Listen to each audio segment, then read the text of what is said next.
Well, every good story needs a great ending, and where better to finish the 2025-2026 IVRA Clubsport season than on the Golden Coast at the WeatherTech Raceway Laguna Seca. 4 hours stand before us and crowning our 4 champions, and let's dive into qualifying moments away.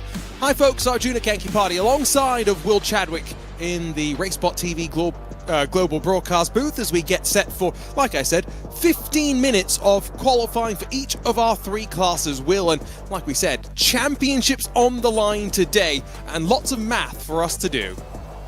Certainly a lot of math involved over the next 5-hour broadcast window, so yeah, it's going to be interesting. Looking forward to seeing how we stack up in qualifying. Here you can see some of the standings of the sport class. SimRC leading the way with quite a healthy margin over Shara Esports, but all to play for inside that top 3 still. This is our GT4 based class, the slowest of the classes, and they'll roll out first for qualifying. A relatively healthy gap for Team SimRC with 2 victories this season, coming at Mid-Ohio and most recently at the, I would assume, first race for IVRA at one of the newer tracks on iRacing, Mexico City, but one other podium at Misano. We'll ignore the season opener. They are the first team that will lead us off of pit lane as Marvin Strell handles qualifying duties. This is a 15-minute open qualifying session, and if you're new to the world of IVRA, well, very akin to real-world racing, so a lot of procedures that will require these drivers to think a little bit more.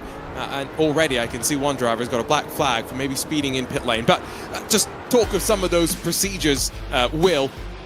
You cannot take a tow from the track and head back to pit lane and then proceed as you would in qualifying. No, if you want to head back and grab a new set of tyres, you've got to drive down in through pit entry, leave pit exit, and fall around for another lap around this up and down roller coaster of a track.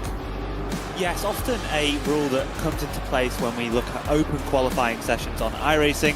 You may not be familiar really with much open qualifying because a lot of iRacing partakes on a lone qualifying basis where it's just you on the track for a couple of laps. But a lot of these league organisers like to incorporate open qualifying, which we obviously see in the real world, and it requires a few more different dynamics, like the idea of not having the tow rule, but you also have to find your space in the traffic, make sure that you've got clean run. Maybe you want a bit of a tow. It can be a very interesting dynamic and can lead to a lot of interesting conclusions, but 15 minutes is all we've got as SimRC take us underway for their first flying lap.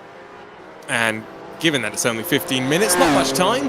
Like we said, 4 teams to make that trip, the transit down pit lane, and to head back out there, open up the entry down to what is technically turn 2 as you see the nose dip under the brakes for Marvin Strell, sweep out, use the track on the right-hand side before jinking back over to the left, and then at the very bottom of the track, set of double right-handers, and then you'll begin the climb up the hill towards some of the sketchier parts of the track. Now, of course, everyone talks about the corkscrew, the 10 stories of elevation you drop, but climb here out of turn 5, tentative on the throttle there for Strell.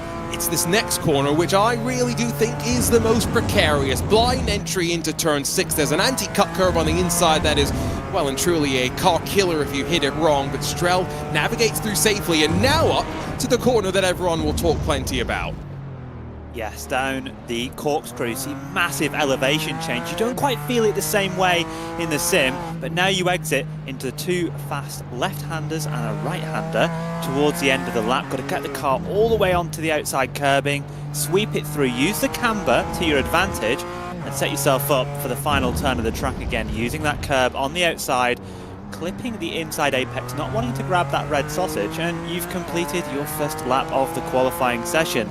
Expect these GT4s to be setting good times pretty quickly as they don't require much of a warm-up procedure. 28.4 is the first time on the board. 27.1 was, 27.4, excuse me, I think was the fastest in practice for Marvin Strell. He wasn't fastest in the session, but gives us a sense of where he stands as times begin to slip on in. There's the sense of the traffic navigating its way through, down through the Andretti hairpin, the Core Sim Racing, the white and orange Porsche on the outside and getting a little bit in the way there of the 468 Logitech G OBDM. Harrod Stadler at the wheel there. Compromised each other plenty as they now begin to climb themselves, but beneath one of the spectator bridges, finally they'll maybe sort it out. This is what you were talking about earlier, Will, the difficulty of sometimes finding your spot on track. Yeah, and it can manifest itself in a lot of ways. It's not necessarily just having a clear space, but it's giving a toe to someone else. It's maybe getting a toe from someone else. How close do you want to be to the car ahead? These GT4s not overly affected by the likes of dirty air. We'll see a little bit more affectance from the LMP3 class and the Porsche Cup class to come. But yeah, it's an interesting one. If it was my decision, I'd be wanting to try and get a little bit of a toe because it's worth a bit of time. You know, it gives you a little bit, maybe a second and a half back is where I kind of want my car to be. But yeah, it's an interesting dynamic, and it's something that all of these teams will be acutely aware of now, unless we've got any first-time qualifiers for this season. Anyone that's done this in the rounds before will be able to get some sort of idea of where they want to be and how they want to approach this session. Well, if you're not a championship contender, maybe you do sprinkle in some new drivers. Fiercely forward up to second in front of the pair of Orion Race Team Porsches, now into third and fourth. Mike Dam in front of Akira Iwata. Scherer Esport. Had to catch myself there because last weekend I was commentating on the real Scherer team and I called them Scherer Esport. So I'm making sure I don't make that mistake this weekend. Up the hill, Luka Neudek, who was relatively quick in qualifying, still searching for some time. Their second laps were quicker than lap number one though, so burning off some of that fuel, not taking out too much life under the tire. Still plenty of pace with track temperatures relatively cool. It's 30 degrees Celsius or so on the track itself, so that's not terribly warm. And you can see here, back part of the track, plenty of cloud cover as well, Will. Yes, like you say, interesting for the weather conditions and how they advance across the session. If you look to the dash of this Porsche that we were just on board with, you'll see an orange box in the bottom right. That indicates that we've got stability control turned off. The other box that can be orange but isn't would be traction control. Good job to see that iRacing have updated the stability control to work in both right and left-handers in the recent patch note for the Porsche. So it's good to have that as they go to the top of the times, but no stability control on board this car, so they can't possibly run into that issue. Only 24 thousandths clear of SimRC. Yeah, that was a note you mentioned before we went live, that a couple of cars, apparently their stability control was not working through left-hand corners, but working pretty well through the right-handers. Now, I guess the question is, Will, the dash that we were seeing, is that going to be truly indicative of what the driver was seeing? Is there a chance that they still have the stability control turned on? Because I'll think of my iRacing IndyCar experience. You don't get to see all the in-car tools that the drivers are playing with. Yeah, I would always tend to be on the side of caution when looking at iRacing replays. However, this would make sense. I don't think you'll see any of the top teams running stability control in any of these cars. If it is an option with the Mustang, you don't really have a stability control as of sorts. It's more of a double TC system, which you can change the intervention of. The Mustang has some of the most advanced electronics of any of the GT4s in terms of its in-car adjustments. But with the Porsche, you know, I wouldn't be surprised to see cars running TC off, never mind ESC off. So ultimately, I think we can believe the fact that the ESC was off, but whether that was correctly represented on the replay or not is up to a roll of the dice, I guess, a little bit. Fair enough. No improvement there from Graham Sanders for Solpec Precision Racing. It was almost a second and a half off, so maybe slightly cooling off the tires. Mike Dam has got a meatball flag, so I'm not quite sure what's happened to the Orion Race Team 444, but their qualifying session done. Satellite Racing's 464, I think, in and out of pit lane, so a couple of teams electing to dive their way in, but Luka Neudek with the 127.871 benchmark laid down. Grow Racing Team, Jorge Felipe Diaz and the Mercedes AMG, he's jumped up to 5th, only about half a second covering the top 15 right now. And the other thing to remember in what is the biggest of our classes, we've got 25 GT4 cars in today's field. split into the regular sport class and the sportsman class, kind of like pro and pro-am, if you will, Will. Yes, two classes to separate our GT4 class. We've got a sportsman championship and a sports championship.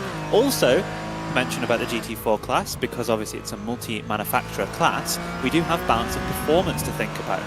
The current balance of performance being pretty heavy on the Porsche side, which I think kind of represents how well the Porsche can go around a lot of these tight and twisty circuits. 20 kilos of extra ballast on the side of the Porsche Cayman around this Laguna Seca circuit. And yeah, it's interesting to kind of look at because ultimately the balance can make a huge difference in what we're seeing from car performance. But yeah, all of the organisers have had their times to put in adjustments, and to be honest, looking at the top of the times, it looks still pretty close between a multitude of manufacturers. So the Core Sim Racing 423, Tom Kunath to 8th, behind him Team Floral by Impulse, Sven Groot to 9th. Only 12 thousandths between those two.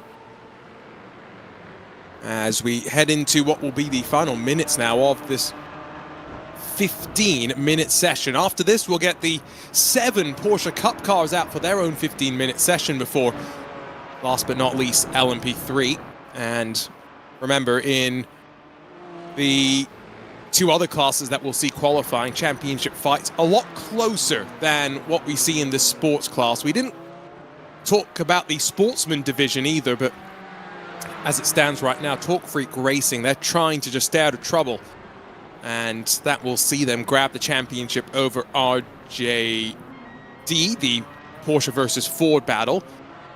Scherer Esport only 59 points, remember, behind Sim RC, but flipped in the championship order as they stand in qualifying now. Luca Neudek, I mean, that is 400ths of a second off of his previous fastest time. At the very least, he's consistent. Yes, yeah, you could say that, indeed, in terms of having that consistency across the lap times. These cars are very interesting to drive with the new update. We've had a major overhaul of GT4 within the last sort of, I think, 6 to 9 months. Time flies, so apologies if I've got that slightly incorrect, but they recently had a decrease in lateral grip, essentially, and an increase in horsepower and top speed, and that leads to them acting a little bit more like they do in the real world, but does make them a little bit more cumbersome to drive, and it changes the way that these teams are having to set up these cars to get the lap time out of them. It's interesting to see the split of manufacturers we have. I'm surprised not to see any McLarens here today, because I think the McLaren is a great car around this circuit specifically, but obviously you're selecting a car for the championship.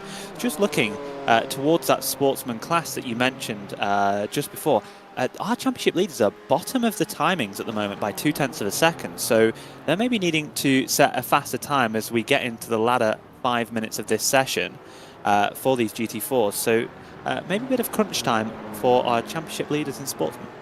It's fiercely forward. We saw them cross the line 1.4 seconds off their fastest lap, and with that we've seen Luca Neudek in the provisional pole sitting Scherer Esport Porsche Cayman dive down to pit lane. Some improvements from the Logitech GOB-DM 468 up to 3rd, and as well from Tom Kunath in that Core Sim Racing 423, one of our 2 Core Sim Racing GT4 machines. Marvin Strel stretches the legs on the run to the line, but that is not the improvement in time that he wanted. Back down to turn 2. I've got to say, as much as this track sometimes gets criticized by some of the iRacing community, I've got to say, it's technical in nature, it challenges the drivers, and as well, it's a good multi-class racing track. You've got to be intentional but careful with how you make your moves through traffic. Yes, it's a very, very technical circuit, like you say. You've got to be quite careful, but it does tend to lead to good racing, and it is a very interesting circuit. It's not changed much over the years. I think we've seen an increase in tracks getting updated and refreshed, and the new curbing in iRacing. This track has stayed very, very similar for a long time now. Perhaps due an update, but it's been like this for a long time, so a lot of people know where they're going around here, know the little cues of your braking points, your turning points, anything that you've naturally got used to over the time. of driving this circuit. But like you say, it's a very interesting circuit for multi-class racing, and I personally love a lot of the camber that we have around here. You know, you see it in that third to last corner, second to last corner. All of like the nuances of where you need to place the car, how much you need to use the outside curving to maximize your track usage, I think is fascinating around here, and leads to a very technical lap. And it's been a good lap, I think, there from Marvin Strel as he pieced it together. 1:27.845, but he's still 1/10 away from Luca Neudek's time. Now, for context, his previous fastest lap was a 1:27.895, so he's found 0.05 of a second and still in second. The Ford Mustang drops down the hill. Graham Sanders, I think, might be rolling back to pit lane at the end of this lap, or that was just a very tentative descent down through that Andretti hairpin, because 1 minute now remains in the session. We haven't quite seen the checkered flag fly, so all these drivers will be entitled to finish the lap that they're on. Mike Dam up to 4, so he did get back out on track, whatever that issue was that I mentioned earlier. But time ticks away here, Will. Closing seconds, and like you said, there's some teams, including Talk Freak Racing, looking for some time. Yes, yeah, for sure. I was just looking, sort of trying to piece together our sportsman class. Third in the standings. Currently seems to be one of the higher up sportsman cars that I can piece out of our live timings. 13th for Thomas Ang Sim Racing. They've returned to the pits, so their session's done right now, but they've had a pretty good session so far. And like you say, 461. Currently the back, that'll be an off track. That'll be probably a slowdown. We must mention that, yeah, you see, and that's bailing out of the session. So once he tows there, he will not be able to return. Thought we were maybe going to get a tow, perhaps just getting out of the way and making sure we don't block, but at the very least, Will, maybe practice a pit entry here. Even if you can't get the lap complete, you practice the pit entry, because should note, it's not the easiest of pit entries. It's a proper corner before you get onto the speed limiter. Kara Gruber disappears behind the wall, but Roman Grosjean crashed a Honda Civic there a couple of years ago on a Saito lap. I was about to bring that up, yes. Yes, we have seen a few people accidentally end up in that pit wall, but yeah, so unfortunate for Talk Freak there. I mean, it certainly goes, you know, a little bit interesting. Okay, they start last. It doesn't mean massive amounts when you have this sort of race, but maybe you're looking that you might get involved in a few things. We've seen some last-minute changes. I think that's 468 and the 412 improving. Last-minute improvements for the Orion race team, for Fiercely Forward as well, so there was time on the track at the very end. If you stayed out there and were able to put it together, as much as our track temperature has started to rise, and so that is now sport qualifying in the books. Luca Neudek will lead us at the front of the field with Marvin Strel alongside for Share Esport and Sim RC. Remember, qualifying drivers must take the start, while behind them Orion and Orbit Drop Bear, the Logitech Orbit Drop Bear. It's Porsche, BMW, Porsche. Rest of the field, relatively close margins between them. Only 4/10 through your top 10, but really I think outside of the Sport Championship class itself, the real championship story is down in Sportsman, where Talk Freak Racing by TFR Lab, hoping just to stay out of trouble, well, gonna have to pick their way through the potential chaos in front of them, with 24 GT4 cars slotted in front of them. Their main championship rival is that RJD Ford Mustang, only a couple of spots between them. But really, it's only 1.2 seconds that covers this field in qualifying, not much time at all. The Porsche Cup cars will begin to filter out to the end of pit lane. Let's quickly talk about their championship story, because as I alluded to earlier, it's a little bit closer at the front of the field, where Carlar Esports and Impulse Racing, just 11 points split the two teams heading into this final 4-hour race. Yeah, it's super close. Even when you look a little bit further back, looking for that third place spot, you know, there's a lot of points on offer here tonight. You know, we have half points at the midway of the race. We have obviously the points awarded at the final result. So it could change a lot, and it's going to be really interesting to see not only who gets pole, but kind of how the order stacks up, because it can be a great way to set off your evening. Getting that good qualifying, making sure you're out of trouble at turn one. The best place to be, in my opinion, I'll have to eat my words in maybe 40 minutes time, is on pole position, and just making sure that you can control where you place your car, and not having to worry about anyone else, or not really anyone else, cars have hit the track now for their 15 minutes, and it's going to be really interesting to see what Impulse and Carlisle have got in the bag, see if any of them grab pole position. And Will, given that you, just this past week, crowned a champion of Porsche Carrera Cup racing, albeit not in this car, if I'm remembering correctly. Tell me, what are we looking at now in terms of warm-up tyre management in this 15-minute session? Well, it's a new car. We've obviously transitioned to the 0.2 generation. This is a big difference for iRacing, and for traditionally for Porsche Cups on iRacing, we now have ABS and TC, which has been systems involved in the older cars for a number of years, particularly in AM classes and on the Nürburgring. They've always tended to have ABS, but in iRacing, we've never had that feature until these cars. It creates a bit of a different driving dynamic. We've got a bit of tyre warm-up that we need to get through here. I do not expect to see the fastest laps straight away. This first lap's more of a gentle sort of warm-up and an introduction to the tyre to get it up to temperature. A little bit like you see when you're watching an IMSA qualifying session in real life. You know, you don't see the fastest time straight away. You see the teams sort of building themselves up a bit, the time slowly come down. As we start to get to sort of lap 2 and 3, we'll start to see some times that I think are more representative of where the order could lie out. But, you know, you don't want to be taking this too slowly, just making sure you're not slipping the tyre. But, like I say, there's a lot of new systems on board of these Cup cars, and it does make them quite a lot different to drive than the older generation. Sitting on board with the Impulse Racing car, chasing down the championship leaders. Winners at Mid-Ohio, third place finishes at the Bend, Misano, and Mexico City. Consistent season outside of one blip at Miami. It's quite cool as well. We've got a limited field of Porsches in this championship, I think partially because they did pre-qualifying with the old car, a little bit of an awkward transition into this new generation. But you know, we've got yesterday's announcement of the return of the Porsche Esports Super Cup. A lot of drivers looking through how they'll potentially find their road to the Pro Series once again. Let's not forget that some of these drivers have already now built up some of that experience, as 1:21.859, 6/10 quicker than Carlisle Esports. But again, remember, first times across the board, so a lot of time. Let's jump on board with Jan Winter. The addition of anti-lock braking, I think at a track like this, Will, is actually going to be quite helpful. Although, are you one of those drivers who would turn that system off here in iRacing?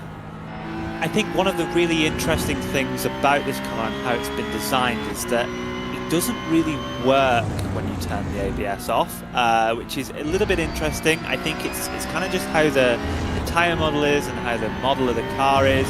Unfortunately, you're not looking to turn it off, but you are looking to avoid it.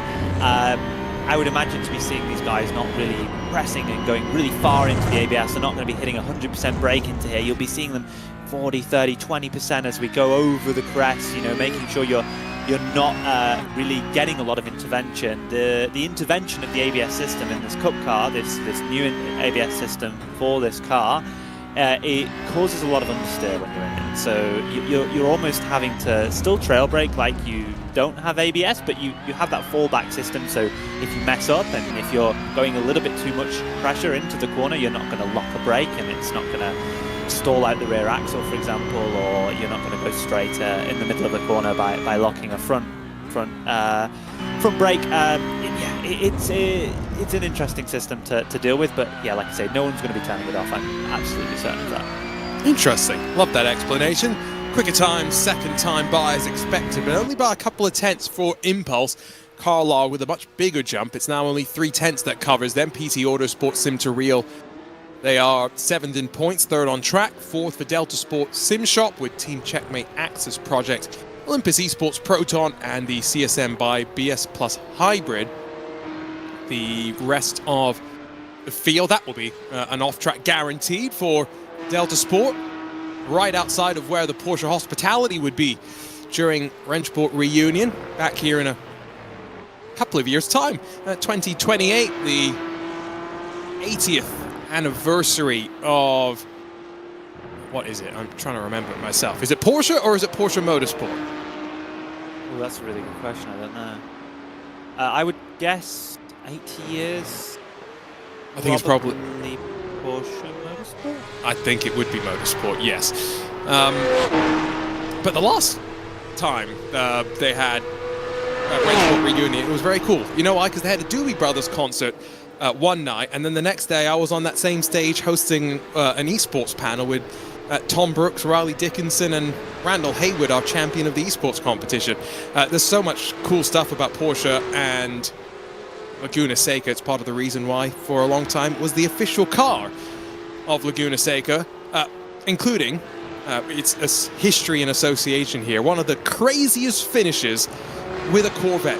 You remember what I'm talking about, right, Will? Oh yeah, like when they were banging doors and everything. It was crazy, right? Amazing. Insane stuff. The nights, the light coming down.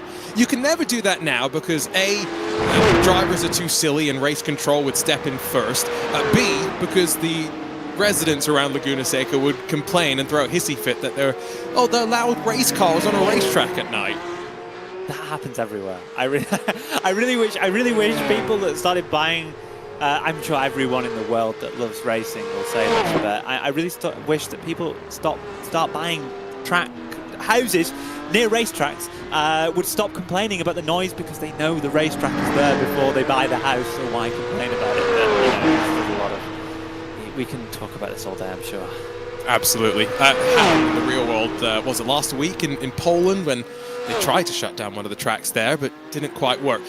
Still seeing times tumble down, but quite remarkably, there's no change in the order just yet. It's still Impulse from Carl R, then PT Autosport, Delta Sport, Team Checkmate, Olympus, and CSM. Now, Olympus have headed into the pit lane, so not sure if that is going to just be a fresh set of the Michelin tires on board, as it's that white, orange and black Delta Sport SimShop 900 that now jumps up to third, half a second behind our pole sitter. There is the white and pink of Lubyov, Otareskovskaya up on the jacks and getting those Michelin tires on board.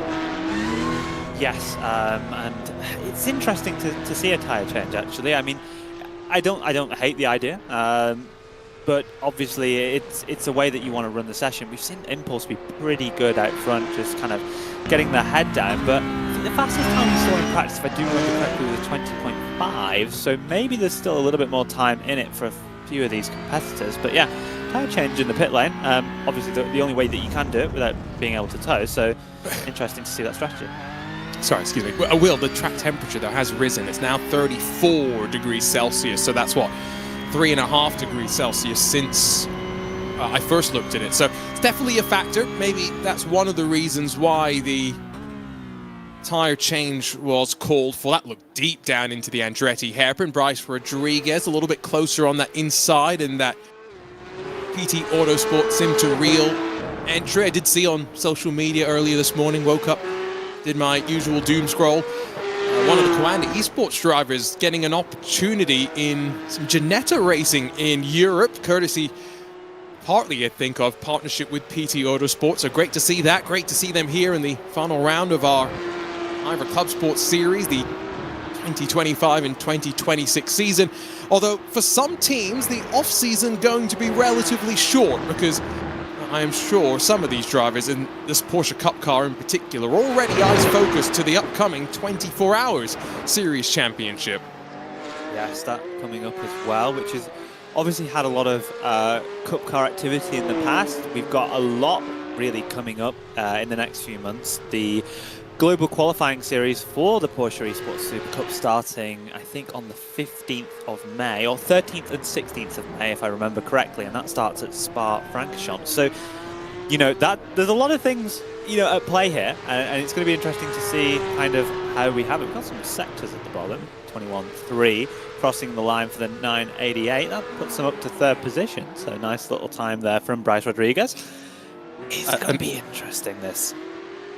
What you may have just seen, by the way, is a glimpse into the future, a test graphic there that we've been working on behind the scenes. So our producer Hugo sneaking something in for all of you IVRA Clubsport fans. We're glad to have your company on this fine April Saturday. Gotta say, I say fine, it is a glorious day outside right now. I would not mind actually touching some grass, but I'm slowly warming to this 4-hour race with the green flag slowly drawing on us. Slow roll up towards turn 6 as track position shuffles hands, and I think Impulse Racing off on a cooling lap. Only half a tenth of a second off the fastest time last time by, but we are into the final stages of this session now, and so it's kind of do or die. And once more, Jan Winter going to get now the pressure relieved a little bit. He's going to bail on this lap and try and gather himself up for the last couple. Yeah, it's important to let those tyres cool. You don't want them to keep rising and rising in temperature. That just doesn't help whatsoever. But also getting your spot on the racetrack. Do you want the clean air? Do you want a little bit of a tow? I know that we saw a massive tow train at the final round of the Porsche Carrera Cup North America at Road Atlanta, obviously being a little bit more of a straight-liney track, I guess you could call it. Straight-liney track, Road Atlanta? What? Well, the back straight's huge. Come on, you got to give me that. Oh yeah, but it's not very straight, is it? Well, yeah, but it's basically a straight. I don't think anything in the history of the world's ever had to brake any of those corners. I certainly hope not. Maybe something extremely high-powered and extremely low grip, but I can't think of what that might be. Maybe a top fuel dragster would have to brake at the top of the hill. I don't know. Fair enough. But I think that maybe if you could position yourself well, a little bit of a tow in this car would help. That the tow is more effective now than it ever has been in the 992.2 generation car, and that's something that we will see in the race. We have seen it across the season, and it does mean that maybe in these sorts of qualifying sessions, if you can position yourself correctly, you may be able to get a bit of a bigger benefit from having that tow. But a little bit of a mistake from Carlisle there on that lap. Still, we'll get at least one more opportunity, if not two. To go back to the draft though very quickly, you know, in previous years, you know, I've commentated on the Porsche Esports Super Cup at Le Mans before, and that has seemed wildly unrealistic, you know, Talladega-esque in many ways. But the draft in this 992 era, even the .1, but especially in this .2 with its updated front end and all the new aero bits that it's got fundamentally, bringing it a lot closer to the GT3 car.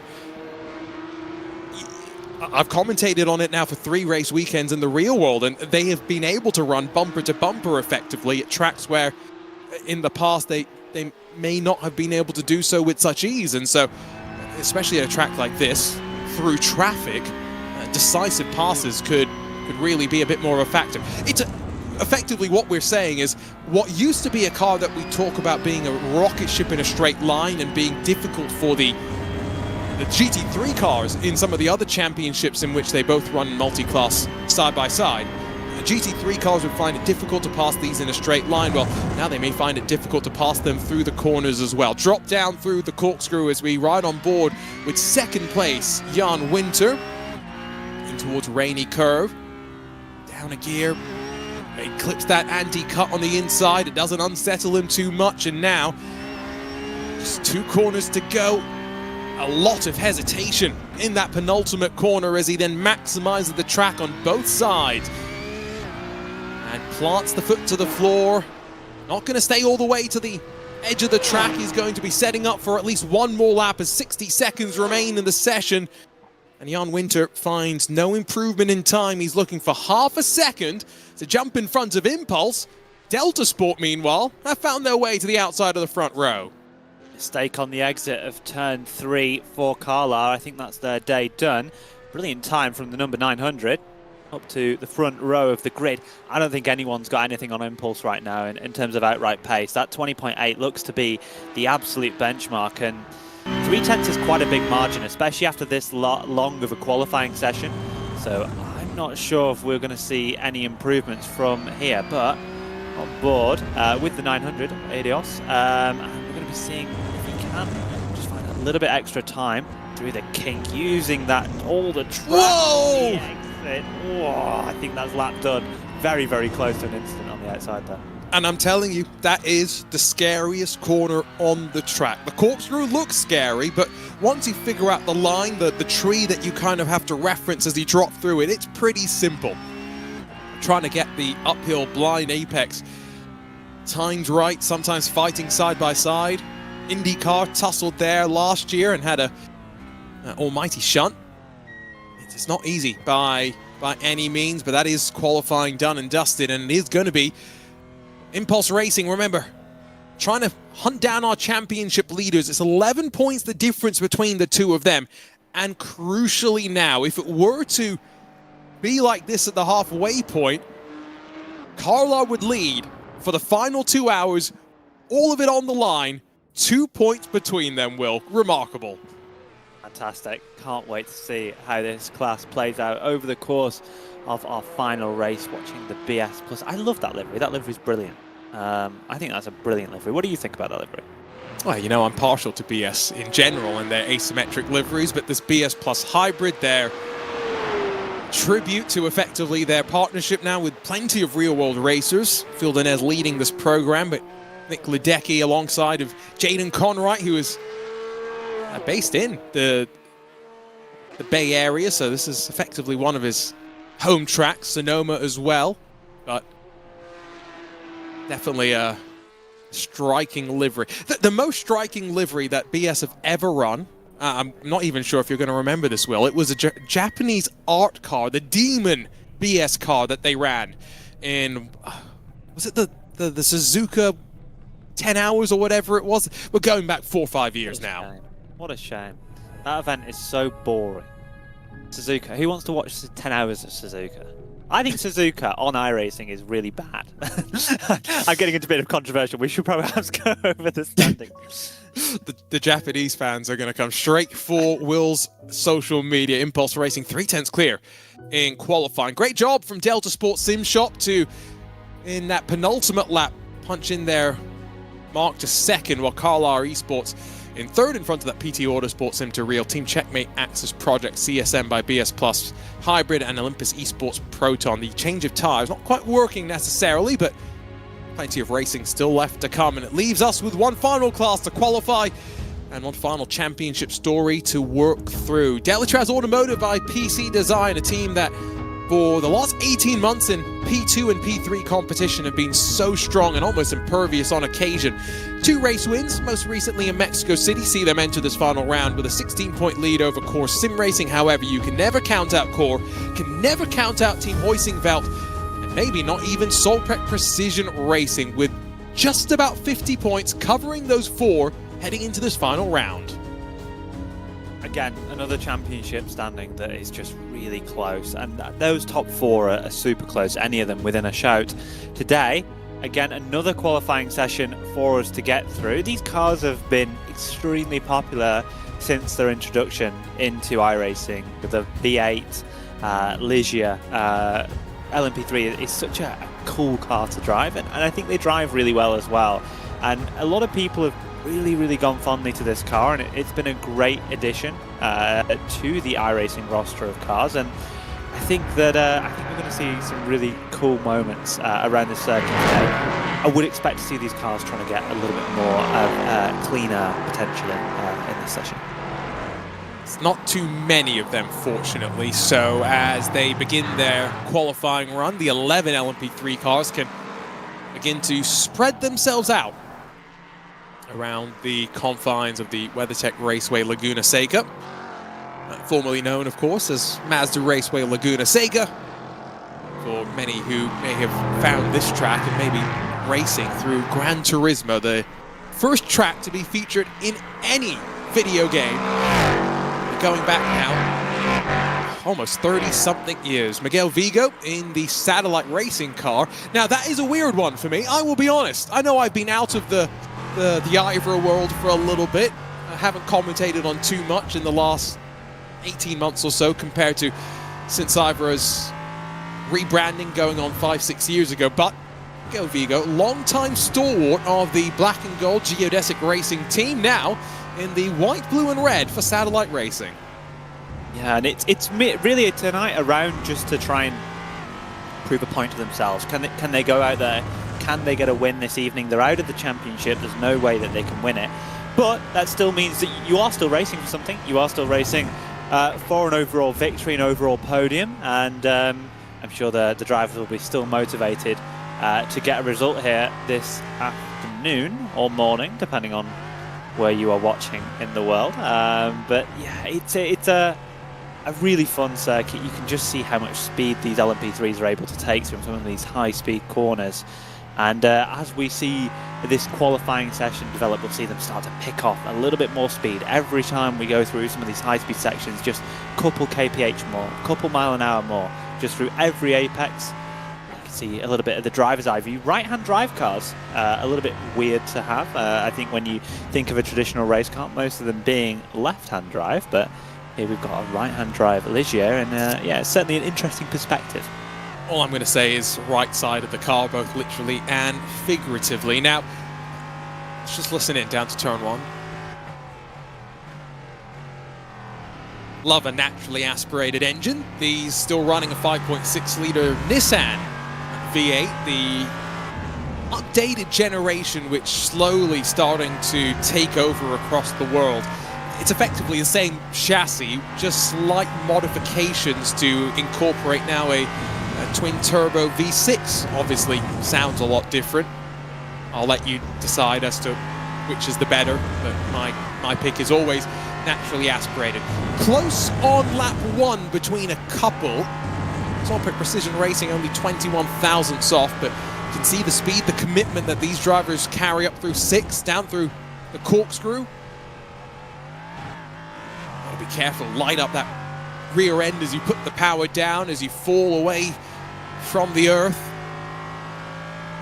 And compared to the Porsche Cup cars through that downhill left-hander at the rainy curve, it's like infinite grip. A car that's almost stuck to the ground. This Ligier LMP3 is Sven Neumann, 9th on the board right now with 2 teams, Echelon Simsport and Delatraz Automotive, yet to set times.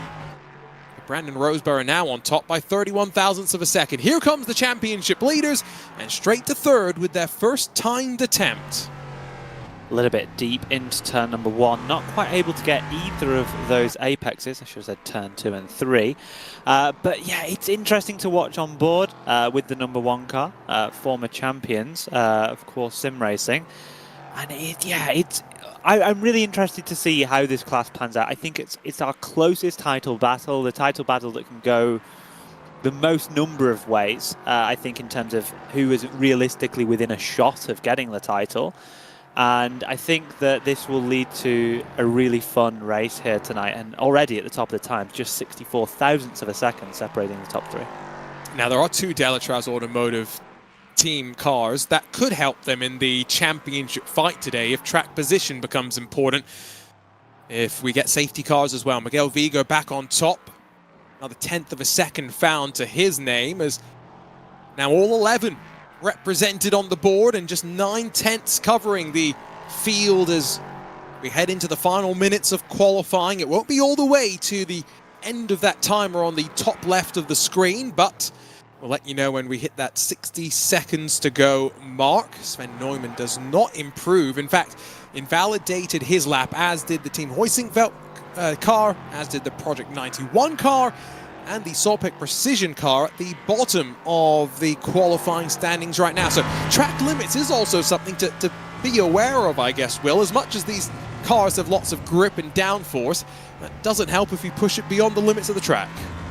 Very easy to do around here. There's a lot of areas where you're wanting to be using the curbs, but obviously when you get to the edge of the curb, you're then in the dirt, and then you can very easily get an off-track penalty.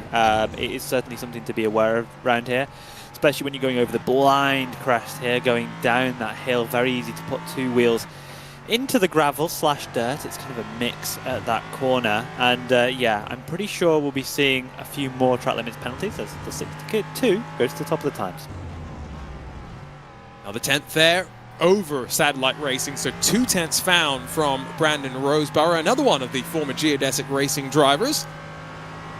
Now flying the flag for Solpec Precision Racing. Sven Neumann, the 1:16.815, it's 6/10 off of the pole time, and in fact it won't count once again. That's 2 in a row invalidated. Delatraz Automotive, the second of the cars, not leading the championship. It's now less than a 10th off of pole. What does Thomas Imberg have though? Because remember, that is the championship leading car. There's no points in qualifying, but in this LMP3 class, you really do want to be at the front when you are hitting traffic for the very first time, and so I will always say qualifying for one of these races is more important than anyone will actually talk about.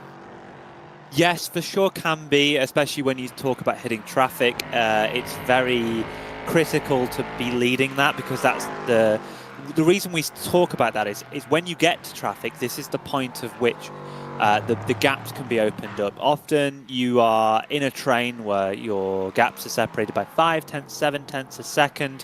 When you get to this traffic and you're the leading car, you're more likely to be able to get through and get past one of those GT4s, one of those Porsche Cup cars, that little bit faster, which then suddenly gives you a 2 or 3 or 4 second gap, which can be critical to the overall race result and when it comes to strategy as well. So it will be very interesting to see how that stacks up. The 88 onto a 0.3.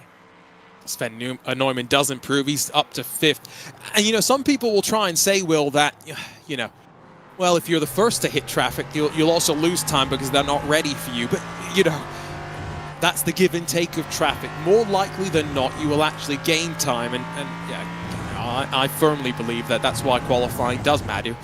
At least also keep you out of some of those fights that sometimes develop through the traffic. Saw Brandon Roseborough leaving pit lane, so he's clearly felt that tires were important enough underneath him to warrant a trip in and out of the pit lane as time continues to tick away. It's a nice line from Sven Neumann. He's just getting more confident as that fuel burns off, and as Will correctly was describing earlier, every time through the corner, lap after lap, it's a couple of kilometers an hour that you gain. Both in terms of the car, both in terms of the driver. A little bit of oversteer as he tried to put the power down, working back to the line, but remember, searching to beat a 1:16, a 5.62, and he finds another 1/10 of a second. Yeah, I think he lost a little bit on the exit of that last corner there, just clipping the inside anti-cut sausage curb, as we often refer to them, and that just unsettled the rear end as we got onto the power. You're on board with the number 48, coming to the second half of the lap, which is this blind apex. Commit to the corner, don't hit the anti-cut. Wow, running quite wide there. Not sure if that's an off-track. Maybe just on the edge as we get towards the corkscrew. Down, trying to straight line the braking a little bit to avoid any lockups. Cutting the apex there of the corkscrew and then opening up extremely wide for your left-hander here. You pull the car to the left-hand side, 2 corners to go, dive into the apex again, not wanting to hit that anti-cut, bail to the pit lane to practice the entry, I guess. Don't know if he's really got time to take on tires and go out and still find improvement, but he knows better than us. Can tell you that Thomas Imburg just had a moment down at the corkscrew, so I think our championship leaders will start no higher than 4th as it's running now. Project 91, no improvement there, but Echelon Simsport, Zach Herbert, one of the last to put a time onto the board. He's now jumped to 6th. See who else heads to pit lane. Miguel Vigo also slow on this lap, so he may have had an issue as well. They're pushing, there is no question about that. Straddle the anti-cut curb in a few places, it can get awkward. And some of these drivers finding out just how Laguna Seca can bite. Oh yeah, it's a super tricky circuit, especially when you get right on the limit. Max Andrews here really trying to improve. You see, he had to, that's where you can see the cost of time. Turns in, he suddenly sees the apex, opens up the wheel to straight, and then commits once again. That double weight commitment to your outside wheels, your right-hand side wheels in that corner, just doesn't provide the maximum amount of grip that you have available, and it costs him to go a bit wide there and not be able to carry as much speed as he would have hoped. And yeah, it's interesting to see the 48 that low down, 3rd in your standings, half a second off the pace. Current 4th place in the standings, leading the time, so could be all up for grabs here. Even for the 62 crew, who are 49 points back, there's more than that available today, so more than within a chance of clinching that title, I'd say by the qualifying form at least. Now, it all comes down to Delatraz staying out of trouble, which easier said than done. We do have the threat of safety cars. Let's not forget here in the IVRA Clubsport and Endurance Series, where the cars having incidents in the race, much like in qualifying, not being permitted to tow. Can't do that in the race either. And if a car is stopped in a spot where a safety car is warranted, well, we will get one. Miguel Vigo, oh, turn 6 bites. He's off track. No improvement from third for him, it would seem. Thomas Imberg is still out on track, so after his slip up through the corkscrew, he's still got a couple of opportunities to improve.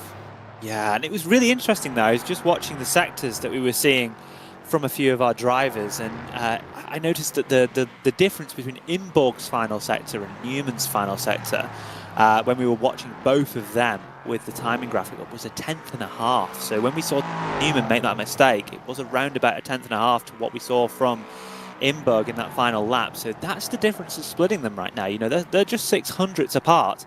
It came down to that final sector on both of their respective laps. Here's the 48 that we saw take a trip to pit lane not too long ago. Can they improve themselves up from 10th position as they come to the line? Yes, they can. It's going to be slotting in just under a quarter of a second behind Brandon Roseborough, who, since heading down pit lane, has not found any time of his own. So with 4 minutes left on that clock, time was winding down, and Thomas Imberg has finally laid down the lap he's been looking for. To the outside of the front row, but still 1/10 off of what Brandon Roseborough has been able to piece together. Here comes Nexus Talk Lab, dropping down through the corkscrew into the rainy curve, out wide. These cars do have a very distinctive look, and our teams have, in many ways, taken advantage of that with their liveries. Love the black and yellow for Nexus. Last to the line, 60 seconds remain in the session, 1:16.5 for Charlie. We'll see no improvement in time. He'll get one more chance to find some more speed. Just one final chance here to improve that lap time. A flurry of lap times in the last few minutes of this session. Vigo goes up to second place, just 22 thousandths of a second off the 62 of Rosenberg. Yet again, the front row changes its complexion. I thought Miguel Vigo was done after that moment at turn 6, as Thomas Imberg still pushing no. He's just exiting the final corner now with some traffic in front, so he'll get a lap. Will it be a lap totally up to speed? Oleg Lovkov, 1:16.7. That will be his fastest time in the session, but still sees him hanging down in 11th position as Brandon Roseborough finds a bit more speed. He has jumped up now to 71 thousandths clear of this driver, Miguel Vigo, who crests the top of the corkscrew, drops down, and with intent, foot to the floor. That was very, very tidy as well. There's no traction control. No, it's just all about the driver's skill. Oh, pushes and pushes a bit too wide. I was just thinking, those two sectors look pretty strong, a 6.0 and a 7.33. Pretty sure that was tracking to maybe even be an improvement for the satellite racing car, but it looks like second is all that they can do. A little bit of a lock of the left side front tyre for Delatraz Automotive by Major's Garage, the number 8 car, pushing to improve, seeing if he can get ahead of the 88. Yeah, coming to the final section of the lap, practicing the pit entry again. Again, going to see a lot of drivers with this checkered flag has flown. Will we see any improvements? Team Hoisingveld break the timing line. No improvement from them. Is there anyone else out on track? No, that is qualifying in the books. And so Solpec Precision Racing, the car that's 4th in the championship, 49 points off the lead. Doesn't need a bit of a miracle to be in contention, but Brandon Roseborough is doing everything he can. And in front of Satellite Racing, Delatraz Automotive, the championship leaders. The 88 in front of the 8, then Team Oisingveld, Nexus Talk Lab, Core Sim Racing, Delta V Racing, Echelon Simsport, Project 91, and last but not least, the second of the Solpec Precision machines. That's a look at the qualifying rundown for LMP3. 3 seconds will tick away. We'll get a brief warm-up session, and then we will get ready to go racing. Yeah, and I can't wait to see how this race pans out. 4 hours around this Laguna Seca circuit with 3 different categories of car, but 4 different classes, and I'm really thinking it could be super, super interesting, especially in LMP3. That looks fascinating right now, that battle, and I just can't wait to see how it plays out. We do have 2 more IVRA Endurance Championship rounds to come. Monza and Le Mans. So that is both in May. 2 more rounds of a 7-round championship. Said qualifying relatively important, but again, let's, play devil's advocate very quickly as well. It's not as important as you would imagine in some other iRacing leagues, because we do have those safety car threats. Yeah, and I think that when we even talk about endurance racing as a general thing, you know, you can still make up a great race from finishing in, from qualifying in a lower down position, 5th, 6th, 7th. Maybe you can pull a bit of a different strategy as you start the race. So it's not the be all and end all, but potentially, depending on what happens in our classes on the opening laps, it can be an easy way to get into trouble if you've not qualified well, and an easy way to obviously lose time if you failed your qualifying laps and you're starting from the back of the grid. So yeah, we can play devil's advocate, say either way, but realistically the only thing that's going to tell us how it's going to play out tonight is the racing itself, and that's still yet to come. Great look up above at this track, not really giving you a sense of that elevation, but boy oh boy, you best believe if you walk around the track you'll get a sense. Let's ride on board and just listen in to Luka Neudek in that Share Esport 416, hunting for the championship, riding around for the pole lap.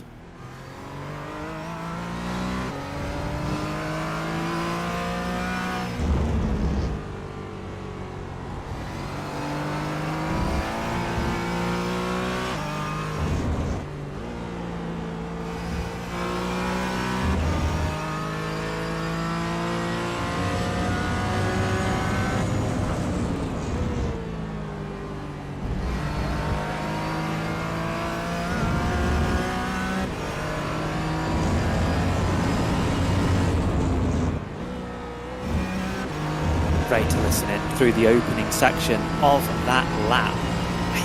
I'm just amazed at the precision that we're seeing here, you know, just the way that you brush up against the curbs, go and just get so close to the anti-cuts and opening up through those exit curbs. See, quite a tight line for GT4 as opposed to what we saw with LMP3 as we exit into those corners. Session transitions to the warm-up, so we're not quite able to get the end of that lap, but it was a superb lap from the 416 Share Esports car to put them up the front of the field in GT4. Of course, they're going for the title here this evening in the sports class, and yeah, just one warm-up to go now before we get to the start of our race. Being told about 10 minutes before we get to the grid procedure, so our drivers will head out onto track and use these 10 minutes, you'd think, to get some practice. Let's see if we can grab a look now at the Porsche Cup lap, singing down to turn 2. Of course, Impulse we saw really far ahead of everybody else in the Cup class retrospectively. I think it was 3.5 tenths the margin in the end. You can see them again using that curbing and not hitting those anti-cuts. A key around Laguna Seca, opening up the entry on the curbing. Don't hit the anti-cut, get over to that exit curbing. You almost are dictated, your track width and your track length is dictated by where the curbs lie here at Laguna Seca. And you can always see when you're watching a good lap here, them using that curb on the entry, using that curb on the apex, and using that curb on the exit as well.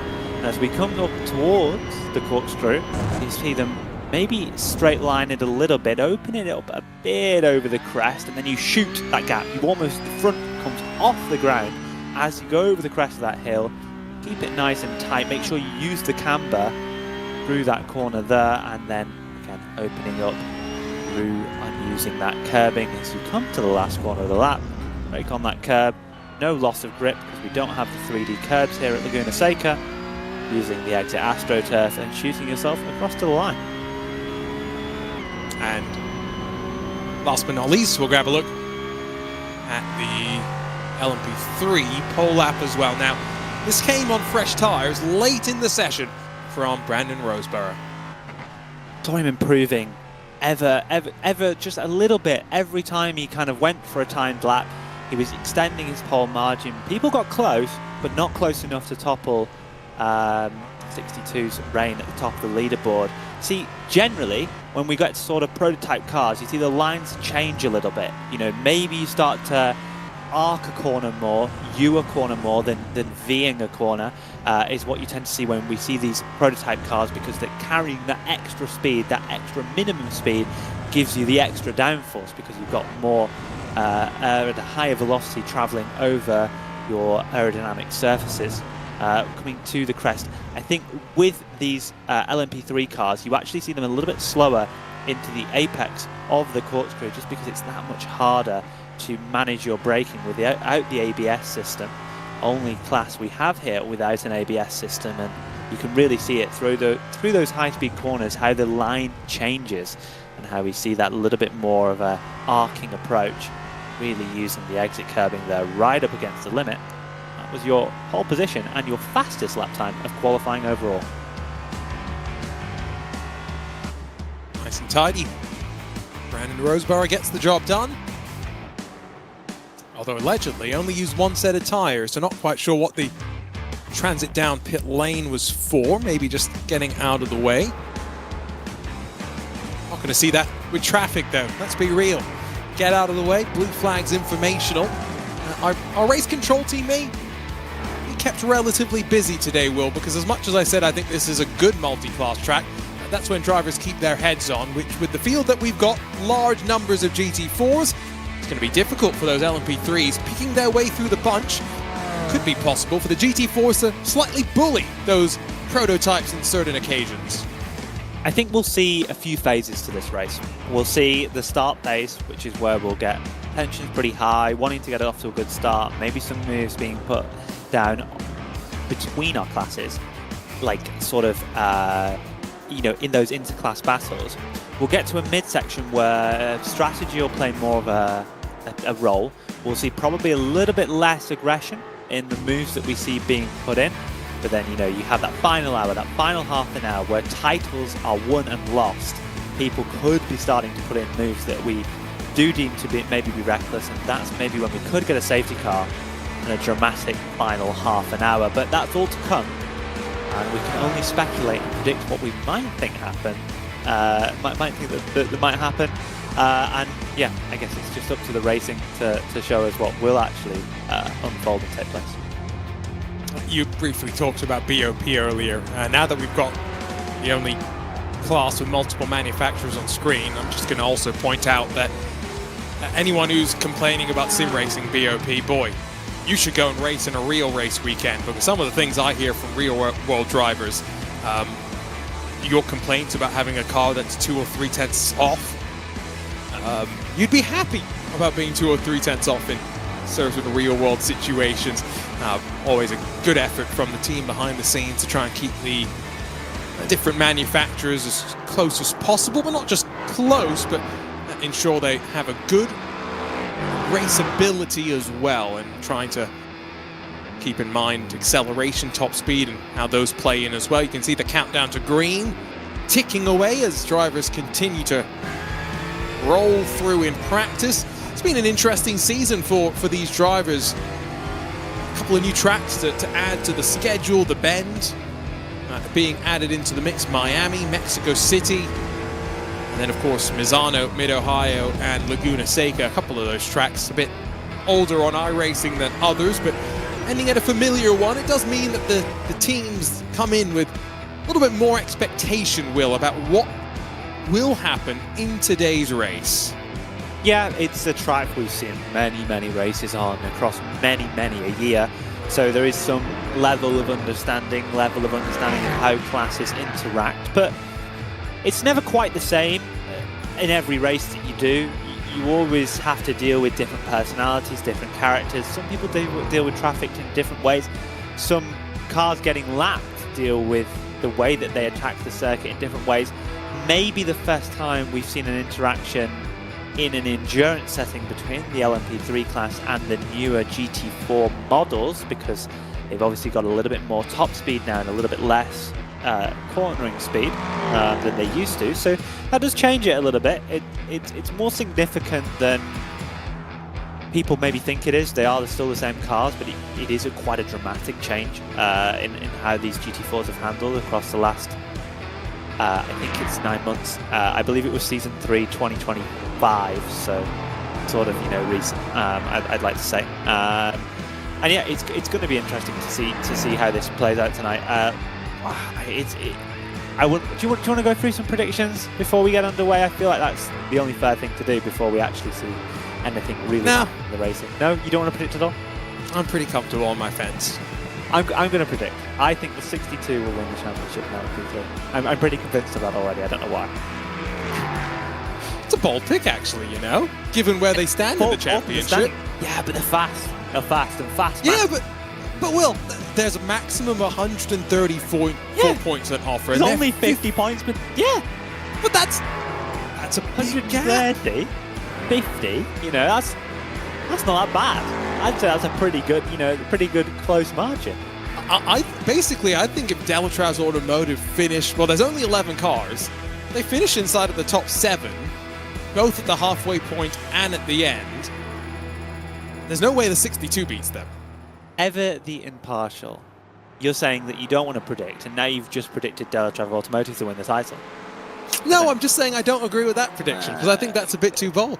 I think it's the top 3, where, at least in LMP3, it's quite close. Okay, Cup class. Are you going to try and make the argument to me that CSM by BS Plus Hybrid, who are... because they're not there. I'm sorry to the 989, but the qualifying has not convinced me that they can win the title. I apologize to that. What about Scherer? Scherer, who are 59 points behind SimRC. So it's not that different of a situation in terms of the points gap. I want to believe in the 62 crew.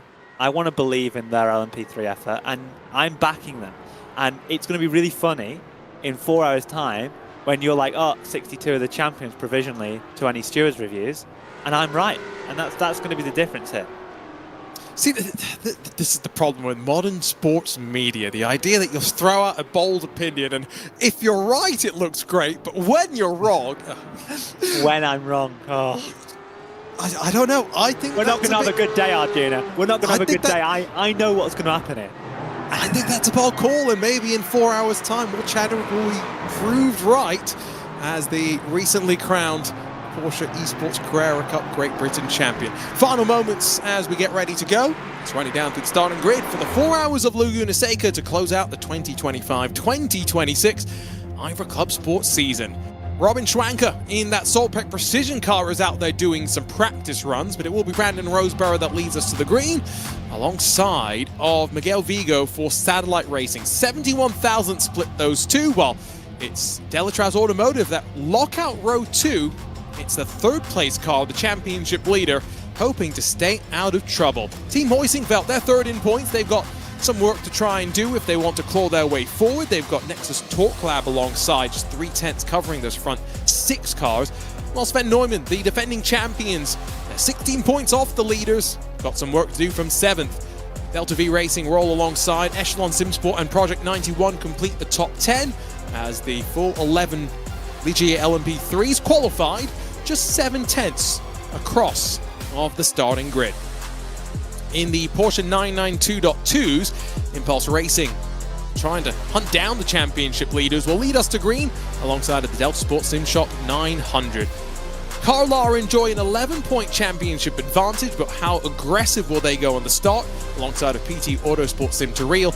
Team Checkmate Axis Project and CSM by BS Plus Hybrid are 5th and 6th, while 7th is Olympus Esports Proton. It's then the biggest of the classes, split into 2 championships as well. Scherer Esports 59 points behind the championship leaders SimRC, who qualify on the outside of the front row and will run down to turn 1 side by side. Orion Race Team and Orbit drop their Motorsports 3rd and 4th positions, with Fiercely Forward and Solpec Precision Racing then behind them. Thousands covering some of these drivers, with Core Sim Racing and WSR Esports 7th and 8th positions. Grow Racing teams, their Mercedes alongside of Team Floral by Impulse and the Ford Mustang to complete the top 10. Impulse Racing, the 457, buried back in 11th alongside of the second Orion race team Porsche. Thomas Eng's Sim Racing is in 13th. Now that's one of our Sportsman division cars, let's not forget. They've got Satellite Racing for Company, while Altura Esports Team Checkmate Edent, Mono Competition and Satellite Racing second car. That's the one entered in the Sportsman division through your top 18. 56 Racing Team and Echelon Simsport your top 20, with Enosis, RJD, Core Sim Racing and SRN Motorsports your top 24. RJD are 87 points off the championship leaders in Sportsman. Torque Freak Racing by TFR Lab, only 1.2 seconds off a pole. But some work to do. Stay out of trouble, and the championship will be theirs. We'll get a full formation lap in which to build up our anticipation that little bit more as the qualifying drivers jump back into the cars. The track temperature has continued its ratchet up. It's now 39.4 degrees Celsius. That's a full 10 degrees warmer, Will, than when we checked in at the start of qualifying. And that matters a lot. When we talk about how the car handles, what the dynamics are of the setups that the guys have produced today. Of course, across 4 hours, the track temp won't change a lot, but it might be quite a different car that they've set up from qualifying to race. I don't know how in-depth the teams have gone, but track temperatures can make a huge difference as it ticks up to 40 degrees. And this is something that, you know, can catch you. I remember in the, I think it was a VCO, Sebring 12 hour earlier this year, the iRacing special event. Our car, personally, worked really, really well in the cold temperatures. And then when it was in the hot temperatures, it worked awful. So, oh, sorry, the other way around. But the point being is a car that works well in one condition maybe doesn't in the other way around. So it can be quite a to and fro scenario, and I'm sure that there will be certain liberties made to these setups to adapt them to this sort of condition that they expected. And in real time, it's only getting warmer, it would seem. You can see it's now up to 40 degrees Celsius. Arjuna Kankipati alongside of Will Chadwick here on RaceSpotTV. Our producer Hugo Luis behind the scenes, keeping us on track. As for the final time in this Clubsport season, we are rolling behind the pace car. It's the pace car right now. As soon as it peels off to pit lane and leaves the field in control of the LMP3s, it turns into the safety car. If it is required, Will, later on today, which there is a threat, let's not forget, if people are just joining us, this is a series in which safety cars are a reality, and therefore the halfway points, timing that, run to the checkered flag, there's always an element of the unpredictability to worry about.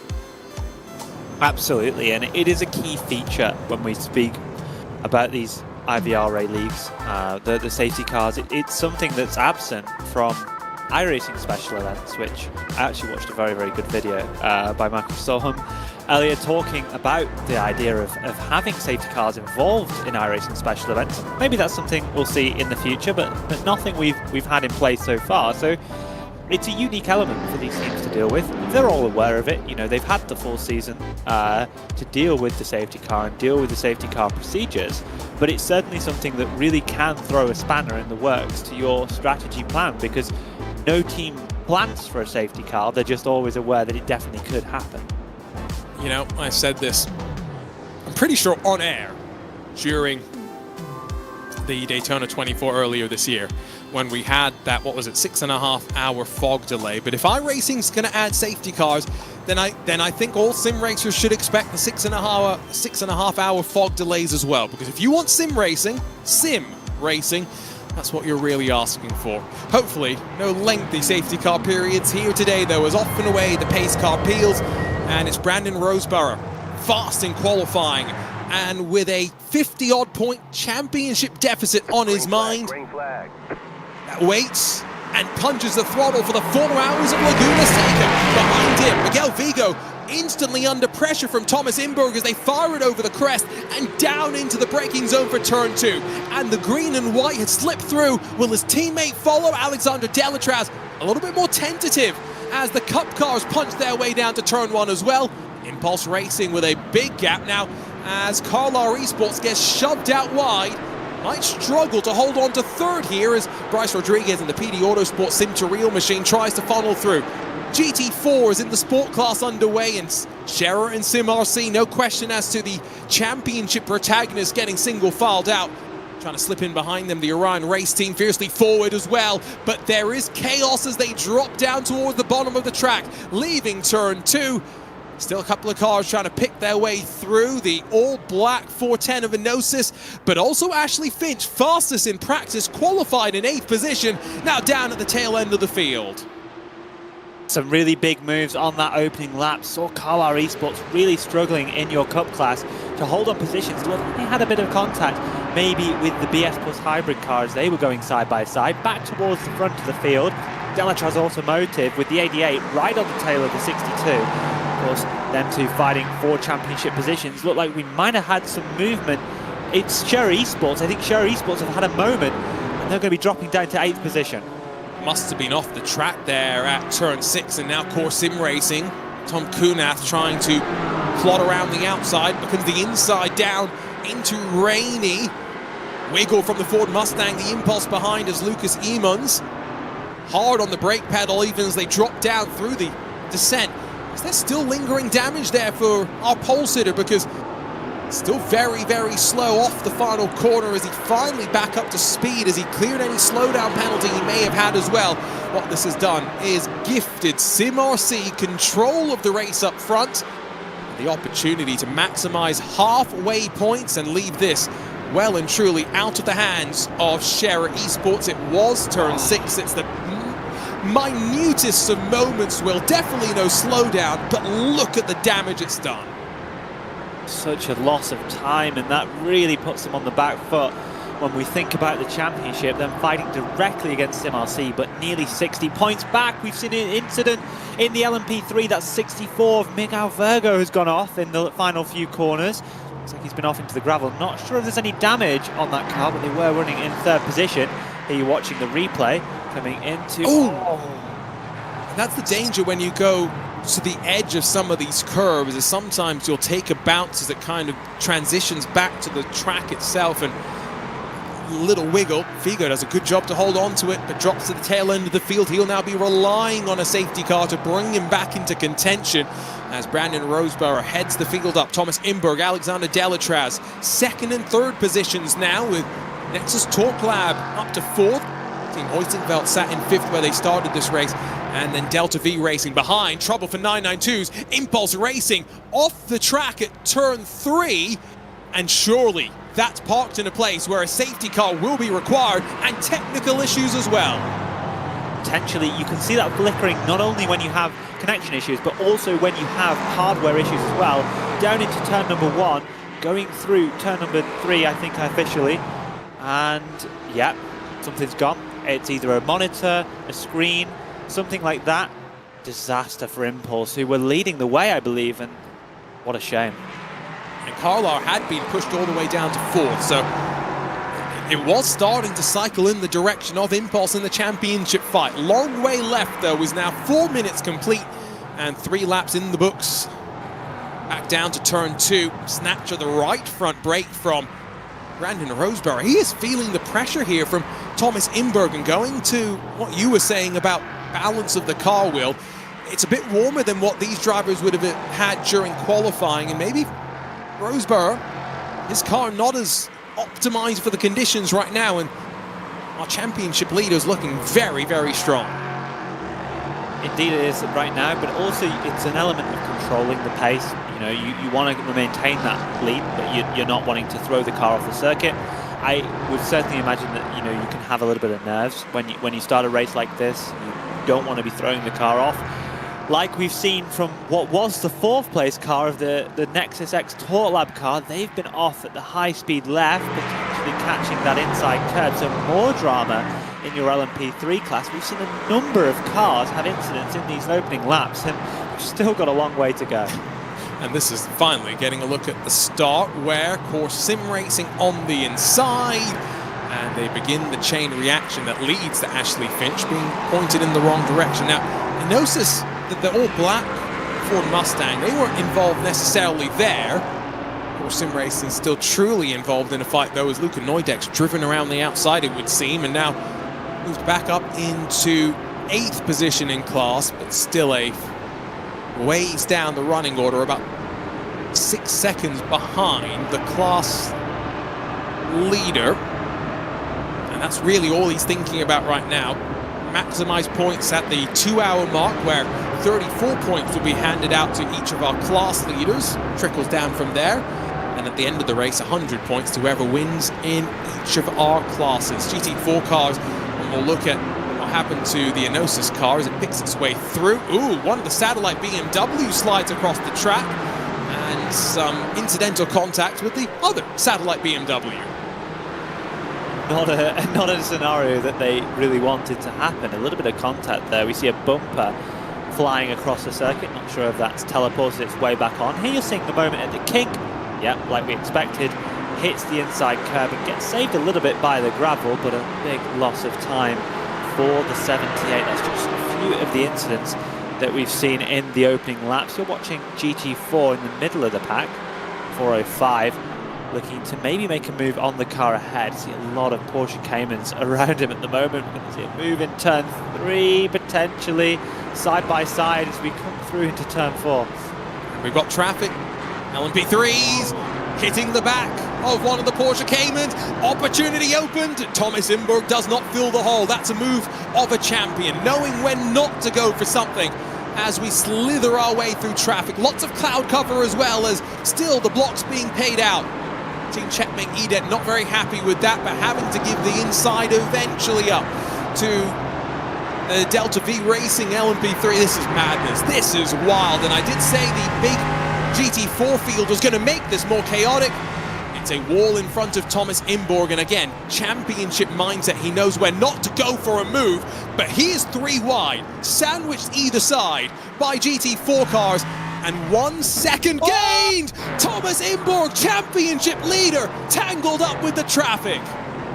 And what were we saying about the importance of qualifying and being first through the traffic, caught in the wrong place at the wrong time, contact through the left-hander, off into the gravel is the damage for that car. You're watching a replay, wow.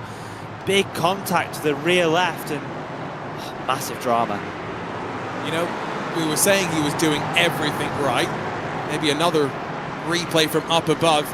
You tell me, Will, did he do anything wrong there? I don't think so, no. I think, if anything, it might be on the GT4.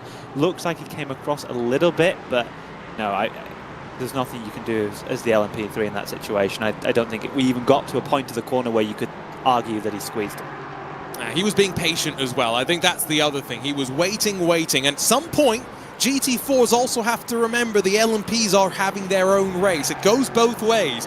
GT4s can't just say, oh, I wish the LMP3s would be nicer to me. It does go both ways. 3.5 seconds at the front of the field. It's still Solpek from Delatraz, but now a different Delatraz Automotive car in second.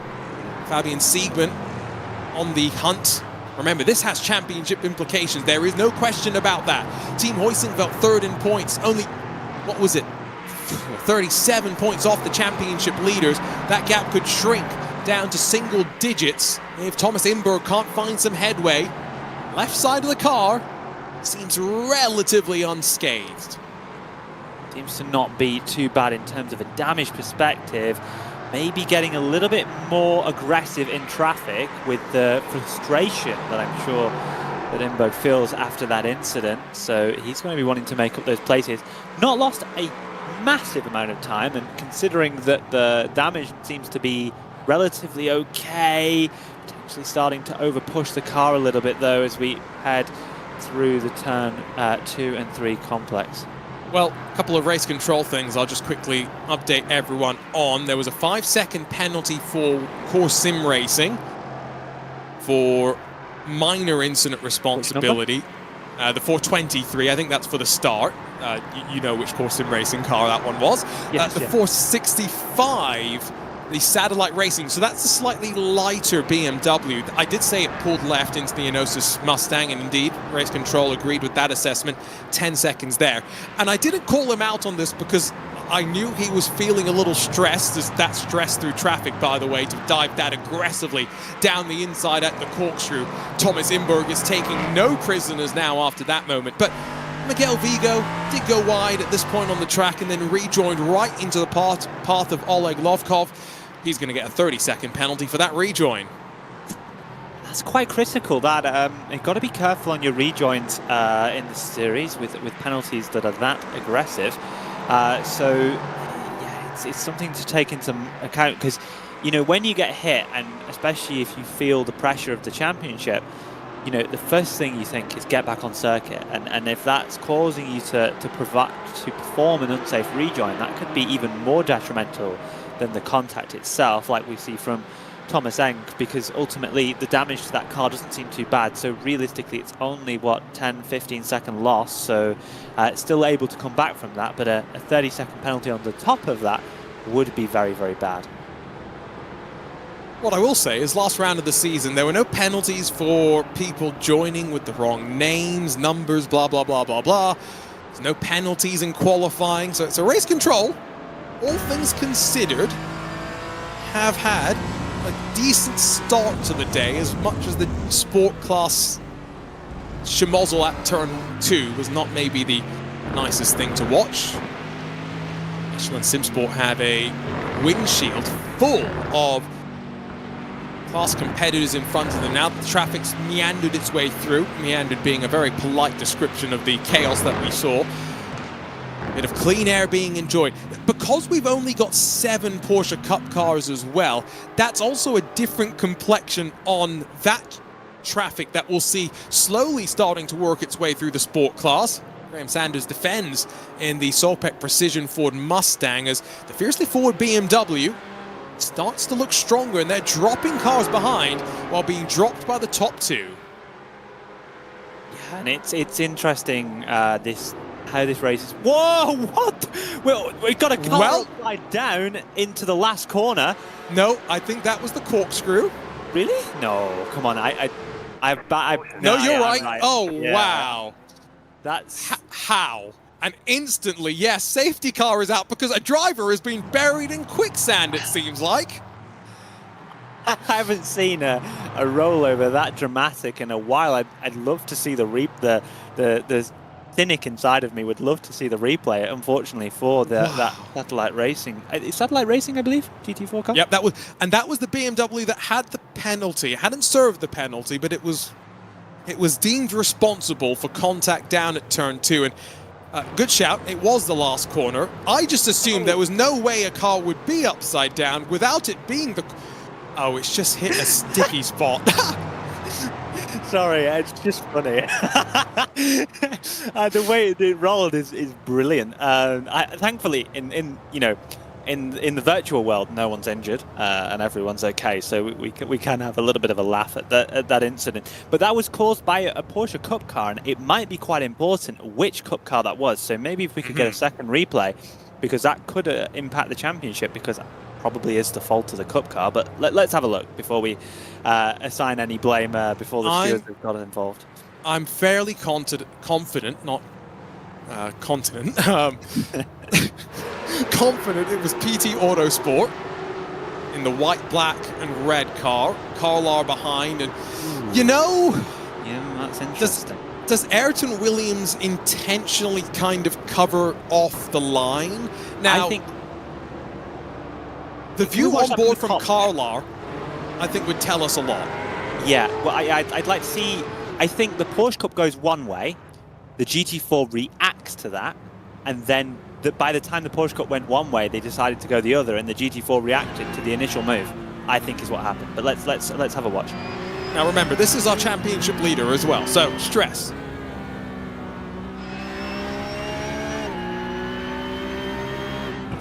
Yeah, I see what you mean. I see what you mean. It's like you're not thinking about the traffic because you're not thinking about the 992. So when the 992's gone to the right side, He's not known he's there. He's knowing he's drifting right. He's then gone, oh, he's in the mirror. Sorry, the roll's great. Yeah, that physics on that, by the way. I try not to laugh too much when I see sim racing crashes, but yeah, that was pretty silly, the physics of it at least. But I think what happens is if you're in the GT4's cockpit, you're not thinking about the traffic. All of a sudden, you look up at your virtual mirror or any mirror that you have available. You see the Cup car there, and you go, "Oh, they've gone to my outside," and I was moving that way already to get into the position to take the corner. So he's gone left, and at that point, the Cup car had already reacted to the fact that he thinks he was going to get squeezed on the outside, so he's going to dive inside instead. And it's two people making the same decision at the same time, which causes that contact. So, to be honest, maybe a racing incident. I'm not quite sure. The timing of this as well does mean that I don't think our field is going to need to be organized too much. Usually if there was cars, well, that is just another, racing incident I don't think would be the incorrect call on that. See what race control.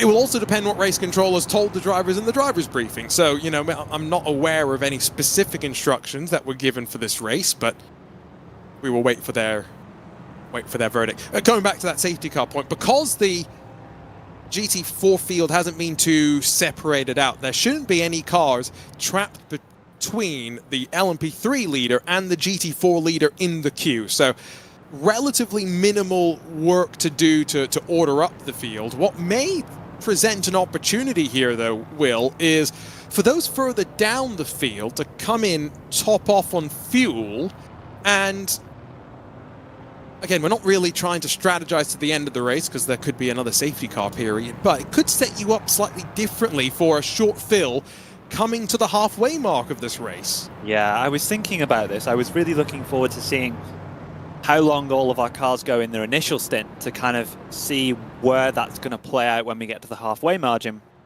because that potentially means more today than it ever has meant across the season, because maximizing your points if you're in a position where you need as many points as possible, like the 62 does, it can be very important. So it's going to be interesting to see maybe how the safety car period affects things, and if anyone wants to take that gamble and split their strategy to give themselves maybe more options into the race.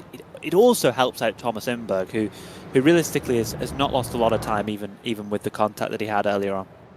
But will he peel to pit lane and follow Fabian Siegmann in the Team Hoisingveld number 48, who, remember, is third in the championship and does need some points of his own? And I like it. Do something different from the rest of the field. He'll get gridded up in front of the rest of the slower cars, so he'll effectively start 11th on the road, but he is the only LMP3 car that has taken this gamble. And this is interesting. This is going to tell us a lot, I think, when we come to the latter stages of the race, taking that fuel on board. Not sure about tyres. I'd probably take it if I could, unless we were restricted in any way. But I think, yeah, it'd be interesting, because if you're not taking tyres, then obviously you've got to go and run a longer stint on the set, so that may impact you. Got to wait until the whole field has passed, I believe, is what we're currently watching. But he's... Now, if I'm race control, I do tend to be quite pedantic, but he has crossed pit exit. It's not too big of a difference, surely. But no. If this was the real world, Will, you know exactly what would happen if you crossed pit exit when it was not open. Well, yeah, but we live in a world where we can be a bit more relaxed, and I don't think that... I wouldn't like to see a championship be thrown away because of that reason. But a rule is a rule. Yeah, but it doesn't make that big of a difference, does it really? I'm not disagreeing with you, for the record. I'm just saying a rule is a rule. And if I'm in race control, my job is to enforce the rule. I was trying to just quickly as well find out any tyre. I was wondering if we had limited sets, but I wasn't sure about that. No, I can't find any mention in the regulations or the briefing. So unlimited sets, it would seem, for today's race. So I don't see why you wouldn't take a set of tyres, especially if you were going to be forced to wait till the pack has gone by. So there's no need to be any quicker in your stop. But yes, is that the lights off on the safety car? I believe so. And Impulse Racing have been picking their way through some of the field. Haven't quite done so. Neither has Team Hoisingfeld, actually. So they are going to have to pass 6 Porsche Cup cars. Relatively short caution period, though. We won't complain about that after a quite peculiar role for Ayrton Williams in the Satellite Racing BMW. Instigated by contact with a Porsche Cup car, but it means that we'll see the green flag fly once more for the 4 hours of Laguna Seca, and it's Brandon Roseborough. Now has a bit more breathing room behind. Alexander Delatrouse has got to worry about Benjamin Cora for Delta V Racing, as Fabian Siegmann picks out one of the Porsche Cup cars. Plenty more to work through, and they are fast in a straight line and have got plenty of grip as well in their updated 992.2 configuration. Sim RC lead at the front of the sport class. Scherer, by the way, back up to 7th. They're another team that gains from the gathering back up of the field. Yes, and it is a bit interesting now with this Team Hoisingfeld car, which obviously didn't really get much back in terms of its time. It didn't really start on the end of the LMP3 field, so lost a little bit more than maybe anticipated, but looks to have got through most of the Cup cars now, as I think we saw side-by-side battle Impulse getting through in the background. Down the hill, Impulse picking their way up to 5th, effectively needing to lead at the halfway mark to try and shrink the gap to negligible. To Carlar in 3rd on track, leading the championship by 11 points right now.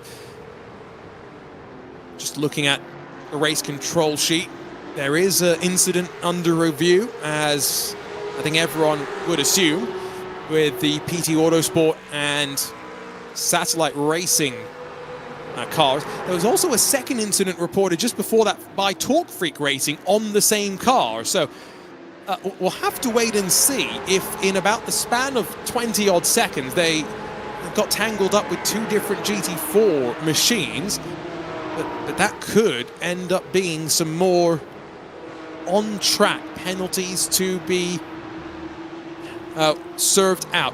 We are also going to get a cycle through of traffic sooner rather than later, as Carlar, not willing to be patient, up the inside. As we climb the hill, they're forward to 2nd, and Impulse closing on them. Bryce Rodriguez back looking towards the inside to the King, thinks better of it and decides to back out of it. Carlar really pushing to try and get themselves further forward, maybe put under a little bit of pressure by the fact that Impulse are closing in as well, because your pole sitters by a little bit of a margin, having that technical issue just after the start of the race, costing them, I think, 20 to 30 seconds, but obviously the safety cars pulled them back together, and Impulse now look to get themselves back onto the podium. We're in for a good race. There is no question about that. What really is yet to be determined is who's going to try and do different things on strategy. Nick Ledecky in the CSM by BS Plus Hybrid. The partnership between IMSA Race Team CSM and BS Plus Hybrid.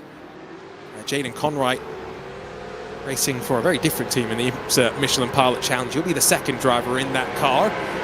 3rd in points, a little bit further back than was maybe anticipated. Let's see how they can close. Very close quarters behind, fiercely forward as Frederick Schwartz gets an up-close look at the team floor by Impulse 458. Impulse Racing then behind them as well, and another one of those Mustangs with Scherer Sports darker blue Porsche Cayman lower to the ground just behind them, running back around to climb up the hill. LMP3 cars are working to the line right now, so probably in the next 2 laps these drivers are about to get a rude awakening once more. And still pretty close together as well, which will obviously impact how the traffic interacts with the LMP3 class. Very interesting to see. I always find it funny how small the Cayman GT4 is around the likes of the Mustang and the M4. Not sure if you saw recently the 911 GT4, which is being, I think, prepared for future years of competition with the retirement of the 718 side by side as we exit the corkscrew. 429 looking to try and hold it around the outside, not quite able to do so. Yeah, Altura putting themselves on the wrong side of the track, really. Yeah, the 911 GT4, something I first heard last year, is back up the inside through the final corner, shoves the 56 Racing Ford Mustang slightly out the way, and the lights flash.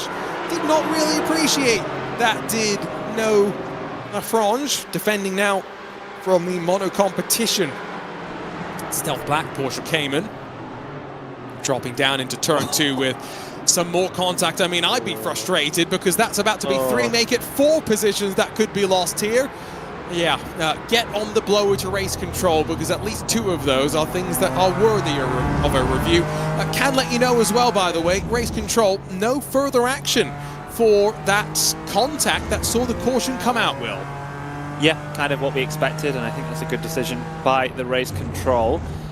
Like we said, it was one of those really weird instances of 2 people making the exact same decision at the same time.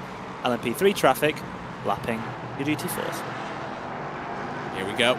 Wiggle from the cars as they slither through all of this. Project 91 trying to hold back. He frustrated Thomas Imberg, even with that caution packing the field back up. He's now lost a couple more seconds to the race leader, Brandon Roseborough. This is not the best part of track to catch traffic, really. Of course, the pit straight's probably where you'd love to catch them. And as we've seen, navigating down through the corkscrew, out through Rainy Curve, can be difficult, even for a driver being patient in these prototypes as we close on. 30 minutes complete here in the 4 hours of Laguna Seca. 1 safety car period in the books. Not much gravel dragged onto the track as well. It's been a decent race start, Will Chadwick. Yeah, it has, and we've seen a lot of action so far, a lot of drama. Feels crazy that we've only seen 27 minutes of the race go by. It certainly feels like longer than that to me. Maybe it's because we covered the whole of qualifying as well. But yeah, it's interesting. It's certainly playing out in the dynamic we sort of expected it to be. We sort of expected it to be a bit an interesting affair, a lot of things happening, and it's been playing towards that so far. Currently have our eyes set on that 2-hour mark where the half points are awarded, and our championship positions tend to become a little bit easier to call and easier to deduce what's going to happen. The 5.6 litre V8 Rumble. I'm wondering if they'd be too loud for Laguna Seca, but that's a question for another day. Back down through the traffic. Brandon Roseborough is being closed on, and I wonder if he's picked up a slowdown. Oh, trouble in front of them. Satellite Racing's BMW was all sorts of sideways. Core Sim Racing drove off the road to avoid making contact, and now we are 3 wide down to the final corner. One team is going to head to pit lane to avoid being any part of the trouble. I mean, goodness, who's lost out here? We are 4 wide down the main straight at the WeatherTech Raceway Laguna Seca. If you're that Ford Mustang, you are holding on for everything you are worth.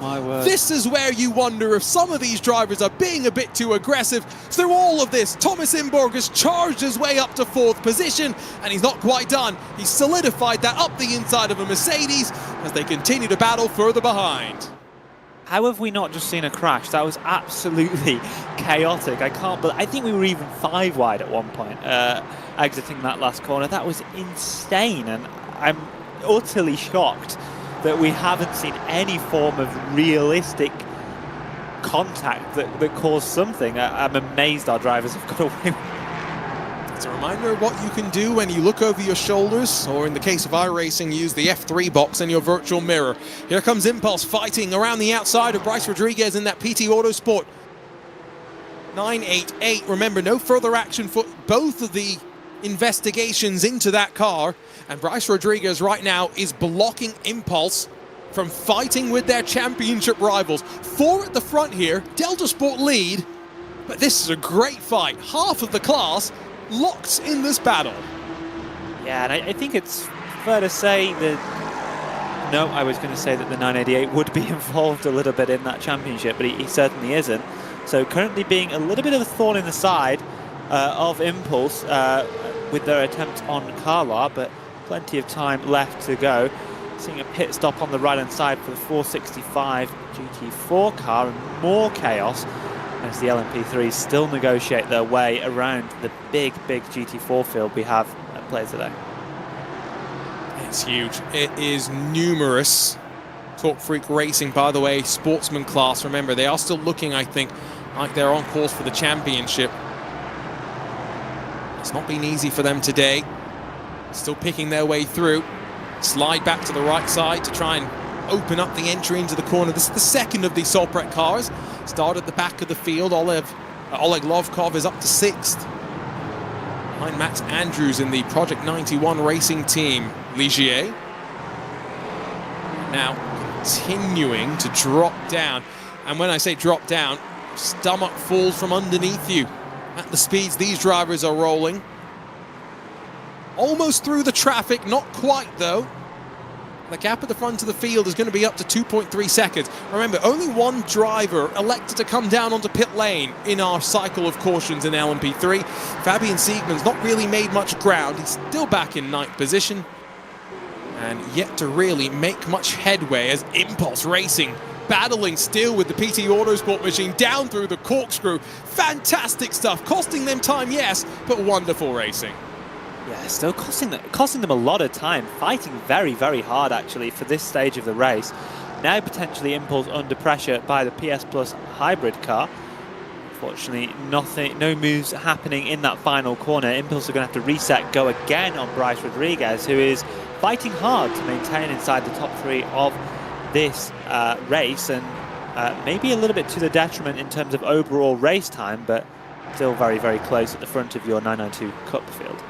And if I'm putting the dots together correctly, that's the Bryce Rodriguez that's been running a series we've been covering on RaceSpotTV. Yep. And helping that behind the scenes. So great to see him go from behind the scenes to on track once again. Up the inside, Fabian Siegmund slips past defending champion Sven Neumann. Car is going in the wrong direction right now, Will. Yes, the number 1 obviously in contention for our championship here today, but not really going their way. They are the closest people going into this race to the likes of the 88 of Thomas Imberg, but not really looking like they have the pace here at Laguna Seca, and despite having the number 1 on the car, not really being number 1 on the circuit right now. So 3 classes as it stands, although remember sport split into 2 divisions, so 4 subclasses if you will. 2 of those championships, both in sport, looking somewhat locked up right now. It's just the LMP3 and Cup classes where the focus really is. There's a 5-second penalty that's gone the way of World Sim Racing in sport. That was for minor contact under the safety car. Do get that accordion effect that sometimes plays itself out, Will, which for any driver who's maybe less experienced to the series, I remember when I did my first DGFX race back in the day, going 7 years back in time now, goodness. But I got a little bit irritated with the people behind me that forgot that, oh, we are catching up to the safety car queue. Maybe it's time for us to start slowing down now. Yeah, it tends to be something that does happen when we look at safety car procedures, but I guess you could still argue that people are not massively aware of safety car procedures, especially on the road side of iRacing. It doesn't happen as often as you get in the oval side of things, but you know, these drivers have all been running this series. They should be fully aware of the process. So yeah, I mean, it's something to take into account. I'm just trying to find out who our leader in the sportsman category is of the GT4 class. We see battle in LMP3. Very, very close on the exit there. And that pushes Ayrton Williams, the car that flipped through the final corner, back off the track as he loses out. More fighting. I'll let you figure that out because it's hard in sportsman with how the delineation works to track the leader. So once you get an update, just let us know. Meanwhile, the Porsche Cup cars, they're not GT3 Cup cars anymore, by the way. They are just Cup cars. There's a differentiation now. But Impulse fighting alongside of Carlar. This is for the championship. Either side of the darker blue Satellite Racing BMW. Who gets advantage here? Shara still trying to defend and hold on to their track position as they close back up to the leaders in sport. And it is Impulse that are still stuck behind. Some great fighting here, I've got to say.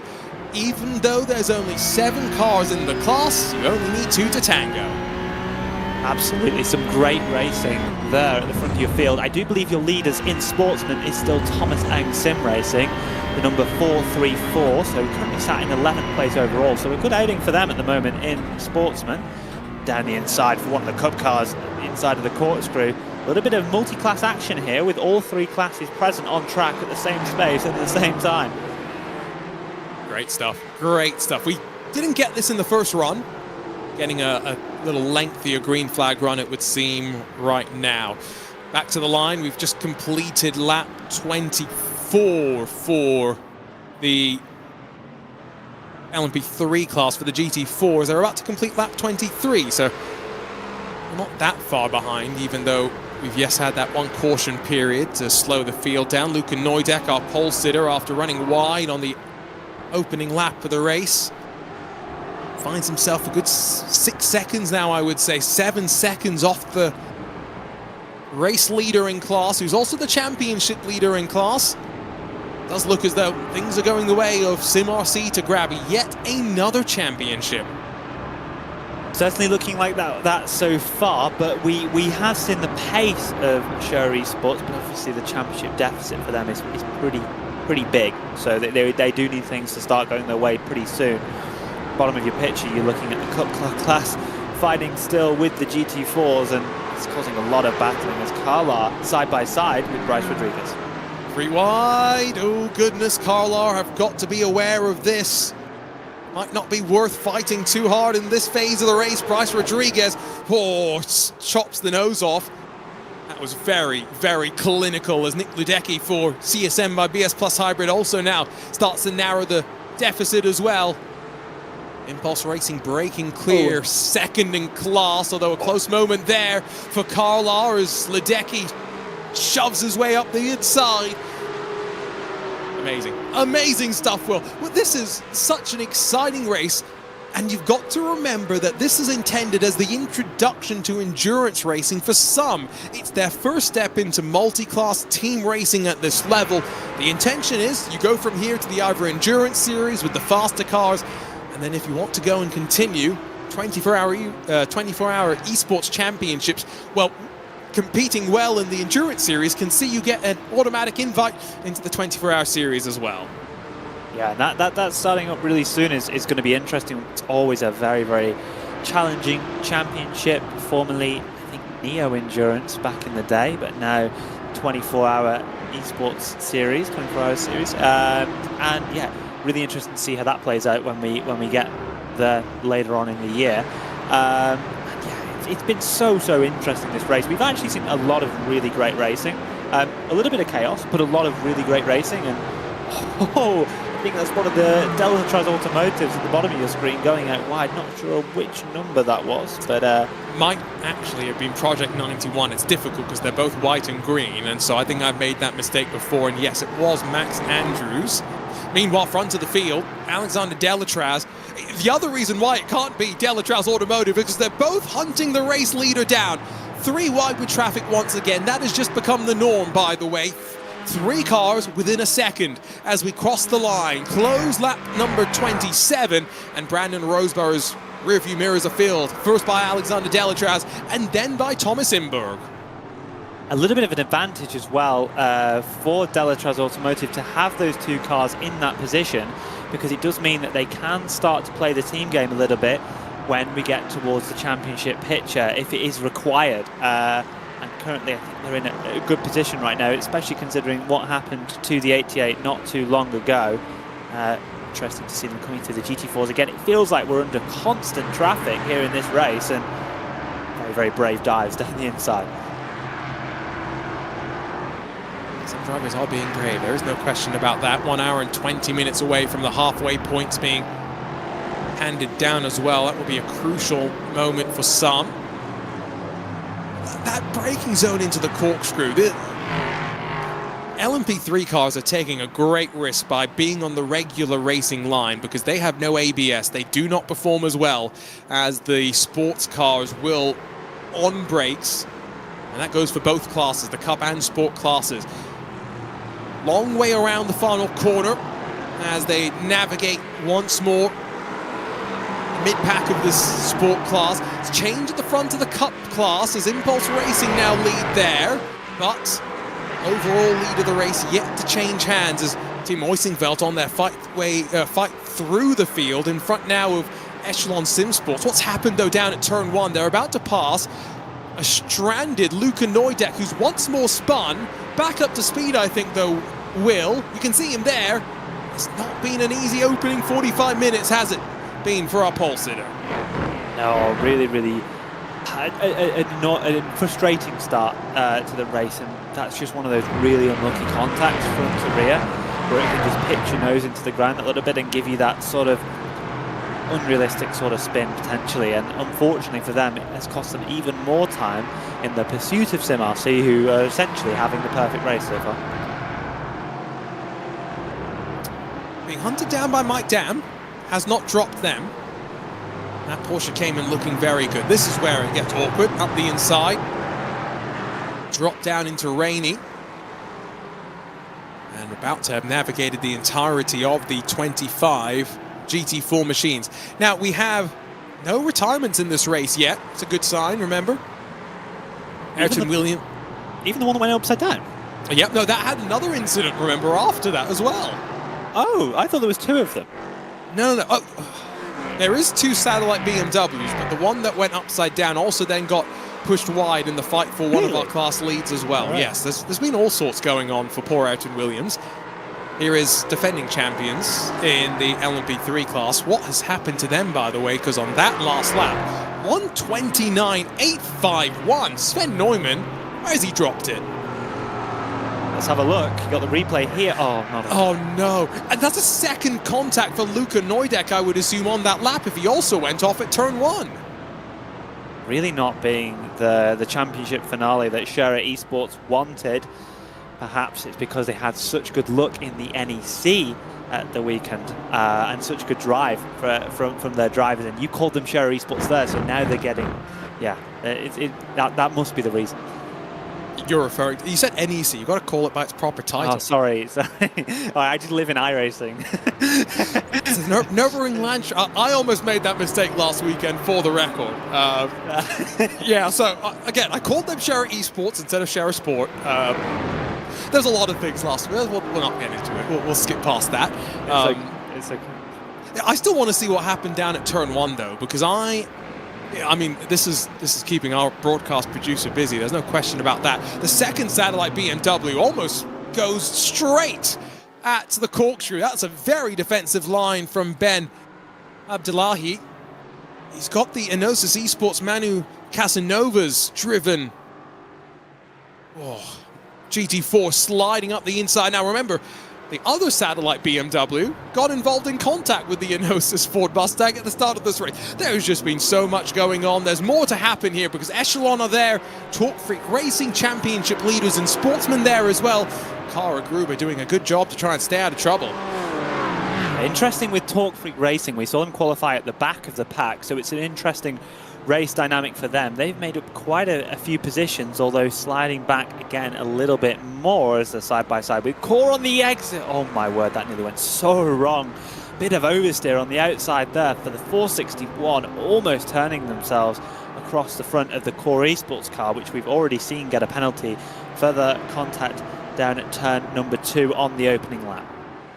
That's Dominic Engel, excuse me, former organizer of the Sports Car Open Championships, and still helps on some of the championships behind the scenes as well. 45 minutes about to be complete here, so we are closing on when you'd expect LMP3s at the very least to begin thinking about transits down pit lane.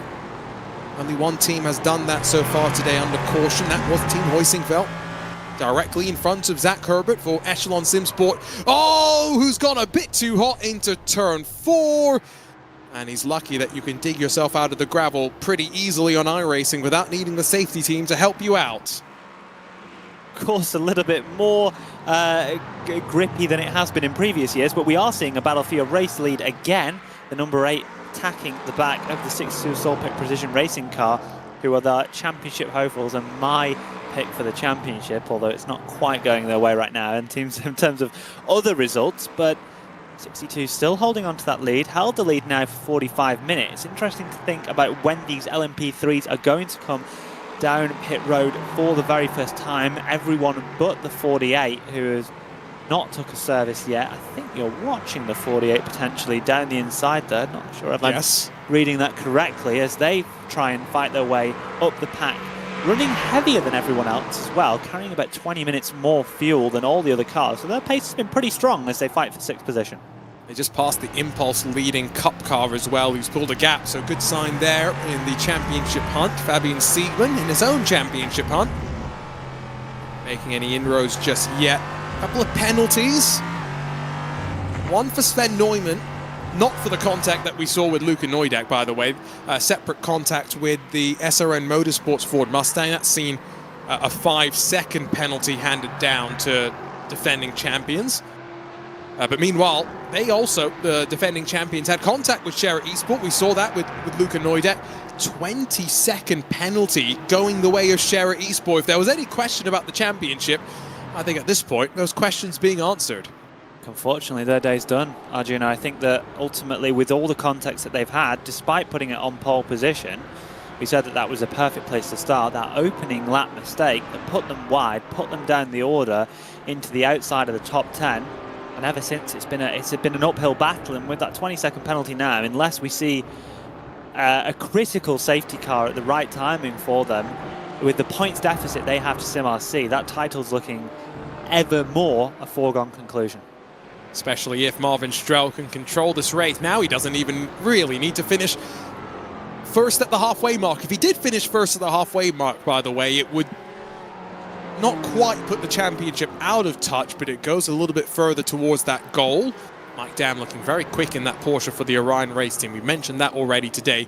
Also quick now that we have gone a bit further into this run. At one point, Graham Sanders was feeling the pressure from Frederick Schwartz in the Fiercely Forward BMW, but no longer. So 3 now within a second and a half at the front of the field. Whoa, championship leader up the inside of his teammate. The GT4 car didn't quite see it coming, but fortunately Delatraz did, and Thomas Imborg forward up to second as he hunts for the race lead. He wants to win this championship by winning this race.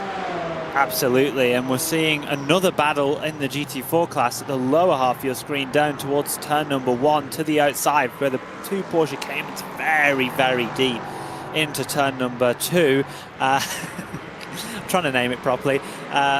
We're just seeing battles absolutely everywhere, Arjuna. I think that's the first. If that was intentional from Thomas Imberg, that was the first move that I've maybe questioned from him as we tiptoe once more down to turn 2. That is an awkward fight. The Mercedes finally able to slip in front, so Carter James going to now try and close back up to the satellite BMW.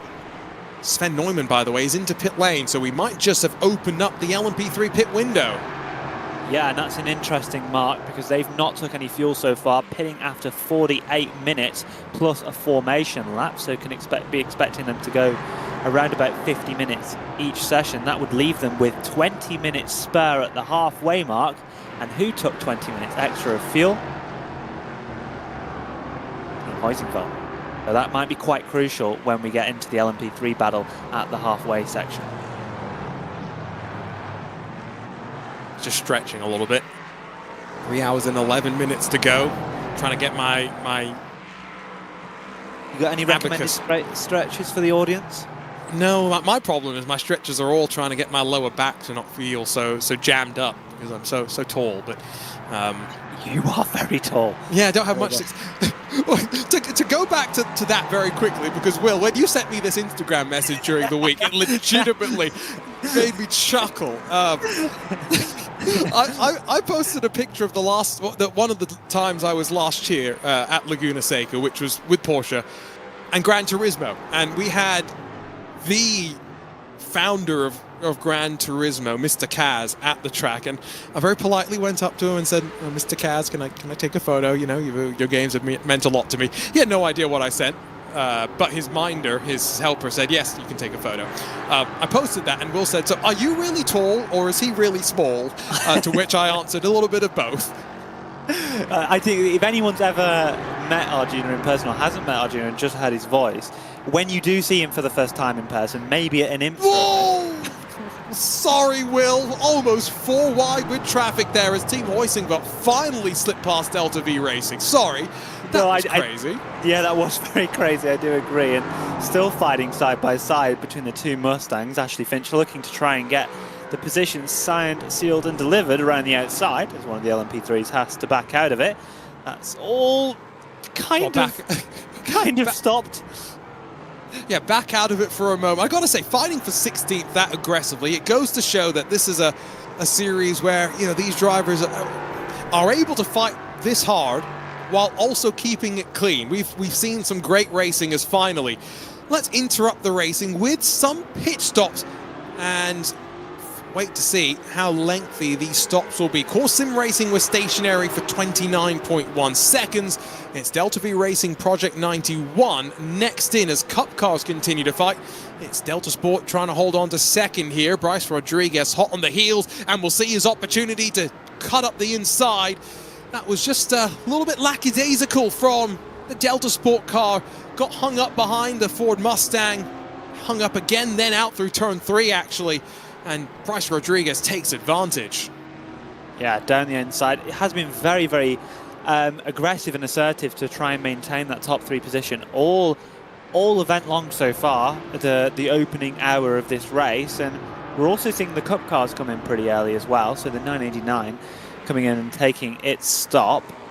Battle for the GT4 race lead still continues. We've not seen the Orion race team be shook off by SimRC. Certainly looking that that Porsche Cayman in the right hands is extremely fast today, so a little bit of management for SimRC to do. What I was saying before we saw the Ford wide moment is if you do ever go to an IMSA race in real life and just look down the pit lane, that's all you have to do, you'll see this guy that's like 2 foot taller than everybody else, and that's Arjuna. So that's all you need to do. It's pretty easy to spot. Shout out to one of our IMSA press team, Tony DeZino, who frequently will take a picture of me standing in front of a building and say, this building is X Arjuna's tall. Always a fun social post when I see, oh, you took me from that angle. Porsche Cup cars, I wouldn't have thought that they would have been due for pit stops, but I guess we are 36 laps in, and Delta Sport Sim Shop have found their way to the lane. Ledecky's been in and out as well, and it came after this moment where they got involved in some contact. Carlar hit them. That wasn't the big bit of contact, though. It was rear-ending the car into the wall, but no momentum lost, seemingly. Fires it straight back into gear and off and away. Porsche Cup cars running at 70% fuel this evening, alongside Ligier LMP3s running at 75% fuel, which greatly reduces their stint time. We also see a fuel reduction in GT4, and we haven't seen them into the pits yet, but they only have 85% of fuel. So that is leading to shorter stops, but to me, what just strikes me as the most important thing in this race so far is I think Hoisingveld really have the fuel and the position here to be able to lead at the halfway mark, providing we go green to them. Keep our eyes on that. The GT4 cars got an update late last year to bring them closer in line with IMSA Michelin Pilot Challenge cars. If we're running 85%, no car should even be close to where we are right now, even with a safety car although to get a couple more laps of safety car, so maybe, but we are talking a 55-minute fuel window brought down from there. So traditionally, you would have thought 46 minutes. So we are right on the edge of GT4 fuel numbers, I would have thought. All of our LMP3s have now been in and out once this race. Of course, that means Team Hoisingveld, yes, yet to stop for the second time today, after being the only team to have made their trip down pit lane in our only caution period of the race so far. Behind them, Brandon Rosebauer now has a 5-second lead over Thomas Imborg. How the traffic played out for them has really not worked out in the favor of the championship leaders. No, not quite. And like you were mentioning about those GT4s, they're holding about, you know, at least for the Cayman, they're holding about 63 litres of fuel at the start of this race. So will be more fuel on board for your M4 and your Mustangs, which have a larger tank but more fuel usage. But I don't expect them to see them going too much longer. I was just trying to find out what our leader in GT4, what lap they're on. I believe it's 36. 36. So yeah, I guess that they must have not that much remaining, but I guess we'll find out soon. Yeah, I'm pretty sure we must be hitting that number soon. For the record, I've heard in some IMSA races with these GT4 cars, some people tell me that, oh yeah, we'll get 48 minutes out of a fuel tank. So like, sometimes understanding and differentiating truth from fiction can be easier said than done. Behind the Grow Racing Team Mercedes, Share Esports trying to recover their way up through the field. Now they have not served their 22nd penalty. A couple more penalties just being handed down. Kira Iwata in the second of the Orion Porsche Caymans. It's a stop and go penalty for blocking. So that's a severe penalty in and of itself, because most of the time penalties can be added on to regular pit stops. Nick Ledecky's also got a penalty for a pit lane infringement. That will be fairly procedural.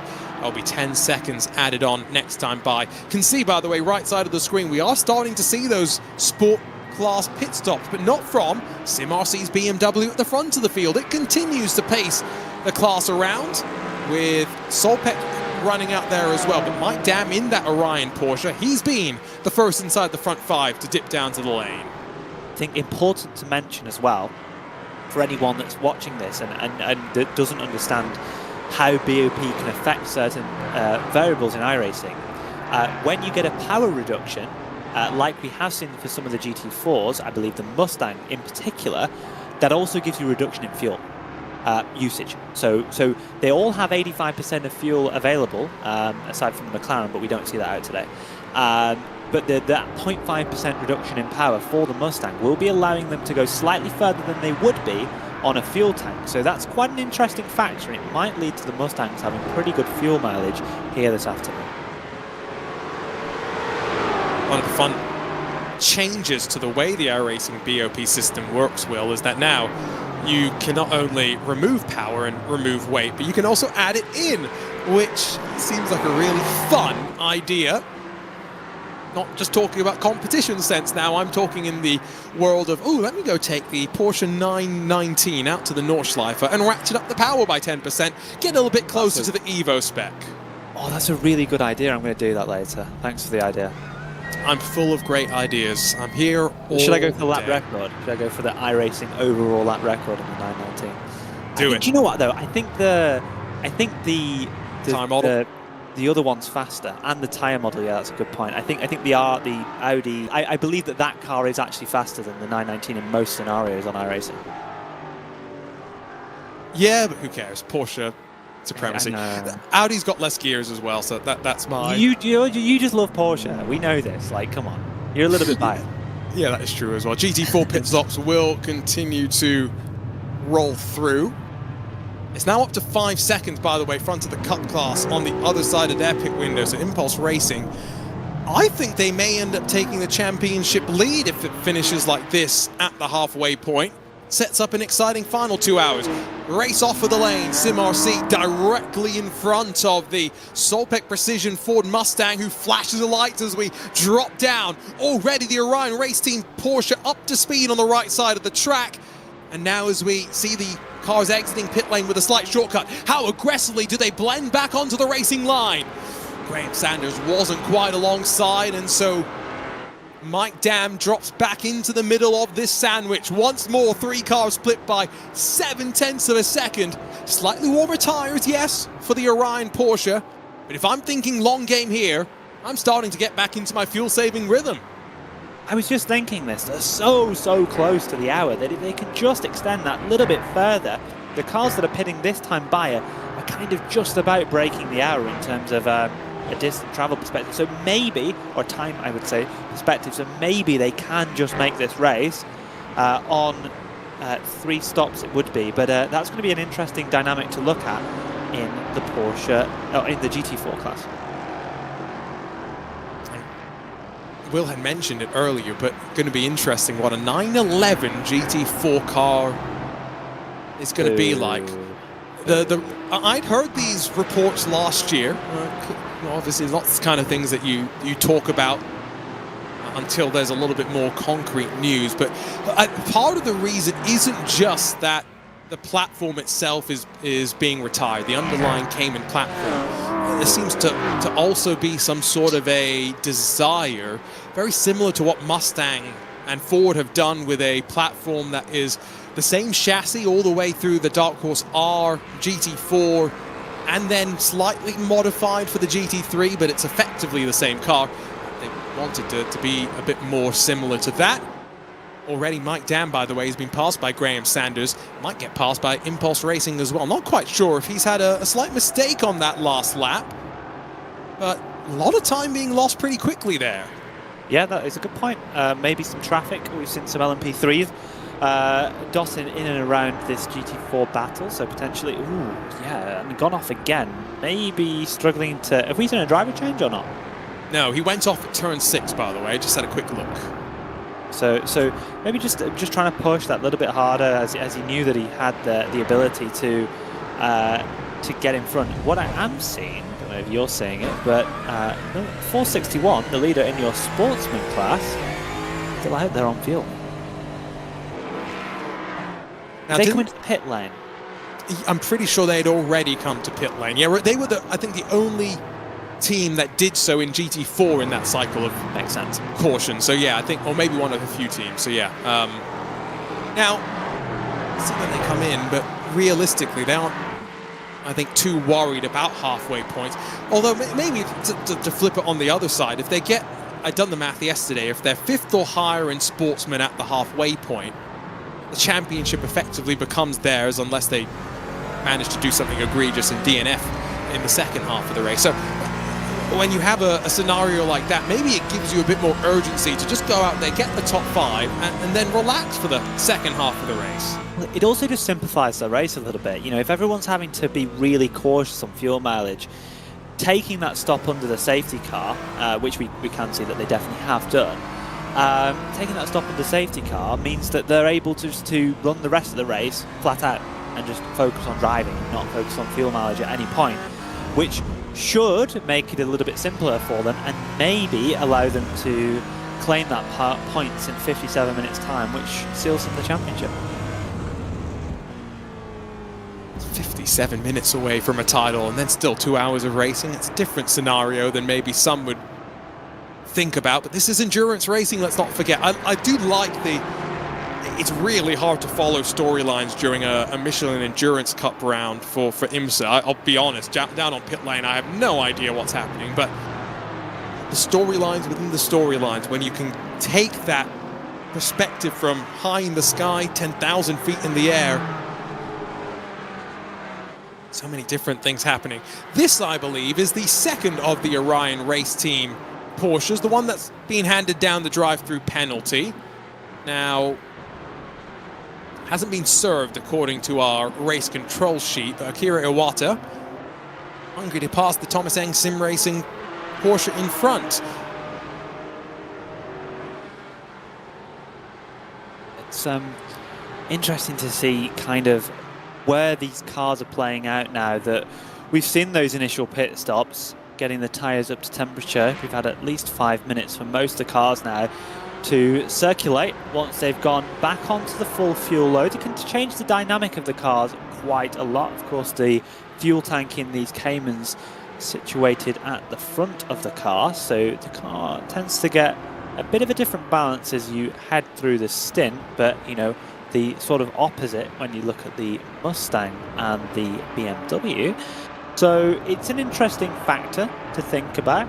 It's interesting to see how long we have Huizenveld to continue out at the front of the lead in LMP3, because I think that's going to be a really big moment for us as we come to the halfway point and being very brave with the traffic and potentially to their advantage. That was all 3 classes overlapping through Rainy Curve, the CSM BS Plus Hybrid Cup car, little bit closer than they maybe would have wanted to be to the fiercely forward BMW that's 7th in our sport class. Evans, for Team Hoisingveld, probably about 10 minutes, I would assume. No more than that is my assumption. To go about it the other way, though, 39 laps was what we saw, I think, about the longest in terms of running. Team Hoisingveld are on lap 35, so maybe no more than 4 laps from here as Delta V Racing in the red and black, right behind the green and white of Project 91 racing team. Remember, we've got a couple of the green and whites. Delatraz Automotive still running net second and third behind Solpec Precision. 40 seconds adrift of your race leader, though, and because Team Hoisingveld have got the lighter car now, I think they're actually slowly building up their advantage. So have to get a better sense only when we head back to pit lane. Now, this Porsche Cup car try and hold its line on the inside and force the LMP3 cars to go the long way around. It's allowed Project 91 to be closed on by Benjamin Cora. No driver change for Delta V Racing. There was a driver change for Project 91. There's fights in the sport class as well. Yeah, multiple battles on multiple parts of the circuit. Interesting to see how those driver changes affect the pace of the cars. You're only as strong as your weakest driver most of the time in these endurance races, and these are the drivers that are taking you to the halfway mark. So to make a driver change now is a bold move, potentially. Depends on where your eyes are set in the course of the race. Of course, if you're going to do 2 hours for one, 2 hours for the other, you get that clear divide, but maybe you just want to alternate 1 hour, 1 hour, and 1 hour. So it's an interesting factor to see whether that affects the drivers that are getting in the cars. Be interesting to see if Hoisingveld go for a driver change when they come into the pit lane. They're the current leaders of your race on the split strategy in the LMP3 class. You're getting a feeling for how it's to ride on board 474, of course, taking an inside line there as he lets the LMP3 go around the outside. Maximum drive time is 2.5 hours, 2 hours 40 minutes to be exact. Don't think there's too many that will be brushing up towards that. I think in a race like this, it's a bit more simple to navigate through, unless the safety cars at the end of the day make things more interesting. Big Sen and Benjamin Cora gets it done. Move the Delta V Racing black and red LMP3 car up to 6 down at the Andretti hairpin, and now we'll slowly start to close on a 14-second deficit to Oleg Lovkov, who has done a great job after qualifying down in 11th to... he was only 7/10 off a pole as well, so it wasn't like he was slow, but he's now 5th on track, and that makes him 4th really on the road. Once you consider that Team Hoisingveld will still owe us their pit stop, and it's going to be neck and neck between Fabian Siegmann and Oleg Lovkov when they blend off of the lane. Quick update on the Porsche Cup class. A slight mistake there for Delta V Racing. Cuts the inside of the corkscrew. Might get a slowdown for that. But it's Impulse Racing that leads. 10 seconds clear of PT Autosport. Team Checkmate Axis Project then 3rd. Delta Sport Sim Shop, former race leaders, 4th with Carlisle. The championship leaders down in 5th position. And so, let me quickly try and do the math on that, but 34 minus 18 means it's going to be 16 points gained by Impulse here. If it stays like this, they'll be the leaders at the halfway mark of the race, but 51 minutes to go till that halfway point. Team Hoisingveld, it's the 37th lap of the run, down on pit lane. Interesting to see. 51 minutes, that's kind of like the maximum I see these LMP3s going, judging by our opening stints. So maybe a little bit of a fuel-saving game for them in the latter half of this section. And yeah, it's going to be interesting because they need all the points that they can get in this title race, and it will be, you know, they go into the race 37 back. They're 3rd in the standings. Those halfway points can be pretty critical for them, and that might be what we're looking for. See GT4 go a little bit wide after that move. But yeah, I'm really looking forward to seeing how this plays out. They actually ended up keeping a lot more of their track position than I anticipated. I thought they would have been a lot closer to Oleg Lovkov, but no, he's only 5 seconds adrift of our race leader. So for Team Oisingfeld, this is a big net gain for them overall. Not just relative to the end of this stint, but regardless. Started down in 5th, had to do something to get out of the fighting in the early stages, and it has worked wonders for them. They're another 5 seconds clear of the pair of Delatrau's Automotive LMP3 machines behind them. 2 hours and 50 minutes to go. It's looking very, very good so far. I say looking very good. One driver is just completely driven off the track at the final corner, and that is the leader in the sport class. Talk Freak Racing by TFR Lab, who are, at this point, Will, the only team that still owes us a pit stop. Yes, and it's interesting. I think that's probably because obviously we see the difference in the times that the GT4s get out of the tank. A little bit deep. Oh, that's an unoptimal line at the final corner. That's not going to be helping the stint timeout. But ultimately, I expect to see them come in soon. It's been good for them in terms of having a clear track in front of them, clear track position, for them to focus on just trying to run their race. We expect them to walk away with the title here today. I think it's fair to say, given the championship implications and what we have available. And when we get to the halfway mark, 48 minutes time, the points that they get just by having this surplus of fuel will probably benefit them greatly, I would imagine. It's now almost 12 seconds at the front of the Cup class, so continuing to open the gap there. SimRC have got some breathing room to the Solpic Precision Ford Mustang chasing them down for the net lead in sport. Still a relatively close fight across our classes here in the 4 hours of Laguna Seca, as Talk Freak Racing by TFR Lab do indeed end up coming down to pit lane after 35 laps. They've got one of those stalls that actually means that you've got to be aware that as soon as you hit pit entry and activate the limiter, turn left and get into your box, because you are going to miss it if you don't. Yeah, it's a hard box to get into when you're talking about the first pit stall at Laguna Seca. There's a lot of tracks that have this dynamic, but when you're coming onto the lane the first time, it can be quite a interesting thing to come across. So it's something that you need to be aware of, and maybe your team members can help you. Also something that might catch you out in a driver change as well. So it can be quite interesting to see. So yeah, we look like we've had that resumption of the race lead for SimRC as well, which is obviously going to be the same. I wonder what we'll see from the Orion race team. We saw a lot of pace from them in the opening section of this race so far, but then obviously just after stops they lost a little bit of time with a few mistakes, so they were looking pretty strong until that point, but SimRC still control the race at the front in GT4. Looking at the LMP3 battle, as it's just so mixed up now with all the traffic. We just have all the traffic passing all of each other at pretty much every point in time.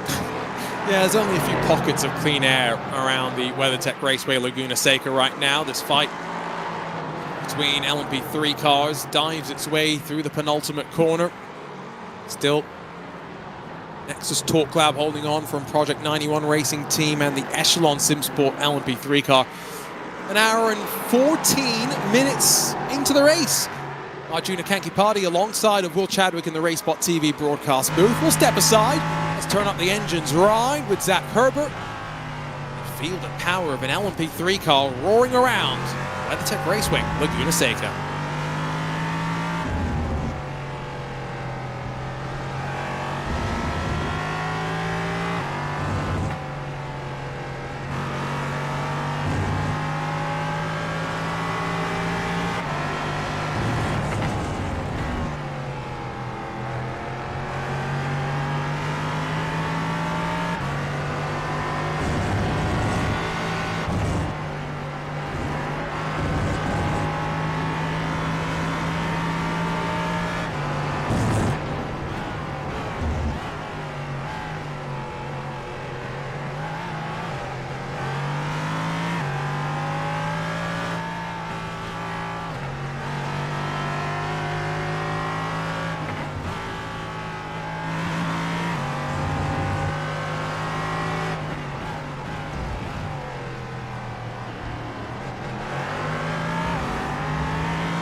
A couple of laps in the fight with Echelon Simsport and Zach Herbert. Project 91 Racing Team still in front, but Nexus Talk Lab slowly driving away here in the 4 hours of Laguna Seca on RaceSpotTV. Arjuna Kankipati and Will Chadwick for this season finale. Only 42 minutes away from paying out our halfway points, Will, and being one step closer to knowing our championship stories. Yep, that's absolutely true, and it's a critical thing that we've talked about a lot already so far. And quite interesting to see how these battles have kind of evolved. I find it interesting to see that, you know, we've maybe seen a little bit of a drop or a sustain in the gap between the 62 and the 48 at the front of the LMP3 field. Currently watching 9th place in LMP3. I think that's attacking the Project 91 car. And yeah, it's interesting because that Huizenveld car in qualifying was maybe not as clear cut. Like they didn't seem maybe like they could challenge today in terms of raw pace, but the strategy's been on point, and they're looking more and more of a force to be reckoned with as the race goes on. Helps if I mute myself. 2 hours and 40 minutes is the maximum drive time. So remember, once we cross the mark in 40 seconds time, if you haven't done a driver change, you can, and you can get to the end. However, we're not expecting too many to maybe do marathon stints all the way to the end of not just the race, but indeed the end of the season. It's down to 4 seconds. Slightly heavier car. 12 laps heavier in terms of the fuel load. That's not holding back Fabian Siegmund. What was a 5 and a bit second gap a handful of laps ago, now down to 3.8. He's just working his way past some of the fighting in some of the other classes where the Orion Race Team Porsche, it's a second of those Orion Race Team Porsches, Akira Iwata, as Altura Esports behind, Logitech GOBDM in front, Luke Burdenshaw at the front of this queue, and it's quite remarkably 5 consecutive Porsche Caymans in a row in the sport class. The tail end, Altura Esports some time. And so as they now head up the hill in towards the corkscrew, pressure being applied. Altura Esports now trying to hold on as they drop down into the final part of the lap. As we get into this stint of the race, Will, I often feel as the middle of the race, it's where drivers sometimes let their guards drop. But because we've had no retirements in this race, all 43 still left on track, not much chance to breathe in traffic. No, we've seen a very hectic race in traffic, I could argue. I think that when you start to think about how long the lap is, especially for an LMP3 car around here, you know, somewhere sitting around the 1 minute 16, 1 minute 17 region. It's really quick, you know, only 77 seconds to go around the lap. So realistically, we've not got a lot of space for all these cars to hide. It's a relatively short lap, like we've been alluding to, and it just leads to the traffic just being that ever more present in your overall picture, and it's shaping the race. There's no doubt about it. The way that you manage traffic, the way that the traffic is interacting with you every time you go past it, or every time that you're lapping a slower class car is impacting the way that things go. And yeah, it's been interesting to see how this race has developed, and a great point you bring up on minimum drive time, because a lot of the teams need to look towards that, especially teams that have made a driver change so far, because they've obviously not fulfilled that for the first driver, so we can expect them to swap at least one more time. Luke Burdenshaw's closed up to Akira Iwata after being passed. Important battle, by the way, in Porsche Cup class, where it's the fight for third. Delta Sports Simshot, Carl R Esports, the championship leader, putting the pressure on after a mistake for Team Checkmate Axis Project. I think we've also been seeing a difference in 2-tire pit stops maybe versus 4-tire pit stops there. Carl R closing their way up through the field. As it stands right now, that swap in championship lead that I had mentioned, where Impulse Racing may take over the lead, I don't think that's the case anymore. If Carl R were able to get back in front of Delta Sport, back up into third, that would be a crucial spot to give them a couple more points heading into those final 2 hours. Under the Firestone Bridge, that's how you can tell this is slightly older on iRacing, because I believe that's now one of the Mother's Polishes bridges, and now this Mother's Polish bridge has changed to something else. The other way you know it's a very old version of iRacing is no track limits to worry about climbing up through here. There's a lot of tarmac now in the real world on the right-hand side. They've placed all sorts of things to stop drivers from going out there, but even easier, just don't tarmac it in the first place. Yeah, a bit of a shame that they've done that, I think. Same goes with the new bus stop chicane in Daytona. I know that the general consensus is you do ovals around there, but I don't really like the new tarmac that's been placed down. If you're liking the action here at Laguna Seca this afternoon, you might be thinking how you can get involved. Well, obviously you can get involved in the IVRA leagues when they come up for signature for sign-ups, but also the IMSA series on iRacing, the official series on iRacing, goes to Laguna Seca this coming week on the Tuesday turn, so plenty of action to find and race. What's happened here to our championship leading BMW? Just letting by the Ford Mustang there. I think this is all just in the fuel mileage game. Now, there has been an incident out on track, by the way. It's involved Nexus Torque Lab. It's also involved SRN Motorsports. And here it is, down through turn 2 at the Andretti hairpin. I mean, that's just driving straight through the rear.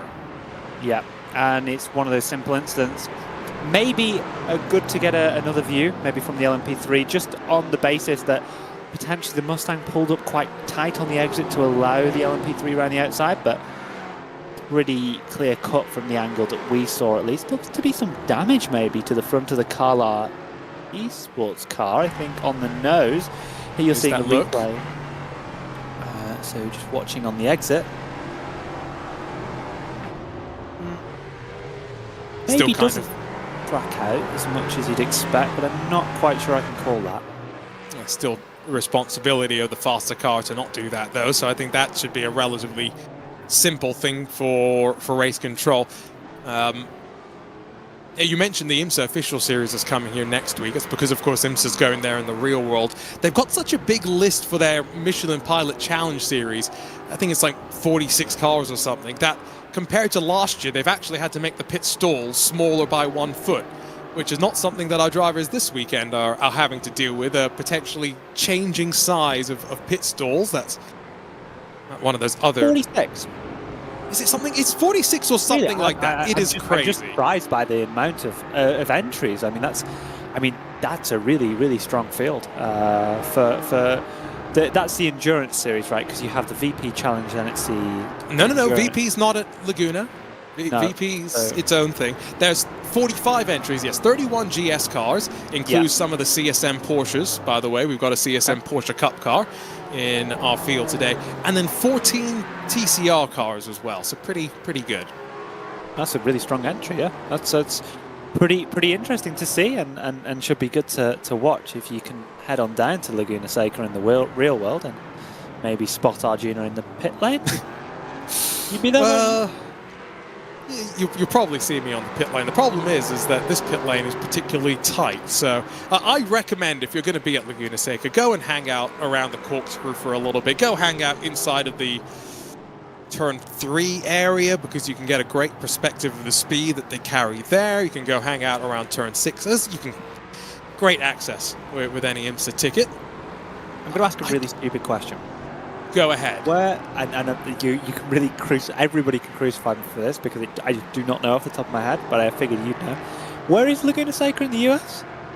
West Coast, and if anyone says it's in Salinas, that's technically not true. It's also technically not in Monterey. It's basically halfway between them. Okay, so yeah, okay, yeah, I understand that. Sorry, it's in what they call the unincorporated county of Salinas, as I believe its technical. That's a Porsche Cup car. That has ground to a halt. I see Core Sim Racing slow as well, but I don't think that's involved. Now, this could be crucial, because there is no recovering that car without a safety car, and it's the Team Checkmate Axis project that gets spat out wide, and that is one of the Delatraz automotive cars. The question is, which one? Which car? was not Delatraz Automotive, I think, by the way. It might have been There's Yes! too many green and white You did cars. it as I've well. made that mistake again. Well, let's go. At least I didn't do it. At least I wasn't the only one. Unfortunately, the safety car at this sort of timing, I think, simplifies the strategic grounds a little bit to the halfway mark. Already seeing maybe some cars will dive to pit lane. Given the safety car, I'm not sure when they're allowed to do so. Probably after they've all formed up. But yeah, I think maybe simplifies our strategic games a little bit. So that was Project 91. I want another look at the replay though, because I'm not convinced there was contact between them. I would say there wasn't contact. Yeah, because he was already so out wide. He must have been spooked coming in through turn 6 actually. So winding this replay back another 20 seconds, maybe a little bit more actually as well, would help us understand how they entered into that corner. Because even with the extra aerodynamics at the front of this 992.2 Cup car, it's not going to turn in as well as a GT3 car does there. I think it's just a simple mistake, right? I mean, ultimately, you run a little bit wide in the exit. Your outside tyres have less grip than your inside tyres. This causes an unbalance, and you have that sort of snap that we saw. Does get a little bit spooked maybe by the P3, misses the apex a little bit. Oh, he just drives himself off, though. Yeah, there's no doubt about that. Yeah, I don't think Lucas can say too much about what... Oh no, it's definitely not a penalty towards anyone else, for sure. Yeah, it was a half-hearted look from Khalid Ramadan, but again, there's nothing wrong with that. He didn't commit, didn't pull alongside. And so now what we will do is, unlike what we had about an hour and 15 minutes ago with our first caution, we'll have to cycle through anyone who was trapped between the leader and the overall leader of the race, between the... Effectively, everyone who was in danger of going a lap down now gets to cycle back around before we'll open up the pit lane. And unfortunately, like you say, neutralize any strategy that we had on the run to the halfway mark. Team Hoisingveld were hoping maybe to take advantage of that. What they might be able to do here, Will, is not put 4 tires on and slightly short fill and hold on to track position. I'm thinking out loud. Yeah, I would imagine that obviously they have more fuel on board than the rest of the LMP3 class. So, I mean, naturally, I think that would just make the stop shorter unless they have tyres at the same time. So you will have to look at that and see how that plays out. But yeah, I think that with the fuel advantage, they might be able to get track position, which will potentially allow them to still secure the points that they were looking for at the halfway mark. It's only going to be about a 10-point gain, though, at this rate. So even if they did win, and I say win, lead at the halfway mark, and you know, Delatraz, excuse me, I'm getting myself mixed up. Delatraz Automotive aren't going to swap around that team order unless they absolutely have to. The championship leading car sits in front of the sister car, 3rd and 4th on track. So 3rd is probably, unless there is a bit of a shift in the pit lane as well, which could be a possibility. Delatraz have a decent pit stall at the end of the lane. It should allow them to hopefully minimize any track position that they may lose. Now some of the Cup cars are getting their lap back as well. It's our second safety car period in this 4-hour race. We're trending towards 1 hour basically right now.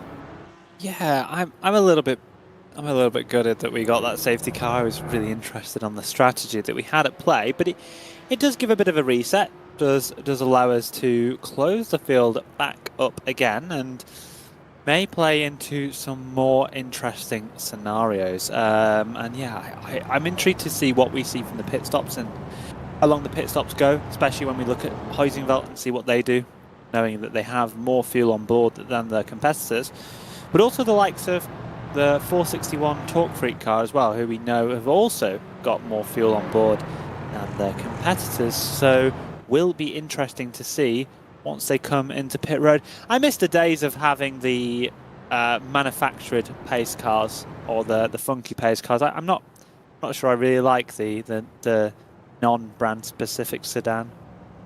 Well, they do have a nice BMW M2 CS Racing safety car, which I'm quite partial to. I know, but why select that one? I think this one's a bit boring. the non-brand specific one, in my opinion. Oh, I'm I'm just saying there are options being added by iRacing.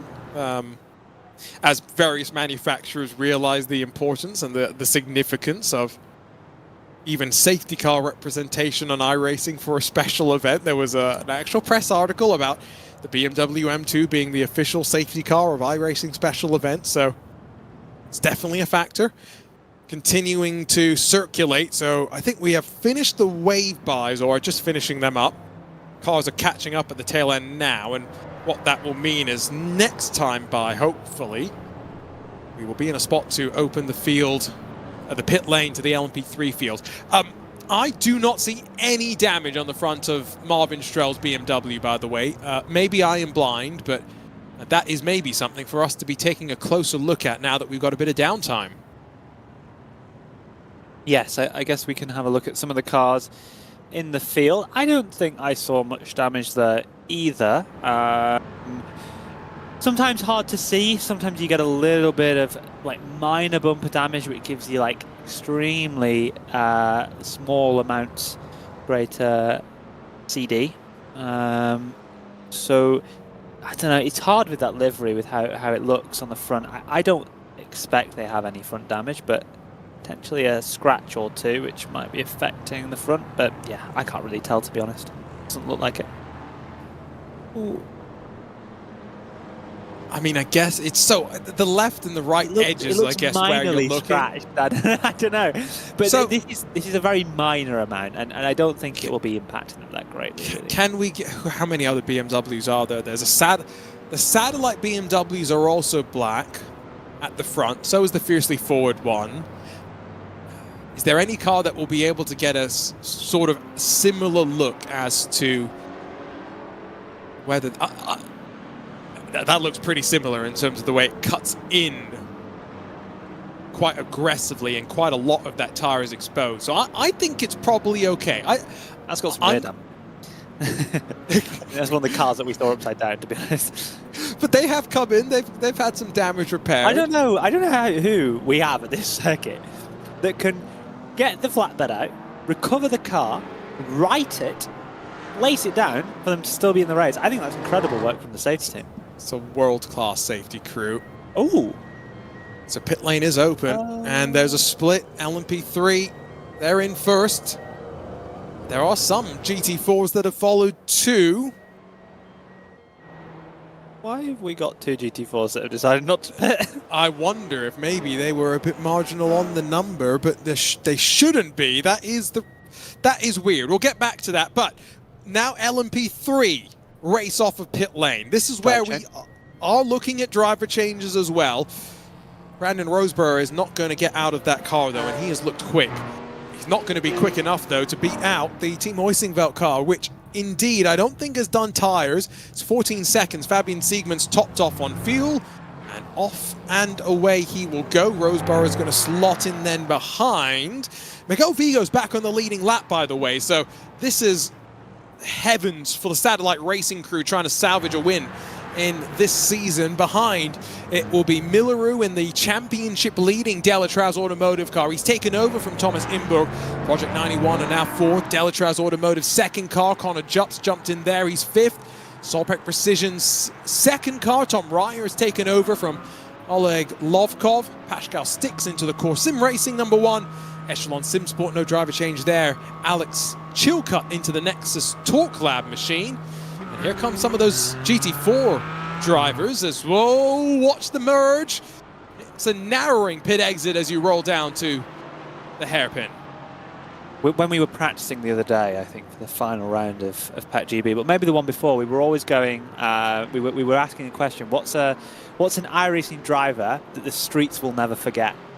And when you say Pascal Sticks, to me at least, because I used to do loads and loads of GT4, Pascal is up there for me. Streets will never forget sort of driver. Do you have any in your mind that come to you? Oh, there's many. Pascal's one of them. I mean, Miguel Vigo is maybe a slightly quieter name, maybe not a top split name for some, but when you talk about these sort of leagues that I've commentated on for the last 6 years, that's another name.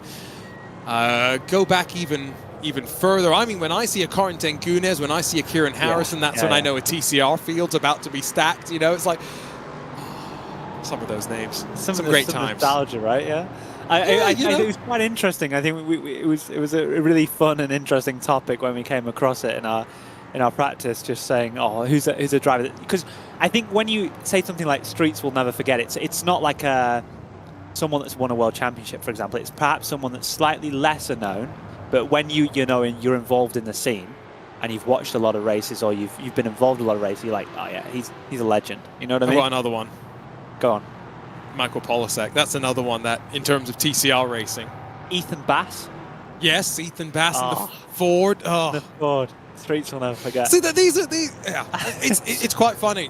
I'm coming up on now 6 years since I first did a broadcast with RaceSpot, and there's been a lot of broadcasts in that time. But like you say, it's been some good memories. There's one clip that I forever will say is going to go down. I didn't include it in my most recent show reel because I felt a little bit unsure, but I think I will for my next one. And that's the Golden Toast Grand Prix. I mean, like, come on. That I never did that. I was quite. But you remember the clip that I'm talking about that's going to be in my show reel from next year onwards. Everybody remembers the clip. If anyone's in chat, I'd love them to also give their input if they have a Streets Will Never Forget driver. But yeah. Ooh, yeah. Tim Matska. Big Tim. The big green Tim machine. Matska. Yeah. Totally get behind that. Totally get behind that. I'm sure someone has one in the chat. But yeah, it was a good topic when we came across it. And you know, when you're practicing and stuff, and you know, if you're doing quali runs or race runs or stuff, maybe the interlude between, it's great to have a little chat and you come across these gems. You know what? I've got an underrated one for you. I don't think we're going green this time by the way. I think next time. Now I've forgotten that name because it's dropped out of my mind. So maybe it's okay. You've got a lap. You've got that lap. Yeah, maybe we'll pop back in, but that is a great topic. That is fantastic. I mean, yeah. I wonder if our producer has any Streets Will Never Forget, which maybe be a bit before our era. But obviously Hugo, who is producing this broadcast, won the iRacing World Championship back. Do people know what Coanda was called before it was Coanda? I actually don't know that, and maybe I do from watching really old broadcasts, but. Not by that is a Streets Will Never Forget. That what was the team that Hugo was on that he then went on to be part of the founding at Coanda. I love that topic. That's a good one. And when I brought up DGFX earlier, Hugo was like, "My goodness, how time has flown since then." Go back into some of those days and some of the characters and personalities that we've had in the years. Nice time in the sim racing space. Okay, quick update then on how things stand. Impulse from Carl are 1-2 in Cup. That means any advantage negated from Impulse there. And if I'm reading this correctly, Carlar have taken 2 tires, while there are some that have taken 4. So that will be one to keep an eye on. In Sport, SimRC back up front with Fiercely Forward second, Orion third. Solpec drops all the way down to 5th.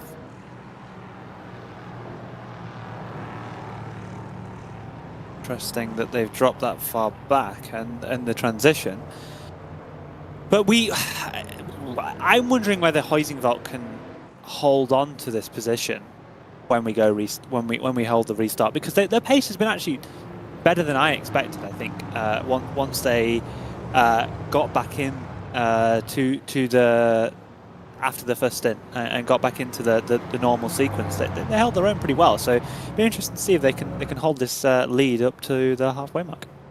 Not a good sign for SRN that Ryan Huff has had to return to pit lane and sit there for a while, but he has just rolled right as our field comes back around. Are we going to get another lap? Yes, I think we are, in fact. So yeah, I was not sure if we'd see those lights disappear off through the final corner, but it's a couple of end-of-line penalties that I think Race Control is still working through, courtesy of, like you mentioned, maybe some GT4 cars who came in when they might not have been meant to. But I'm now just reading through the a safety car appendix. The reason why I'm having to do this is because the safety car rules aren't exactly the same as the IMSA safety car rules, which are the ones I've become very familiar with recently. Just slowly working through when we get to pit entry. We'll slowly work our way through there as we ride on board with the car still weaving. So I think they are under the impression they are going sooner rather than later. I'll be honest, it's more difficult to read a rulebook and talk than I'd initially thought, Will. I don't have any insights as to whether there should be any penalties from those GT4 cars coming in a bit early. I have no idea either, but we did have a submission for Streets Will Never Forget, and that's Graham Saunders, and I'll give him that. I think Graham Saunders' Streets Will Never Forget, at least from officials. Did a lot of officials back. Isn't he got like a really, really large amount of official races? We've had some fun with him on those iRacing IndyCar broadcasts as well, so that's a good shout. I see that was Andrew, so maybe he's also going to help us understand the safety car process. He has also said new tires are slower, so maybe that's a factor as well in some classes, and specifically for Team Hoisingveld. That's not a bad thing for them, actually, given that slapped on 14 seconds of fuel and will lead us back at the front of the field. Right. Well, the lights off on the safety car, a bit far back to know, but I get the sense the field starting to pack up. We're getting ready to go racing, Will. Yeah, looks like we are. Finally, we can get this show back on the road with just 15 minutes until we award some half points. And quick flick through the rules. I don't see anything as to classes coming in on different laps under safety car, so you can come in when you want, but maybe the call was to come into a quieter pit lane the second time by. Second safety car period in the books. An hour and 45 minutes complete, 15 minutes away from halfway points being paid out in the 4 hours of Laguna Seca, the season finale in this 2025-2026 IVRA Clubsport season.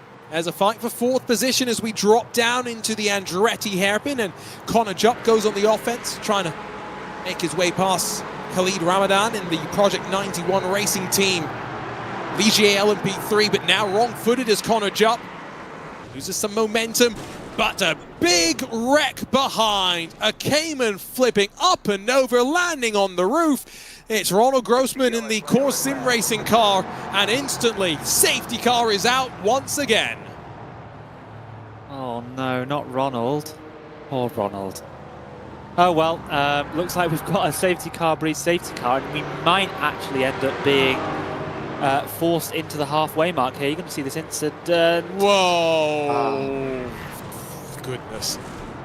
It's a good thing that no one was leaving pit lane there, because that could have blended into a three-way incident, and Ronald Grossman, I don't think you can really say he had too much blame here. The Enosis Ford Mustang, I think that is, gets a great exit out the final corner, but it isn't quite alongside, and then it's just pushing the left rear until, as they come over the crest, drop into the slight left-hander.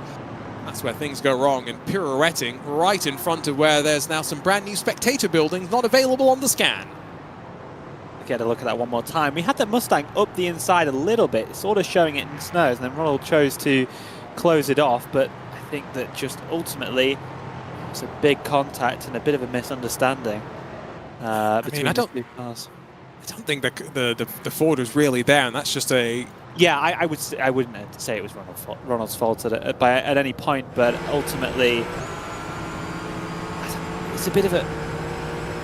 It's like, yeah, the Ford's he's trying to force the issue almost a little bit from the Ford side. It's a really spectacular crash. Not to say I want to see it in slow motion, but...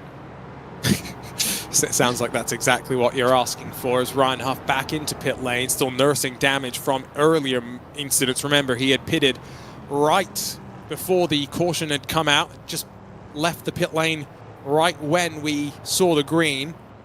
So well-timed caution from his perspective, can continue getting the work done on his car and potentially fighting the second half of the race. But because the caution has come out so close to the previous one, this will be a short yellow, Will. It will all depend on how many laps we need to work through the various processes. It could be a 1 or 2 lap shootout to the halfway points. And here you go, you sicko. You get exactly what you asked for. I'm not a sicko. I just think it was a really impressive maneuver. I feel sorry for Ronald. He's a great guy. The physics on this were a bit more realistic than the rollover we had to bring out the first caution. I'll say that one at least. Yeah, no, I agree with that. And again, sinking a little bit into the ground, but at least he can get recovered by the safety team here at IVRA and can rejoin the race, having requested his... what? You have just given me the next feature that iRacing needs to add. Drivable safety vehicles. It's not Truck Simulator, Arjun. You can't... No! You know why I want to do this? Because after doing NLS last weekend, it was so weird commentating on a race where they put a truck on track and then the yellow flags kind of move with the truck, right, as it goes to where it needs to pick up a car. It's just, I think, you said IVRA safety crew. Let's get the IVRA safety crew on track, literally, not just figuratively. That's an update, I don't think. Of all the things that iRacing may introduce in the next 10 to 15 years, I'm pretty confident to say they will never do that. Because I just think how could you even, it's like you start to become like farming simulator or something. You got to go park up at the side of the car. Genius. Can you imagine? Lawnmower simulator within IVRA. Take care of the racetracks. Walkable people, and you jump out of your cab, you can see the cars going past you. You've got a ratchet strap to the car, gonna flip it over. Oh, incredible. Imagine how much extra you'd have to pay to join the leagues just to get movable safety. You have to have a full team behind this thing. I never talked about the realism of logistics. I just said about the fun. Like IVRA Esports has got a new edition for 2026. I mean, if iRacing adds that feature, I 100% will make that happen. This is a promise right here, right now. If we get drivable safety vehicles... It looks like one of the safety team members have gone rogue and they've took out the leader. Arjuna decided to police track limits itself. Now you're giving me other ideas for non-IMSA esports events that we can run. Boy, we have... I'm about to smile so much that my cheeks are going to start hurting. So we'll get more serious shortly, I promise you that. The problem is, are we going racing this lap now that the safety car starts to gallivant away? Yeah, for sure, with lights are off. Okay, so stop joking, Will. We're going to have 9 minutes here until the halfway points. Better lock in. As the kids would say, lock in. Or what else would they say? Time for some aura? I don't know. They wouldn't say that, Arjuna, but let's get back in the way. Fabian Siegmund. That's a long wait out of the final corner. And eventually we are racing once again. Cautions breed cautions. We barely got over the crest of turn 1 before we saw a car up and over into the gravel. Once more the LMP3 safely through as a move from Delta V Racing in that black and red. It's Gamda Ragnar who's passed Tom Reicher. Only momentarily back up the inside for Solpec Precision Racing. Lots of fighting as our 3 classes now stretching their legs. Impulse in front of Carlar, Simmer C in front of Fiercely Forward. That's 2 BMWs in the sport class. So meanwhile, net second. Now that Team Oisingveld have been cycled back to the front of the field, Brandon Roseborough in front of our points leaders, Corentin Milleru. It's a nervy moment, bit wide out there for Brandon Roseborough, but he holds on, and now a defensive line into the corkscrew. His tyres have not fired up as quickly as our race leaders. Yeah, just on the defensive as well, losing a lot of time. That lead battle looks like it's almost becoming a foregone conclusion before we've even ended the lap. Only 8 minutes and a couple, I would say maybe, 5 or 6 laps until we'll see these halfway points sort of dished out, but still all to play for that second position. I could see a number of changes happening if we see them come together. For finishes like this in 7 minutes time, Oisingveld only will gain 9 points on our championship leaders. In a good spot right now.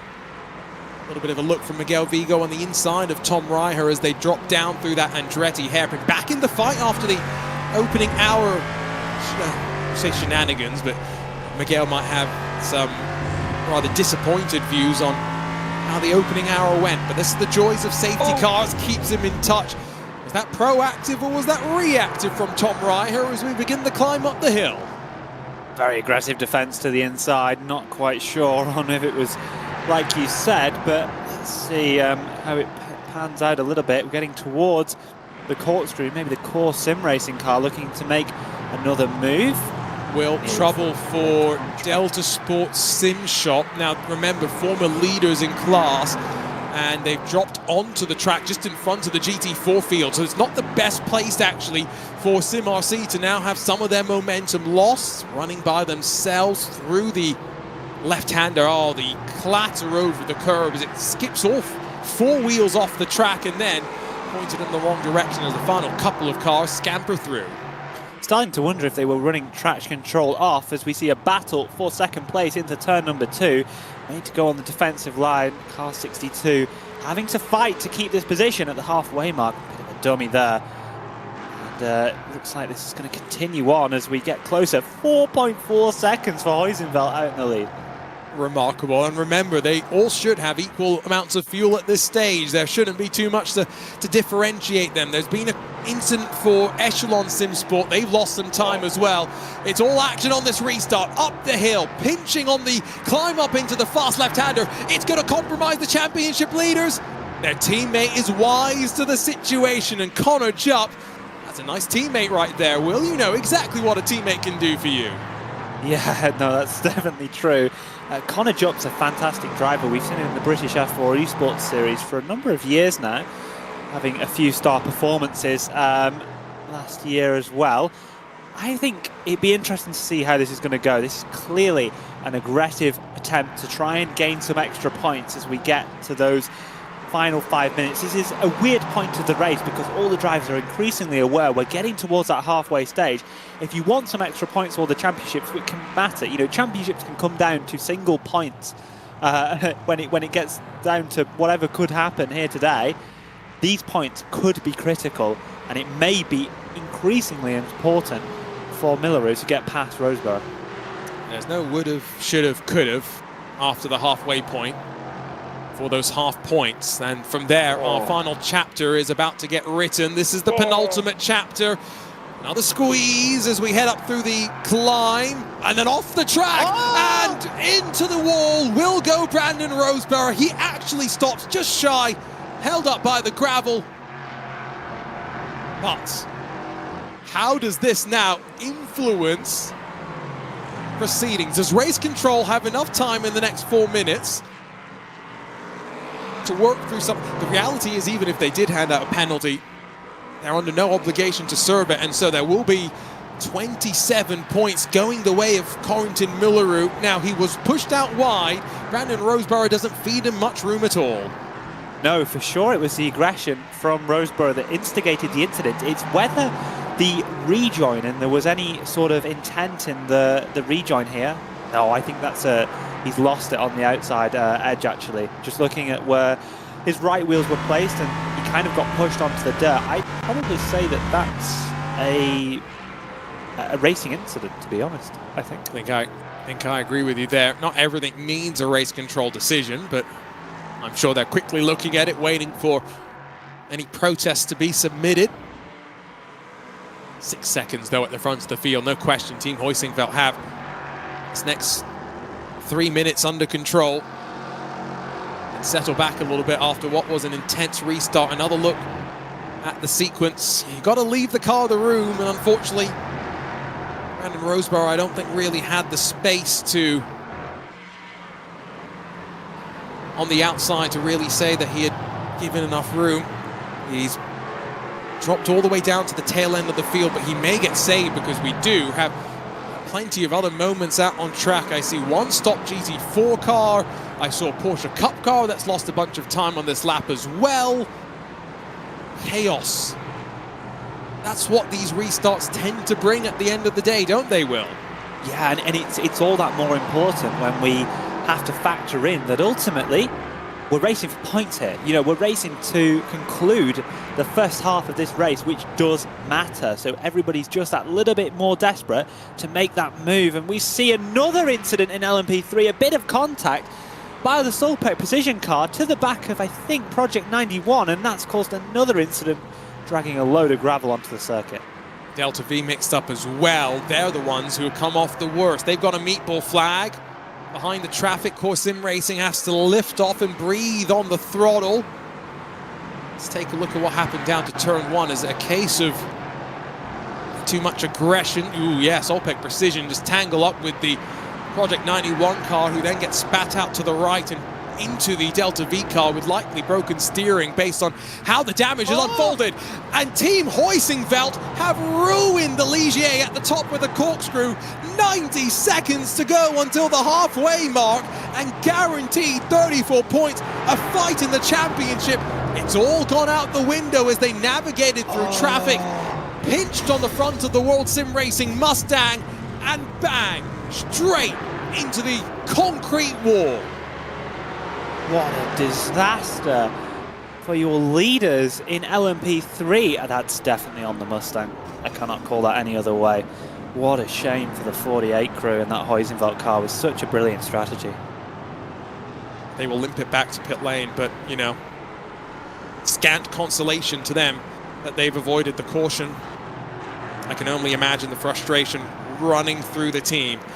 I think that means next time at the line, we are going to get the half points paid out, halfway points paid out to be specific. They're not half points, they're more close to a third points.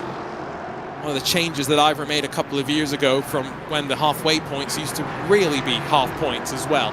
Back up into the corkscrew. This is a fight further behind as Core Sim Racing may find themselves back in the championship mix now. Not being the strongest car today. Well, we scored 4th. Problem is, down through the rainy curve, you can see the damage on the front of the World Sim Racing Ford Mustang from the contact with Team Huizenveld. What that means now, with 2 hours left to go, officially the clock ticks over. Delatrout Automotive will lead at the halfway point and are one step closer to the LMP3 Championship for 2025 and 2026. Impulse Racing are going to come across the line in the lead of the Cup class, but only 2 seconds in front of Carlisle, so keep that in mind as Pascal sticks up the inside of Tom Reiher, nice and easily makes that move. Yeah, what a shame, really. I think that, you know, you think about how badly this race started for the 88 with the contact that they had, and then how it's flipped on its head completely in the last half an hour. Like, just the I don't want to call it luck, but they've had a good bout of fortune go their way. And look at that, halfway points have been awarded to them, and that's a big deal. Also, your other two classes having the halfway points attributed to Impulse and Sim RC. So for Cup, let's quickly talk about that, because as much as this fight is important, I think the championship story deserves some focus in the other classes as well. So 11 points Carlisle led coming into the day. Now, they will have lost 7 points, so they are 4 points clear of Impulse in this Porsche Cup class. That's very, very close. It is basically as simple as whoever finishes in front at the checkered flag will win the championship. No ifs or buts about that. In the sport class, with Sim RC winning at the half, or leading at the halfway mark, and Scherer being all the way down in, where were they, 10th in the sport class. It's not mathematically done just yet, but it's about as close as you're going to get. I think that lead is about to up to about 90 points, as long as Sim RC see the checkered flag, score a couple of championship points. The title will be theirs. Let's see if we can figure out what is happening in the sportsman class as well. Just, I'll have to look into that, I think, a little bit, just to figure out where people are stood in the standings.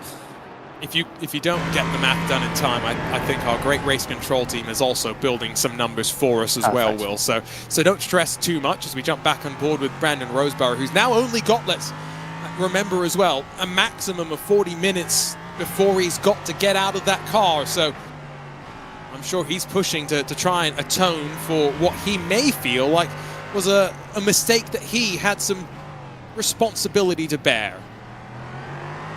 Yeah, he's trying to fight back now to get up the order and get as many points as he. Well, I mean the points has obviously already been played out, right? But ultimately, he's got to get forward. He's going to go to the outside there. Good move, actually, to be honest. Boxes in the other LMP3 and is able just to use the superior braking performance of the Ligier LMP3 in comparison to the GT4s to make that move around the outside. So it's up to him now to lock in and make sure he gets forward and really focus on trying to still finish in a good position to hopefully have himself reside inside the top 3 of the championship on its conclusion.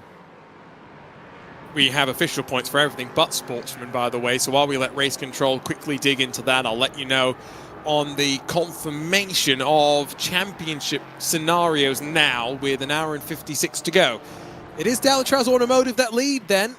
No change there, with the gap to Core Sim Racing sitting at 25 points. So still relatively close between the two. Solpec Precision, courtesy of that moment, have really lost ground, though. They now are 69 points behind our championship leaders. That's a nice number, but not a good number to be looking at by any means. Team Hoising-Velt are 2 points behind them as well. So I think it's very much Delatraz, that number 88, versus Core Sim Racing in the number 1. As long as Delatraz, finish on the podium, they are guaranteed the championship from here. So that's pretty simple. The 88 finishes 3rd or higher, title will be theirs. For Cup, as mentioned, is relatively close between the Impulse and Carlar machines. I slightly did the math wrong. It's still 7 points the advantage for Carlar. So it is still pretty much as simple as finish in front, given the slightly smaller numbers in the class that we have. While in the sport class, will last but not least, 514 minus 441 means a 73-point advantage for SimRC. I think I did the math wrong there as well, but that is still a rather large gap to try and close with the time remaining and the consistency SimRC have shown so far. Yeah, and I think that GT4 class is done. I would be pretty confident to say that I think they've pretty much wrapped up that title, depending on some chaos that we could see, I guess. And I wouldn't go against the story of the race so far, but your other 2 classes still up to play for. Obviously a good start for the 88 crew. And yeah, that Cup class could literally go either way. Winner takes all. Could be that. Had 3 safety car periods so far. Will we see any more? We've started to see the first signs of attrition, with 2 of our LMP3 cars watching from the sidelines and 2 of our GT4 cars following suit as well. Not the kind of day that they would have wanted to end their season. In some cases, let's not forget, if you're not fighting for a championship, what you do is you put in some of your newer drivers, maybe, the ones that haven't raced in this series before, they get the opportunity to get some experience and heading into next season can maybe mount a championship fight. Frederick Schwartz a little bit compromised there on the exit out of turn 4. Doesn't lose him any time, though. Carlar have just lost a position, by the way. So PT Autosport, Aiden Pohl, I think he may have taken a couple of extra tires compared to Hendrik Augustin, who's maybe on some 4 older tires, but that gap really starting to build. Yeah, it is indeed, and battles will continue on. Oh, that's a good move down the inside. Why do they call it Rainy Curve? I'm not quite sure. I'd love to know. It's a great move. It's not quite done, though, because Mike Dam is still in the Orion Race Team 444. He's going to peek up the inside, but not quite aggressive enough, because Thomas Burgess in that Impulse Ford Mustang, the white and lighter blue car, saw his sister car in the Cup class coming and knew there was a chance to try and play some games, and so as they drop down into the Andretti hairpin once again, great move. And the Team Floral by Impulse car, the sister machine, the darker of the white and blues, now on the outside of Mike Dam as they drop down through the long right-hander, doesn't quite work. And now settle back in as they, from the very bottom of the track, begin the climb. To answer your question, Will, it was after one of the motorcycle racers, as up the inside, Team Floral, nicely executed block pass there, just pushing out Mike Dam and Timo Hayden. That's another one of the streets will know names. Gets his way through. Here's Miguel Vigo, long way around, as he tries to make the move on Tom Reiher, now cuts back underneath. A beautifully judged up and under. Reiher has enough momentum though, he's not quite through. Yeah, no, it's good battle though. This LMP3 class has provided a lot of good battles that we've been seeing. It seems to be a really good racing dynamic, and Dirty Air doesn't seem to be affecting their racing too much. Of course, Miguel Vigo had that incident earlier on and has been fighting back ever since, but I would imagine he's probably going to get out of the car next time by, because I don't believe they've done a driver swap yet. Nope, you are correct on that front. Meanwhile, change for second in GT4 as Timo Hayden and Frederick Schwartz, I think, are diving down to pit lane. No, it's just Frederick Schwartz, excuse me. This is at the front of that sport class, or that action. Here are the sportsmen contenders. Second in the sportsman points were RJD coming into the night. They're running 13th on the combined running board. However, Talk Freak Racing by TFR Lab a little bit further up through the field. I get the sneaking suspicion, we haven't got official points just yet. I think TFR Lab can officially say we have got the championship wrapped up in that sportsman division. I would say so, yeah. They ended that segment leading, obviously, and that was, I think, due to them having that bit more fuel on board in the pit stops and then being able to take that shorter stop. So I think, yeah, another one that looks pretty concluded, but still got a lot to play for here with not too long to go. An hour and 50 minutes to run for all cars. That will be a pit stop from here if you come in. So that includes Frederick Schwartz, who came into pit lane in the BMW for Fiercely Forward. He's handed over to Luca Gramp as the traffic slides up the inside of the RJD Ford Mustang. That is still Miguel Vigo on the hunt of Tom Reiher. Has not been able to use the traffic to his advantage just yet. In terms of penalties, by the way, there was a really significant one that I noted, and that was for the Enosis Esports 410. 80-second penalty for that contact with Core Sim Racing and Ronald Grossman. Now that, I think, was also doubled because the driver was on probation, what is called by the IVRA team for those that haven't fulfilled some of the practice requirements and whatnot, maybe also have accrued too many penalty points. But a 40-second penalty nonetheless. There was also a 40-second penalty for that very same car for a safety car infringement. So they are going to be held on the lane for a lengthy period of time in the latter stages of this race. But I don't think I'm surprised, Will, to hear that Race Control blames them for that incident, and have they just been tangled up in something else here with the RJD Mustang. Well, no, excuse me, that's a different Mustang. Ooh, yeah. Yeah, interesting bit of contact there. Be interested to see that again, I think, from a different angle. You see them all drag the gravel onto the circuit. An interesting feature. It's very slippy, that gravel, when you do come across it. Oh, that's an interesting maneuver. Right. He just misjudges that, goes a bit deep, and it was the SRN Motorsports Ford Mustang, Ryan Huff at the wheel, and now there's that's the Olympus Porsche Cup car, isn't it, pointed in the wrong direction at the corkscrew. The 56 Racing Team Mustang slow to leave the scene. I mean, we had the chaos of those two back-to-back cautions, and everyone's just decided, you know, apparently we like some chaos. We like a little bit of argy-bargy. Thomas Eng Sim Racing, the black and yellow Porsche Cayman up the inside through the final corner. Trying to out-drag Lucas Lodato in the World Sim Racing Esports Ford Mustang. On the outside, Christian Young in the RJD 438, one of our sportsman cars. Careful here to try and hold track position from the 56 Racing Team Mustang that's popped its head in behind. And Thomas Eng Sim Racing overcommitted, and as Lodato tries the up and under, left in a vulnerable spot, finally gets single file. as that Porsche Cup car pointed in the wrong direction at the corkscrew makes its way back to the pit lane. We'll have to see if that's taken a significant blow like we saw from Team Hoisingveld earlier. Yeah, that is true. And I think, to be honest, Arjuna, I think the damage was there before the contact, but they've not been able to repair it in any of the pit stops that they've been able to make. And yeah, it's interesting. It will be impacting them quite a bit on that time, absolutely for certain. Maybe a tenth, 2/10, 3/10 a lap, I would imagine, and also probably impacting the front downforce a little bit as well. Great fight though into the corkscrew. It's not quite the move of an Alex Zanardi, but Mustang gets back through. Lucas Lodato drops the Thomas Eng Cayman back into line in this running for 9th position in the sport class. Yeah, that 9:21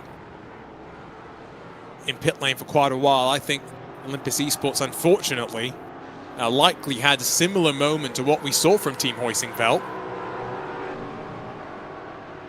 where maybe just with traffic pinched to the inside wall, and might be the end of their season if the damage was as bad as it was for Team Hoisingveld. Jansen Tarkowski was hoping to get into that car, but I don't think he'll get the chance, unfortunately, after the moment in traffic. It's calmed down at the front of the field at the very least. Solpec Precision still lead. SimRC in this sport class have come down to pit lane and done a driver change. So Corentin Gunes has taken over from Marvin Strell. Trish will never forget. Sorry. But yes, no, they've made a slightly earlier stop than maybe we expect, but they'll easily get to the end by doing that. Perhaps it's a conscious decision that, you know, just splitting the race now into the shortest period possible, right? So you can split that 1 hour 45, that 105 minutes in half to 2 52.5-minute stints, which, judging by how far the cars went in their opening green flag running, obviously we had a little stop for a caution, but not a long one. I would imagine that that's what they've calculated to be 2 flat-out stints, essentially. I'm glad I'm not an engineer a lot of the time. 2.5 minutes for Christian Arp in the pit lane. So yeah, I get the feeling that might be day done for the first of our Cup cars. Team Checkmate Axis Project are back out there, albeit 10 laps down on the rest of their class. 56 Racing Team also showing battle scars at the front.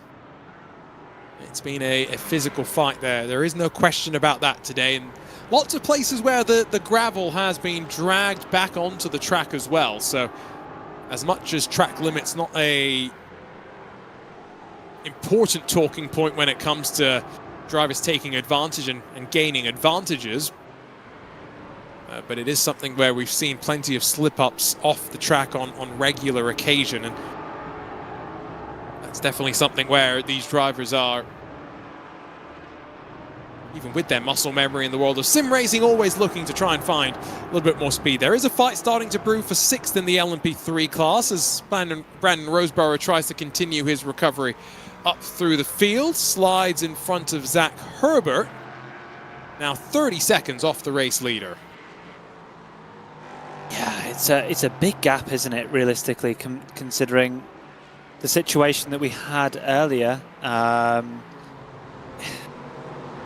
It's going to be interesting to see how this plays out now. Considering the 2 safety car periods we had, I'd be interested to see what sort of fuel mileage we're looking at and how many stops we're going to be looking at for both classes. We did just mention about SimRC and how they've sort of decided to split the race now into two full push stints to the end. But all of our classes going slightly different distances. But you'd imagine if that's come up for GT4, then, you know, within about 10 to 20 minutes time, we'll be seeing that for all classes. So maybe we'll be seeing a number of pit stops within the next 20 or so minutes. Couple more penalties. Lucas Lodato is going to get a 40-second penalty for the contact with Team Hoisingveld. I say Lucas Lodato, I don't actually know if he was the driver at the wheel, but he's the driver at the wheel right now. And so the joys of team racing, even if you didn't serve, well, have any hand directly in the incident, you may still end up serving that penalty. Hendrik Augustin, so very close to Aidan Pohl for 2nd in the Cup class. Now, I did call it out earlier, but I think one of these had taken just 2 tires, and one of them had taken no tires in the pit stop. No tires for Augustin, maybe 2 for Aiden Pohl. 25 laps into the stint right now, so they are maybe only 10 laps away from owing us a trip down pit lane. Carlar 960 starting to come alive once again after Aiden Pohl made the move pretty easily earlier on. They need to be, you know, we know the situation. It's pretty simple. Whoever wins the race. Whoever wins between the two of our main championship protagonists, that being Carlar and Impulse, just to be clear. And in order to do that, they're going to need to get through, because the gap the Impulse have opened up, we know how fast they were in qualifying, but the gap that they've opened up now is getting to the region where it's going to be hard to close. Even if you manage to run faster laps for the rest of the race, maybe even if Impulse have another issue. We saw them obviously have that technical issue very early on, but Aiden's a great driver. He's not going to be easy to pass, so it's going to be a bit of a challenge for Carlar to get through there. But if they are able to, then they can fully set their sights on trying their best to close that gap to Impulse, who are leading out front. Pascal sticks down to pit lane after a 27-lap stint, is very, very close coming in through turn 4. This is what happened to that Olympus Porsche Cup car. Has an LMP3 on the right side, and that's the 56 Racing Team Mustang on the left-hand side, and so just turned the wrong way. Fortunately, doesn't hit the wall with the momentum that the Hoisingfeld LMP3 car did. Has to be very careful on the rejoin. Hits the wall a couple more times, loses the actual rear wing for good measure as well. Oh. And he's going to drag some gravel onto the track as well, isn't he? Yeah. Oh yeah. Let's get some more gravel on the track. Really? Oh no, because it's not gravel, it's dirt.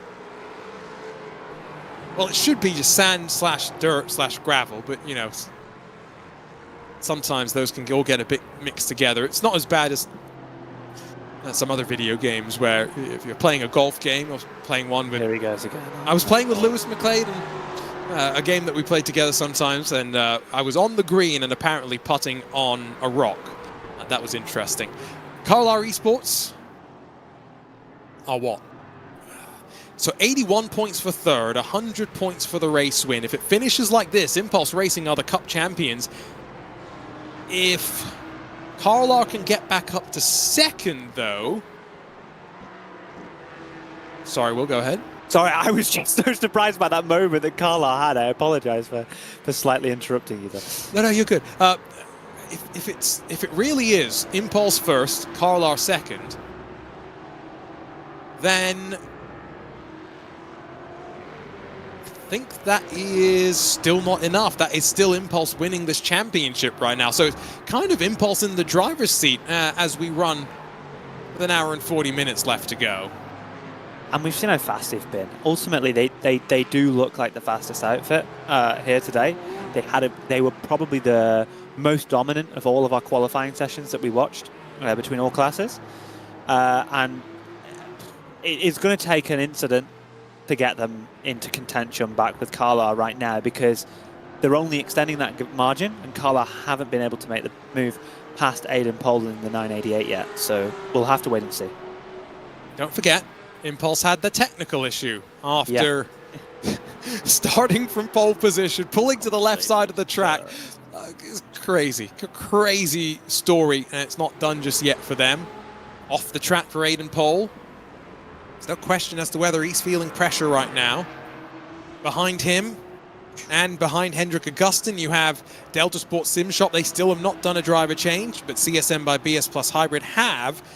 And Jaden Conwright has taken over there. GT4 fights. He's a couple of Caymans, including one of the Orion race team machines. Now having to stay to the right side of the track. Slightly compromised is the Carlar black and green as they fly up the left-hander, not able to carry as much of that momentum over into the corkscrew, but the gap's not opened up greatly. Aiden Pohl kicks up some gravel and sand on the right side as he enters, just again showing us using every little bit of track that he can find here as we drop back down through Rainey, named after resident of Monterey County. 3-time champion on 2 wheels, Wayne Rainey. there are the points as they stand right now. Confirmed if it was to finish first and third, it wouldn't be enough. But even if Carlisle were to get 9 more championship points to finish second in today's race, they would lose this championship by just 3 points. And how heartbreaking would that be?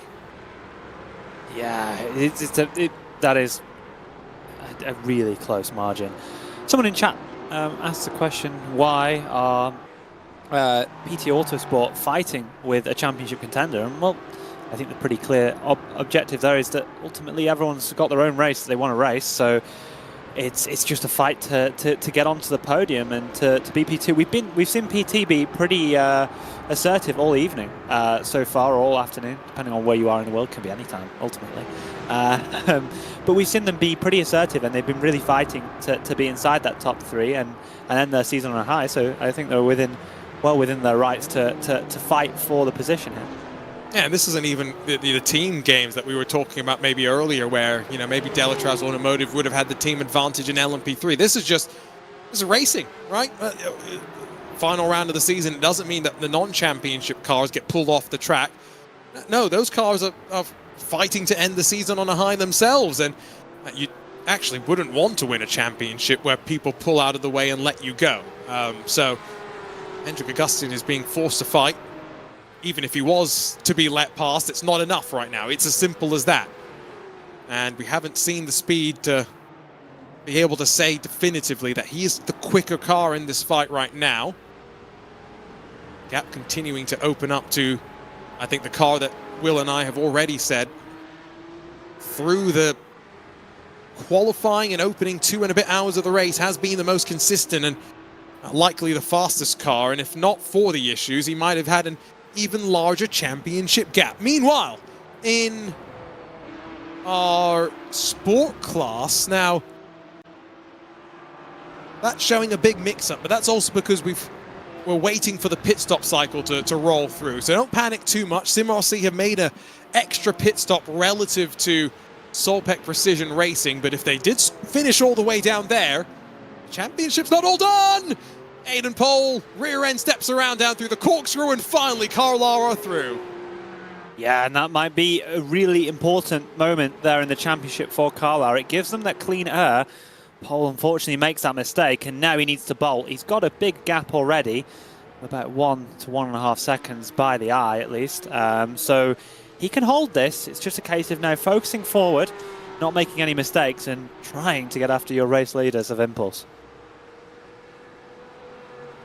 Reminder of how tricky this track can be as well. It is by no means a flat, easy track.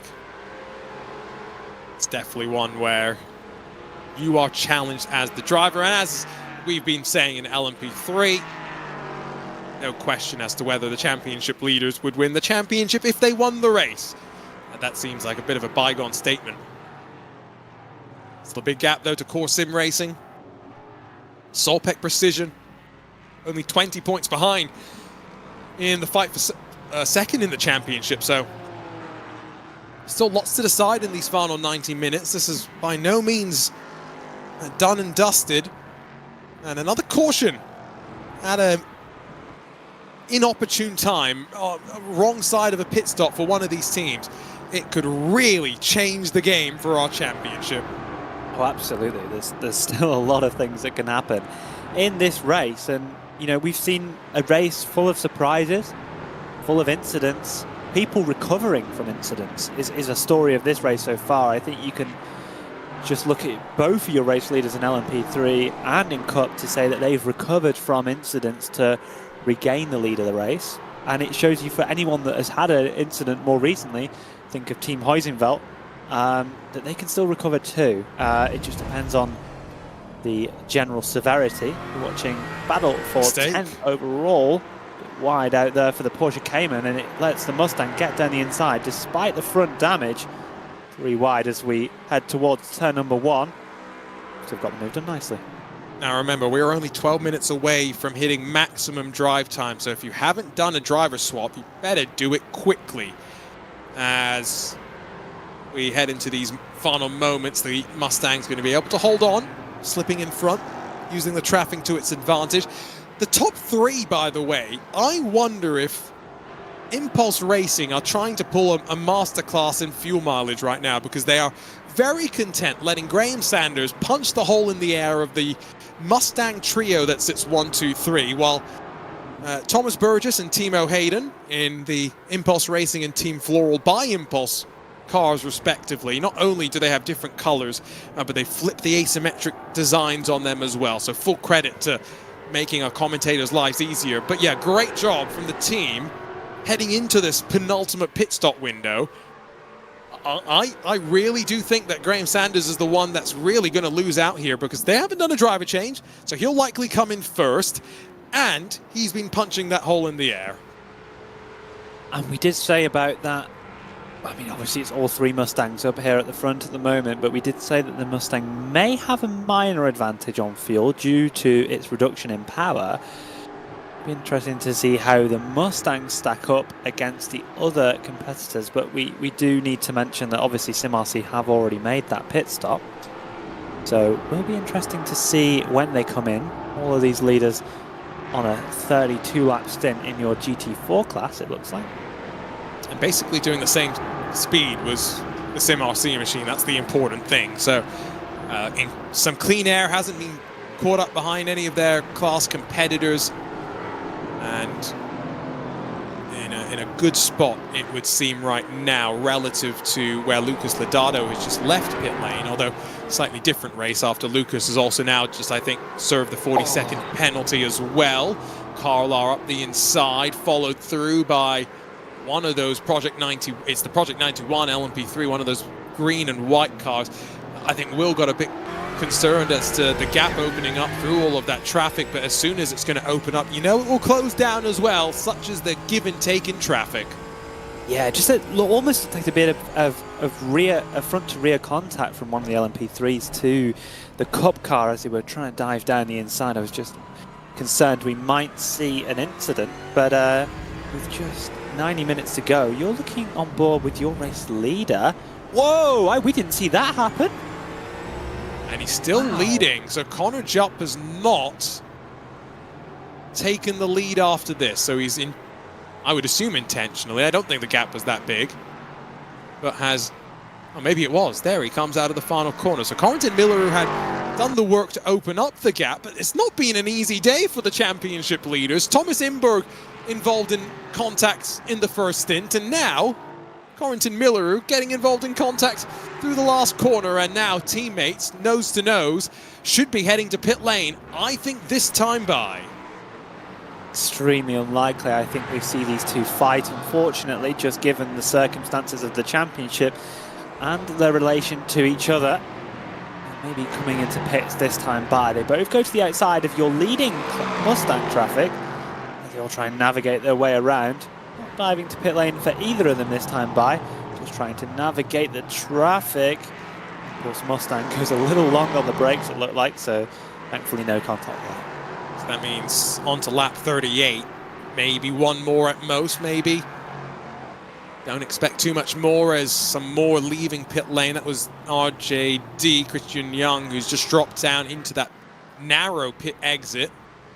So rude awakening is pit exit here at WeatherTech Raceway Laguna Seca, especially if you're going to be straight out into a fight. Slight shortcut down to the exit of turn 2, but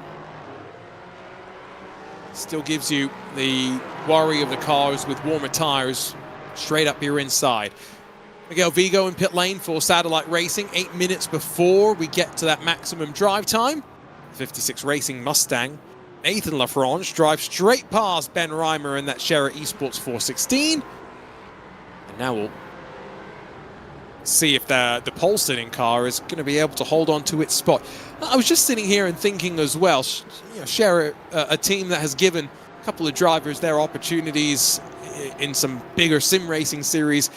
One in particular that you're very familiar with, Will, Raphael Renhofer, who champion of the Porsche Esports Endurance Trophy Nürburgring in our DNLS championship this past winter. Yes, yeah. And, you know, I think a good bunch of guys that started out with Scherer, and obviously got their footing, and they made it. They made a good thing. I believe they took over Phoenix Racing Esports. Shara Yes. did to rebrand that back I think maybe 3 or 4 years ago now, and they ran a good operation. And I think we won. I won the Nürburgring 24 hours with them in 24, which was a fun time. Who was the other? It was Raphael, you, No, and... it wasn't. Renhoff. I was replacing Renhoffer because he was were? racing in the real world. And my 2 teammates were Luca Alper and Julian Reiner. Ah, okay. Nice, not bad. GT4s, the Orion race team under pressure. Akira Iwata's Thomas Engsim racing alongside. Some gravel and sand kicked up down through the corkscrew as our leaders onto the 39th lap of the stint. Through the penultimate corner. Are they exiting stage left for pit stops? Yes, they will. So Corentin Milleru follows, or rather Connor Jupp follows Corentin Milleru into pit lane, but the whole handful of cars already in the box and sitting for about 30 seconds. And now penultimate time this season. These drivers make their way down the lane. I'll extend that stint as long as possible. Both Delatrios Auto Motive cars stop and take the tyres. Oh, that was close in the bottom. Important to note that it's actually Julian Reimer's brother, Ben Elias Reimer, on board of the Shara Esports car as they all fight all these Caymans down in the corkscrew. A little bit of side-to-side contact, pushes out. Reimer flashes the lights to show his disapproval. Just a little bit frustrated, but, you know, that's racing sometimes. A little bit of argy-bargy. To quote the great Calvin Fish, off and away, Milleru will lead Connor Jupp. Again, no change there as expected. Into pit lane for the Shara Esport 416. As Ben Reimer trundles his way in. Thomas Fisher already there for a little bit of time and counting in one of the satellite racing machines. 18 seconds then splits the top 2 now, with Nexus Torque Lab yet to pit. See how much longer they can go onto the 34th lap of the cycle. But as our teammates now continue to lead by 20 full seconds at the front of the field, they are effectively now just trying to make sure that they don't put the foot wrong and can get the photo finish to end the season off on a high. Not just with the championship, not just with back-to-back wins, but with 2 back-to-back 1-2s as well. That would be the icing on the cake. Yeah, that's the exact way you want it to go as a team. You'd love to end it in formation style to show how good you've executed the season. It's likely to see Nexus X Torque Lab go a bit longer because they were the only LMP3 to take a stop in that second caution that we had for the incident with Ronald Grossman down towards turn number 2 on the outside. So it looks like we'll be seeing them in about 5 laps time. That might be a slowdown for the 900 car, running it really, really close on the second apex of the corkscrew. Carlar have been in and out of pit lane. That is why PT Autosport back up to second. Behind them, it's CSMBS Hybrid, who did have a drive-through penalty about 21 laps ago, and then just in front of the car that we had been keeping an eye on, in front of Aidan Paul, was Delta Sports Sim Shop, who have finally done a driver change in their black and orange number 900. Christian Arp is back out on track. So all 7 of these Porsche Cup cars still circulating and trying to finish the season and score some points. Back in front, it's the satellite racing machine. Obin Khan defends from Robin Schwanka as they jink through the left. Robin escorts himself off the track there, maybe a bit of the dirty air, helping to understeer him out wide. And then a defensive line taken as they drop down into the plunge of the corkscrew. And then through Rainy Curve. More GT4 pit stops, by the way. It's just now the Team Floral by Impulse car that's left of those leading 3 to visit pit lane. We'll wait to see if Impulse and Solpec Precision swap on their exit off of pit lane as Pascal Costa, leader in Cup class, down to pit lane for the penultimate time. Yeah, so some final pit stops coming into play as we see these two fight. Very important, this battle, for the 62, but also for the 64, both fighting for those final sort of championship positions. 62, of course, having that incident that we saw not too long ago now, I guess you could say, when they were fighting for the race lead. So they're still trying to get inside that top 3 in the standings, fighting against Huizenveld, who we also saw the incident for, with the contact with the GT4. So a bit of a recovery drive for both those teams to see who can take that final spot inside the top 3 for the championship standings, as things currently stand as they are. Nexus are in after 36 laps. Nice stint for them. Alex Chilcutt in that number 78. Dropping down into Rainey once more. 111th lap of this race for Satellite Racing. Just waiting to see what the gaps are going to stabilize at. Pascal Costa, I think, took no tires for Impulse Racing in the Cup class. I think Aidan Pohl has taken 2. Where's that going to drop him relative to Hendrik Augustin, who took a 48-second pit stop, so that's also 2 tires. Aidan Pohl, 53.8, so a little bit longer, maybe also topping off the fuel just that little bit more compared to his competitor, as there comes some of the remaining sport pit stops. Just waiting for the 56 Racing Team Ford Mustang now, as off and away goes Team Floral. Solpec Precision, as expected, did end up losing to the Impulse Racing car in the race off of pit lane. What happens here between the teammates? Remember, Team Floral saved a bit more of the fuel, and so will Timo Hayden come out in front of Thomas Burgess. We're watching the Grow Racing Mercedes, Marcelo Eusebio, who's also got a penalty to serve. There comes Timo Hayden. Where's the competition in comparison, though? There's his teammate.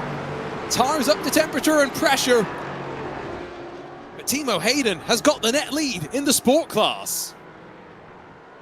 It looks like we might be seeing a battle here as the tyre temperature difference comes into play. Do expect Impulse to have that little bit of an advantage. It's not huge. It's not like maybe GTP or maybe something you'd see in the real world from really cold blankets, but it is enough. It is enough to make a difference, and we might see Impulse make a move down into the corkscrew if they can get the run. Pascal Stix is in with a meatball flag as well, so that might be a lengthier pit stop for him to repair any damage. Now, does John Badefer have anything left to try and close? If those two Impulse team cars were working together to save fuel in the previous stint, maybe Badefer still running close to full chat. A chance for these two to work together and pull away. The 56 Racing Team Mustangs in, and now actually just leaves the Echelon SimSport machine to pit. And so now that we've cycled through, it's back to SimRC, net lead in class. Everyone still owes us 1 pit stop with very different timing left. Team Floral under pressure. Here comes Thomas Burgess. Looks up the inside through the crest of turn 1. That's a bold place to have a look on anyone, let alone a teammate. And Timo Hayden doesn't have the wherewithal to try and fight back down to the bottom of the track. Closing in comes John Badefer, though. These 3 closing up once more. Yeah, it's an interesting battle to look at, really, and I think this is going to go all the way to the flag ultimately. You know, we've got 1 more stop expected from the both of them, and they've been together for so long now. I think that we're likely to see this continue onwards. Impulse having that advantage now with that slightly warmer tyre, but we'll swing a little bit back towards the favour in the other direction as the stint comes to a close, and interesting to see if Solpec car can get involved as well. See if we can get a replay of what happened to the Course Sim Racing machine. The word from Andrew Langham and Dom Engel was the Project 91 car. Max Andrews at the wheel had a bit of a spin and that tangled up Course Sim Racing as well. Unfortunately, Pascal Stix is in pit lane and waiting to get the damage repaired. It's 9 seconds the gap between SimRC. Excuse me, 3 seconds the gap between SimRC and Impulse, so a smaller gap than maybe I was thinking it might be at this juncture in the race. Back up front, it's up to 4 seconds, so Corentin Milleroo made that mistake. navigating his way around the track and through traffic. Got tangled up. 4 seconds now his advantage. Back to his teammate Connor Jupp. Yeah, and we're seeing the Impulse car filter its way through. Potentially going to stay behind the Impulse GT4 to ensure that he's not upsetting his teammate. Always an interesting dynamic when you have multiple teams competing in multiple different classes, because ultimately your teammates always expect you to be nice to them. So sometimes that can cause an interesting dynamic if you put an aggressive move on your teammate car. But yeah, it's interesting to see how that unfolds. I expect to see the 88 in the LMP3, unless they have a big issue, hold that advantage that they have now. I don't, obviously Jupp's not going to pass them. I don't see that as being something that would happen, and ultimately can also defend that second place to open up a bigger gap for the 88 if required as well. So pretty under control at the front of LMP3, and I mean, look at the gap that Impulse have to Carlisle. It's really impressive. Again, slightly aided by slightly shorter pit stop, but it is going to drop from here, but not by much. Pascal Stick still in pit lane.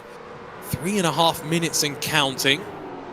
Might be the day over for him as the Olympus Porsche Cup car makes its way through. But a separation now between Thomas Burgess and Timo Hayden. Nathan Deering, he's in pit lane in the Echelon 499. Driver's eye view from John Badefer behind the cockpit of this Ford Mustang GT4.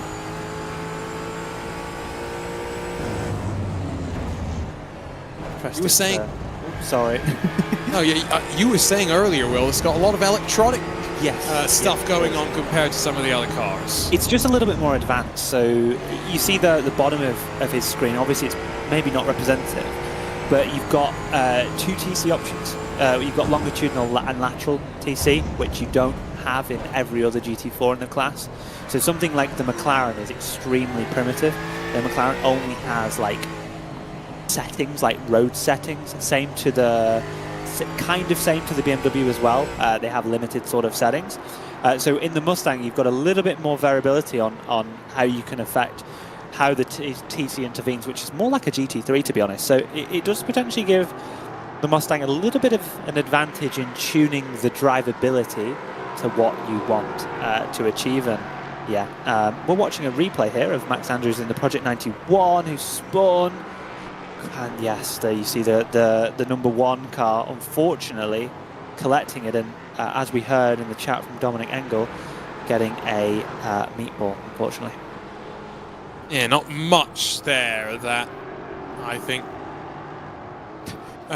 the core car can do. Pascal Stix drops down through rainy curve, blindsided. Even being on the right side of the car, you're not going to get a great view, even with a bit more visibility looking through the windshield, as opposed to being in the left with the A-pillar right there. But at least it leaves 1 remaining core sim racing car in this race. They had 2 starting in GT4. Conor Grossman had the big flip, and I mean, by the time you see the car in the wrong direction, you're already in the incident. Yeah, it's an unavoidable incident, essentially.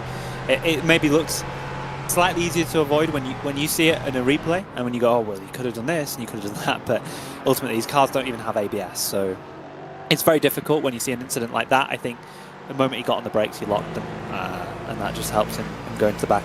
And here you see that, again, even more unavoidable for the other core sim racing car, and it's just a shame that they both get involved in that sort of incident, which hampers both their races, the one more than the GT4 entry. Right, 1 hour and 13 minutes left to go. We are heading into crunch time, but again, remember, our championships at this point somewhat settled. What is of note, Thomas Burgess is closing in on Corentin Gunes. I wonder if SimRC are having to maybe manage their fuel situation, given they pitted a little bit out of sequence relative to the rest of their field, and now are having to try and minimize the amount of time they're going to lose in the pit lane itself. So it's an interesting one with what they chose to do. We're pretty sure that when they pitted with 105 minutes left in the race, they were splitting the race in half.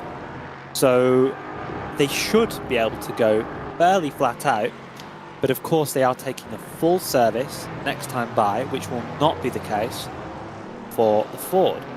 So we've seen a very controlled, very calm race from SimRC, but judging by their pace and where we've seen the rest of the BMWs in the field, I'm not sure that BMW is the peak car for today's race and the best car available. And you might just be seeing that with the slight lack of pace Guinness has exhibited in this stint compared to the Impulse Mustang. However, like I say, that could just be a bit of fuel saving, maybe a small miscalculation on their side, and they just want to get it over and done with now. See what the gain is on this lap. In fact, it's 16 thousandths in the other direction. So we're talking fine margins, yes, but that's the joy of motorsports, isn't it? The fact that we have these fine margins and they go back and forth, and you watch the trends and you see how it continues to develop. Thomas Eng Sim Racing now have the 56 Racing team, behind them. 423 surviving core sim racing entry. Nice and speedy down through that penultimate corner. It's going to be feeding the draft to two behind as they power back down the main straightaway here. They're on the very start of their stint, and so 56 Racing team put in a little less fuel than the two in front. It might be a bit lighter at this phase of the race. Might be something to keep an eye on. Though I would assume the Porsches might actually be pretty strong in terms of being able to defend their positioning around here. Might not be the favored car in terms of picks through the season, but momentum around this track so important. Hard to maintain momentum when an LMP3 car goes around the outside and robs you of the ability to keep foot planted to the floor, but perfectly balanced as they pitch it through the left and begin the climb once again. Some of the front engine cars, which may be stronger in other ways, might not be as nice to drive through some of these corners. It's an interesting one, really, in the GT4 class. The Porsche has always been traditionally good at cornering, but generally has good traction. However, actually at a circuit like this, the areas where the other entries and the other categories are going to struggle is more in the low speed in comparison to the Porsche. The medium high speed stuff, the Ford and BMW are both very strong. So it's interesting to see kind of how that dynamic comes. You'll see out of here probably that the Porsche will pull away a little bit because it's just got a superior layout in terms of traction. But the Mustang is a good car, and it has a good platform for going around high-speed corners. So it can be pretty effective in this class. Probably looking towards the inside, but not quite able to make the dive. Let's take a RaceSpot fan immersion heading into the final 70 minutes of 2025-2026 IVRA Clubsport season. Our race control team, fortunately, sitting back and able to relax a little bit as we jump on board with Nathan Lafrange and the 56 Racing Team Ford Mustang and drive around the WeatherTech Raceway, Laguna Seca.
A fun couple of laps there, riding on board with the 56 Racing team.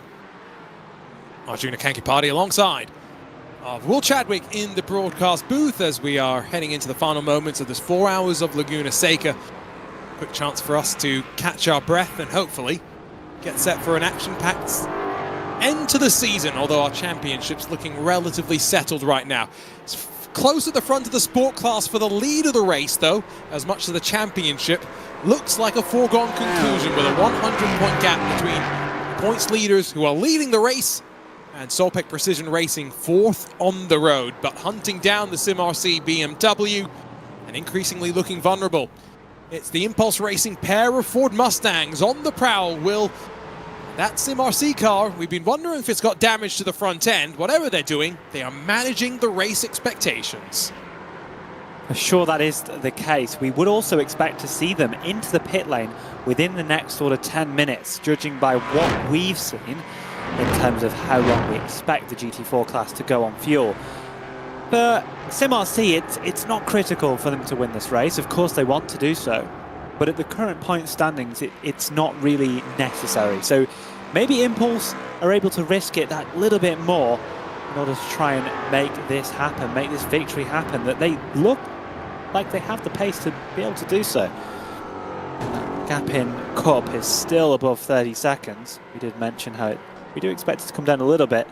But yeah, it's been interesting to see how these gaps have ebbed and flowed, and for sure the GT4 class at the moment is holding the most interesting part of this race. Well, seconds tick away, and now officially 3 hours complete. 1 hour to go in this 4 hours of Laguna Seca. Let's quickly talk to you about the Cup class as well, because Impulse Racing, yes, the gap opened up slightly courtesy of the timing of pit stops and how long they were, but also now showing us their pace. 33 seconds clear of Carlisle Esports. If it finishes like this, 3 points will split them after what has been a quite remarkable season. It is as simple as the fact that if Carlisle want this championship, they need to close that gap and make the move. Well, it might be made easier if Impulse gets tangled up with traffic. A little bit of aggression there at the bottom of the track. Yeah, a bit of aggression for Impulse in that 992 class. Look at how close they're getting to the limits there. You can really tell that they're really dialed into the circuit right now, and that they're really, they're clearly fast. We've seen them be really fast so far this race, in qualifying, and just with how they've been performing. And they're my dead set for the championship at this rate. I think is the easiest way to call it in what I believe to be an extremely dominant performance from them, despite the issue. In spite of the issues that they did have at the start of this race, not forgetting that they did go to the back of the field with a technical issue, I think less than 20 minutes in. It's been a good fight back from there.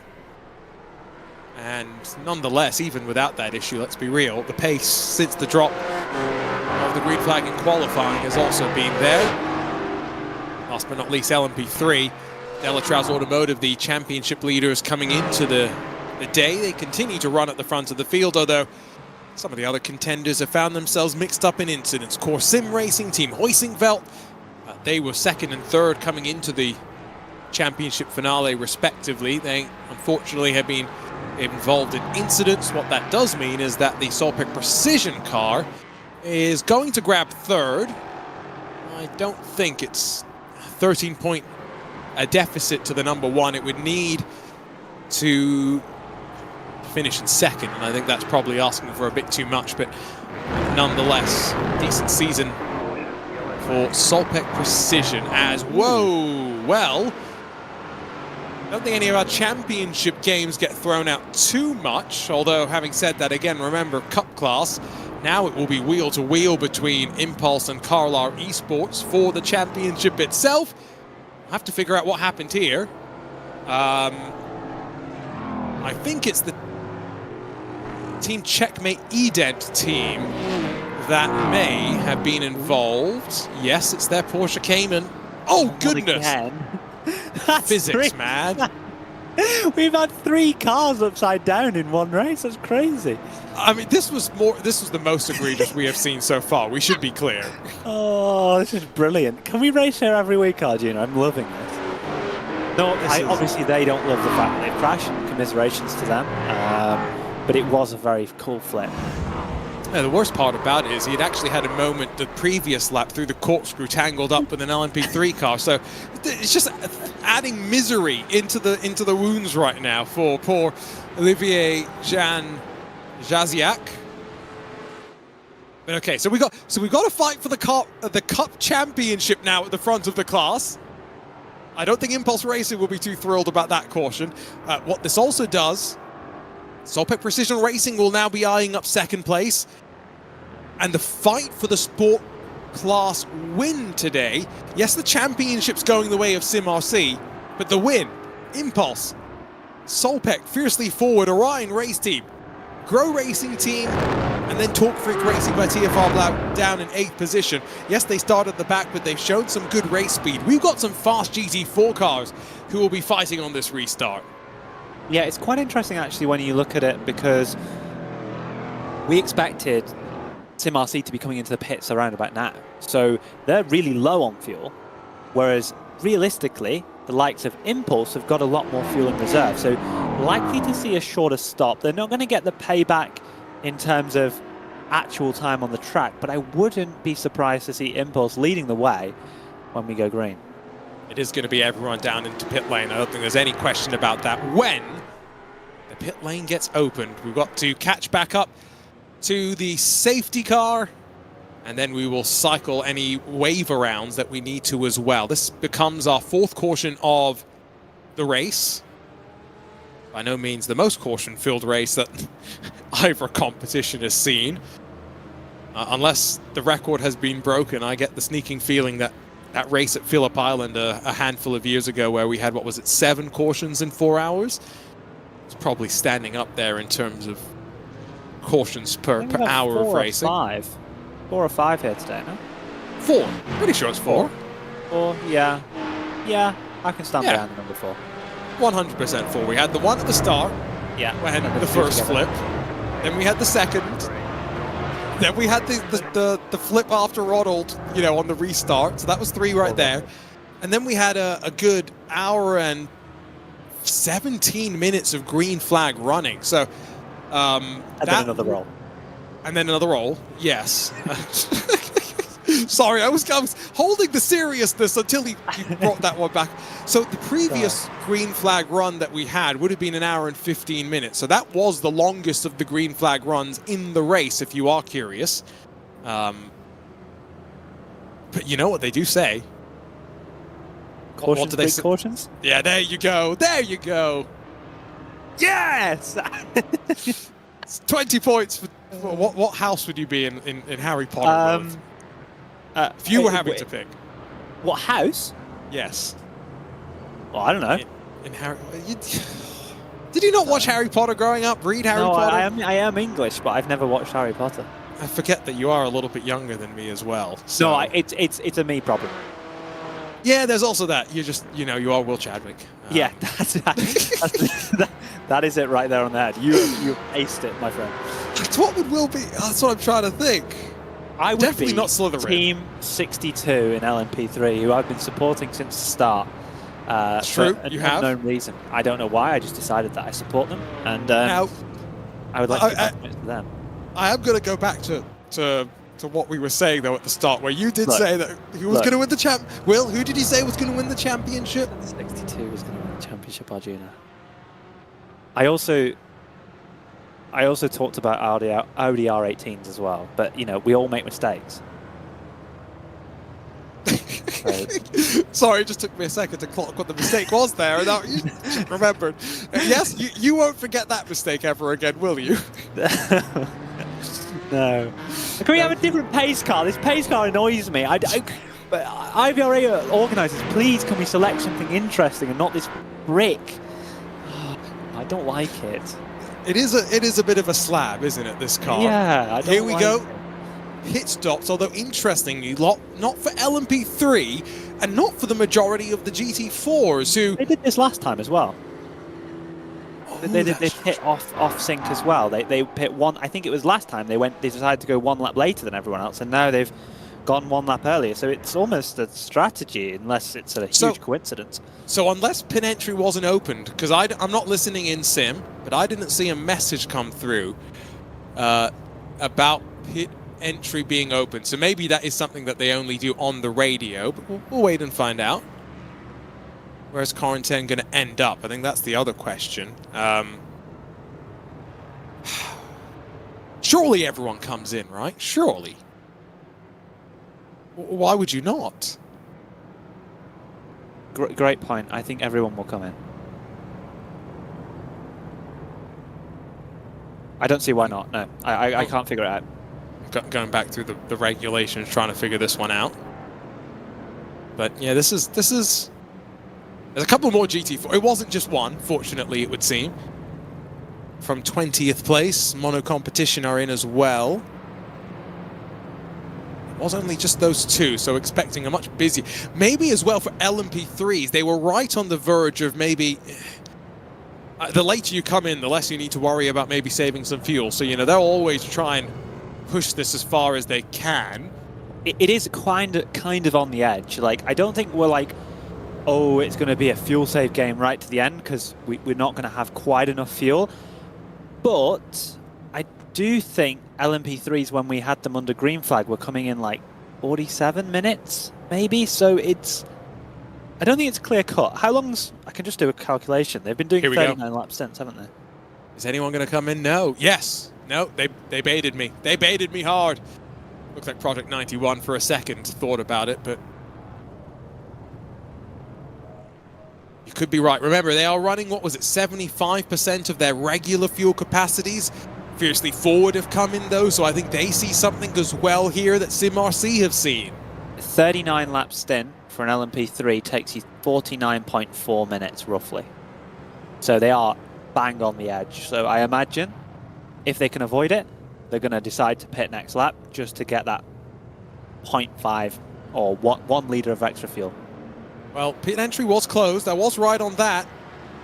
SimRC will get an end of line. Ooh. That. Oh, because they were close on fuel, weren't they? Yes. They needed emergency service. And so have Fiercely Forward. This means we have a championship fight on our hands, ladies and gentlemen. Sorry, a little celebration.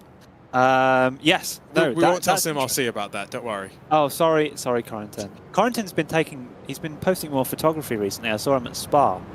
Oh, nice. He takes some good photos. Honestly, you should check out his page. It's Corentin Guinness Photography. I think he takes some really good photos. Much better photography than I am. Oh, very nice. I don't think he wants to take a photo of that moment, though. That's for sure. Goodness. Unfortunate time. And now what some people will be thinking, oh, but, you know, if they hadn't come in so early for their previous pit stop, they wouldn't be in this position. But you can't think like that, unfortunately. Yeah, no, that's absolutely true. And they were just trying to run the race in the most efficient manner possible, and the most efficient way to do it in terms of weight is splitting your remaining time into two. So that's what they decided to do, and not quite paid off. Intelli pit entry is finally open now, so let's get ready for the rumble on pit lane for the final time. Also does mean that if there is any question about making it to the end, it's kind of out the window. Core Sim Racing, of course, they are laps down. They're going to stay out there and out of the busyness of pit lane. That will now ensue. No driver change expected. Corentin Milleru, Connor Jupp for Delatraz Automotive should stay in. Mobin Khan for Satellite Racing. Robin Schwanker then for the 62. Solpec Precision. Sport cars are in as well, and they've got their own race off pit lane. So Team Floral by Impulse, Solpec Precision, a handful of the contenders to keep an eye on as into the marks. No tires being taken for the majority of this LMP3 field. There's just one that has gone up on the air jacks momentarily, and so fuel loaded in for a 45 or so minute dash to the end. Who wins the race off pit lane? Of course, Delatraz Automotive. No change in the running order there. Solpec Precision, there was a change. The 60 gets out in front of the 62. Needed a bit more fuel, as did Satellite Racing. They dropped to 5th. And then Echelon Simsport will be 6th in front of Nexus Talk Lab. Then, in the race between the sport class machines, waiting for timing to update, I think Solpec Precision Racing are back in the net race lead here. And indeed, yes, John Badefer in front of the Grow Racing team, Mercedes, the Orion race team, Porsche now with Robert Hartley at the wheel. And guess what? Sportsman champions already, we believe. Talk Freak Racing by TFR Lab will be 4th at this restart. Luca Neudek for Scherer Esport, he's back in that car. He'll line up then in 5th. Echelon Simsport, Orion Race Team 2nd, Porsche behind, with Impulse really losing out in that cycle. I wonder if they ended up taking tires and some of the teams in front of them have gone fuel only. That would be the only logical expectation in consideration to what we, well, expected, I guess. But let's see. I think GT4 could end up being quite interesting for who wins the race. I'm assuming that SimRC will indeed need to drop to the end of the line alongside Fiercely Forward, because I believe we said that both of them came into pits under a closed pit lane. So it'd be interesting to see, yeah, like you say, where everyone stacks up. And yeah, I guess it would be interesting to know, maybe we could watch Impulse and watch them jump up on the jacks while maybe everybody else pulls away. I don't know. Maybe that would be a way of figuring it out. Nonetheless, for Thomas Burgess and for Timo Hayden, a lot less track position on their side now. No question as to the fact that they do need to push, and I can confirm they did indeed go up on the jacks. That's the word from down on pit lane. Arjuna Kankapati. Exactly. Reporting myself. I ran down there as quickly as I could and back up here. Pascal sticks eventually down on pit lane, by the way. He'll get one of those lap backs, but no more. Delta Sport Sim Shop. They've come in. That's going to demote them down to 4th, I believe, because CSM by BS Hybrid, they've come in as well. Jaden Conright will pit top off and grab some new tires on that car before we get this race back underway for, I said, what would be 45 minutes or so. Looking increasingly like we'll get less than that, maybe closer to 42 minutes or so in this final sprint to the end. Should also mean that we're pretty easy flat for everybody out. Everybody out there, probably meaning that we'll get a full push to the end. You know, these cars are obviously using less fuel under this reduced speed, behind the pace car, and it should lead us to having a pretty intense finish. And it'd be interesting to see where we get the classes filing it. Is that, potentially my brain's just disconnected when you said it. Is that 988 pass on Impulse legit, or do they need to get an end of the line? That is legit, but I think they are going to be sitting ducks on this restart because they did not take tires. Oh. Yeah, and it's not like they have a warm-up disadvantage either, isn't it? Yeah, I mean, it is still as simple as Impulse versus Carlar. Whoever finishes in front wins the championship. And maybe that's where PT Autosport have a chance here. If they can stay in front of that battle, it could be an opportunity for them to focus on their own marks, leading at the front of the queue. Just reordering right now, and the Cup cars, I think, are going to slot in front of all of our sport machines, at which point the EOL will be made official for Corentin Gunes and for Luca Gramka in the Fiercely Forward and SimRC BMWs respectively. Oh, you can see the cars flying by on the right side of the track. Got a bit nervous there that some of the Cup cars were winding down pretty aggressively, but they all know what they're doing at the end of the day. Probably a lap or two. These days, so they'll be all right. That's true.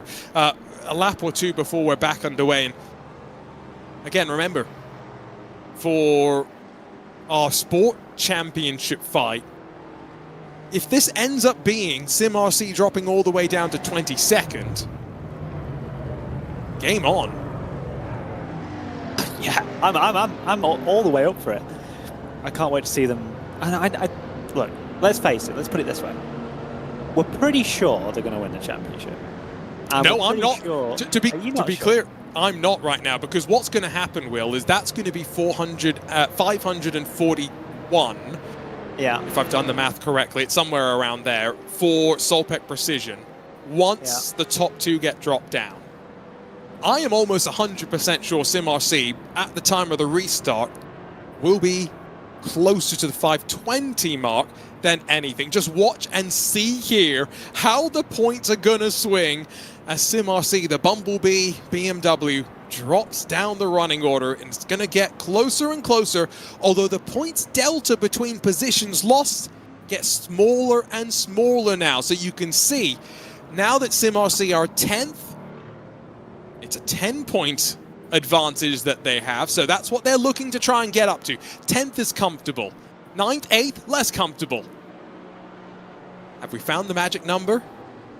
Yes, we have. If SimRC finishes 14th or lower and Solpec Precision wins, championship changes compared to what we thought at the start of the day. Yeah, but I still stand by my point. I still think they'll win the championship.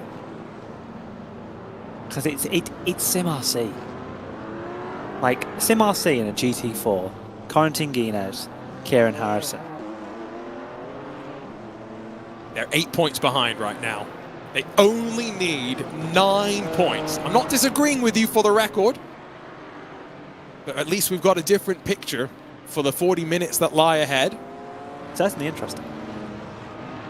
All it takes is one moment for SimRC now to be tangled up in this mid-pack, and everything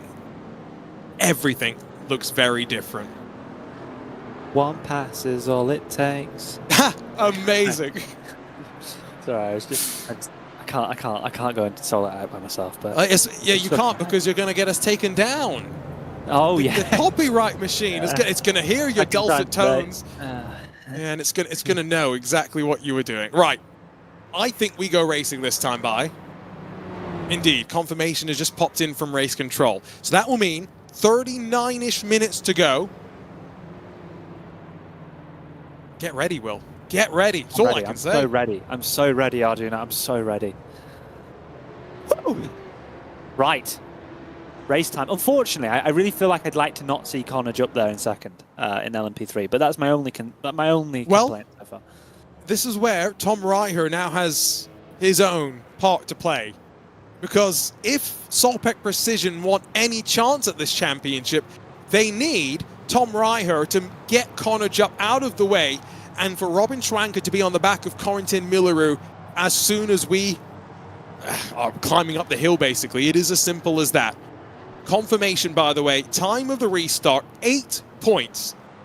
The gap in the sport class. John Bader for Solpec Precision, there's no more points to be gained. They are at the front of the field. They need to defend and need to pray and hope that SimRC cannot sting their way through the field to yet another championship. 38.5 minutes to run in the 4 hours of Laguna Seca. Is this the final chapter in the season? Corentin Milleru already with 8 car lengths or so as they crest over turn 1 and onto the brakes into turn 2. PT Autosport Sim to Real hoping Impulse Racing and Carlisle will battle in and amongst one another. All as SimRC 15th on this restart. 5 positions or so, what they're trying to pick their way through. Include some of the Sportsman Division machines as well. Is that one already? It's one of the lapped cars that they're picking their way past, and never mind. LMP3, there is some fighting. Satellite Racing trying to move their way past Tom Reicher. We've also got Luca Gramka in the gravel with Lucas Lodato as well. Big chunk for some of our GT4s. Yeah, changing the Cup car class. Impulse and Carla both ahead of your other of your PT Autosport car. SimRC up the inside in the GT4 class. Another GT4 off in the background. Pretty chaotic in the sport class, and it's been an opening lap to this restart, which has been full of incidents. Luka Noidex up to 4th position. He's putting himself back in contention for this win. Maybe not of the championship, but maybe of the race. Down through rainy. SimRC up to 14th. And now back in the points lead, primarily though because Solpec Precision no longer up front. It is now Marcelo Uzbeo in the Grow Racing Mercedes. Has taken advantage on this restart to lead. I think for Aiden Paul, what's happened, by the way, in that PT Autosport 988 is he may have slipped off the track. I got a notification, went wide at one corner, and these cars so easy to lose some of that momentum and find yourself dropping down. But remember, it is as simple as Impulse versus Carlisle. Winner takes all tonight, and Impulse already with a 1.2 second advantage as Pascal Costa tries to prove what Will and I have said a couple of times tonight, that that is the fastest car on the night. All as GT4's Grow Racing team, it's a top 4 breakaway right now as they stretch their legs. Yeah, top 4 breakaway. 3-car battle here down in towards, well, it did look like a 3. That's why. Very, very long on the brakes for BS Plus Hybrid. Be round the outside potentially for PT Autosport, who dropped down quite a bit. I wonder if there was a bit of contact with Impulse or Carla on that restart, because they both seem to pass pretty quickly. Potentially just a mistake from Aiden on his side, but we didn't quite see that as we were looking at GT4 and LMP3 at the time. So to look at trying to get back on the offensive, but unfortunately seems to be losing a little bit of ground. Yeah, remember, no tyres though, so I wonder if he's also slightly compromised here. Yeah, maybe, again, Points-wise, this class pretty simple. Sim RC now up to 12th position, so making things harder for John Baderfer. Slices in front of the RJD Sportsman entry that's now 13th in the combined sports class. And that means, as points run right now, Sim RC are well and truly in the lead. Remember, all it takes is one move for Solpec, and they could be back in front. What Corentin is looking for is at least 2 more moves, I would say. Past Justin van der Linde for our Altura Esports, and then the core sim racing car as well. The Echelon Mercedes, is that a self-spin down at turn 3, and then as they all fire it in slightly deeper behind, Fiercely Forward lost it by themselves, and the Cayman gets tagged on one of the lapped cars they were working around. Both the cars that had an end of line that weren't Sim RC in that occasion there. So Sim RC getting away a little bit lightly by being the first of those end of line cars. Here you're seeing one of the Cup cars having a huge drift and unfortunate contact with the wall as well. Gonna cost them a little bit. Checkmate. Axis project that one is, by the way. Sorry, Will. I just wanted to quickly update you as well that Sim RC, if it finishes with them here, and even if Solpec Precision retook the lead, they would have the championship by 6 points. So they have done enough right now, sitting in 11th. They can afford to be a little conservative by our calculations. But 33 minutes left to go in a field like this where the racing is seemingly only getting more intense. I don't think you can afford to sit back too much. No, for sure, you're correct on that. I think for Solpec, it's a must-win scenario. They have to win the race and then hope something goes wrong for Sim RC. And it's looking unlikely. We think the margin is too big for them almost to have an issue, but you know, it just takes one piece of contact with a car that they're trying to pass, send them to the back of the field, and then it becomes potentially Solpec Precision's championship to lose. But they're going to have to retake the lead of this class really to have a good chance of winning it, and at this moment in time it looks to be the Mercedes leading the way, who is fairly under control of the situation, I think. Now this is a trait I've seen in the real world, but I'm wondering if it carries over to the sim. But the later you go into a stint, the Mustang GT4 tends to be a little bit worse on managing its rear tires. We'll see if that applies in the sim. Drop down through the second part of the rainy curve. You clip that inside. Nice and tidy, patient on power for Baderfer as he's waiting for his moment, realizes there's no point in leading and being pushed out of the way up front. Sim RC and Corentin Gunes now up to 10th position though, so it's well and truly out of Baderfer's hands as the winning advantage guaranteed to be 10 points now, even if Baderfer makes this move works. Slips the nose up the inside down at turn 1. The patience comes to an end. Grow Racing Mercedes running the highest it's done so far today.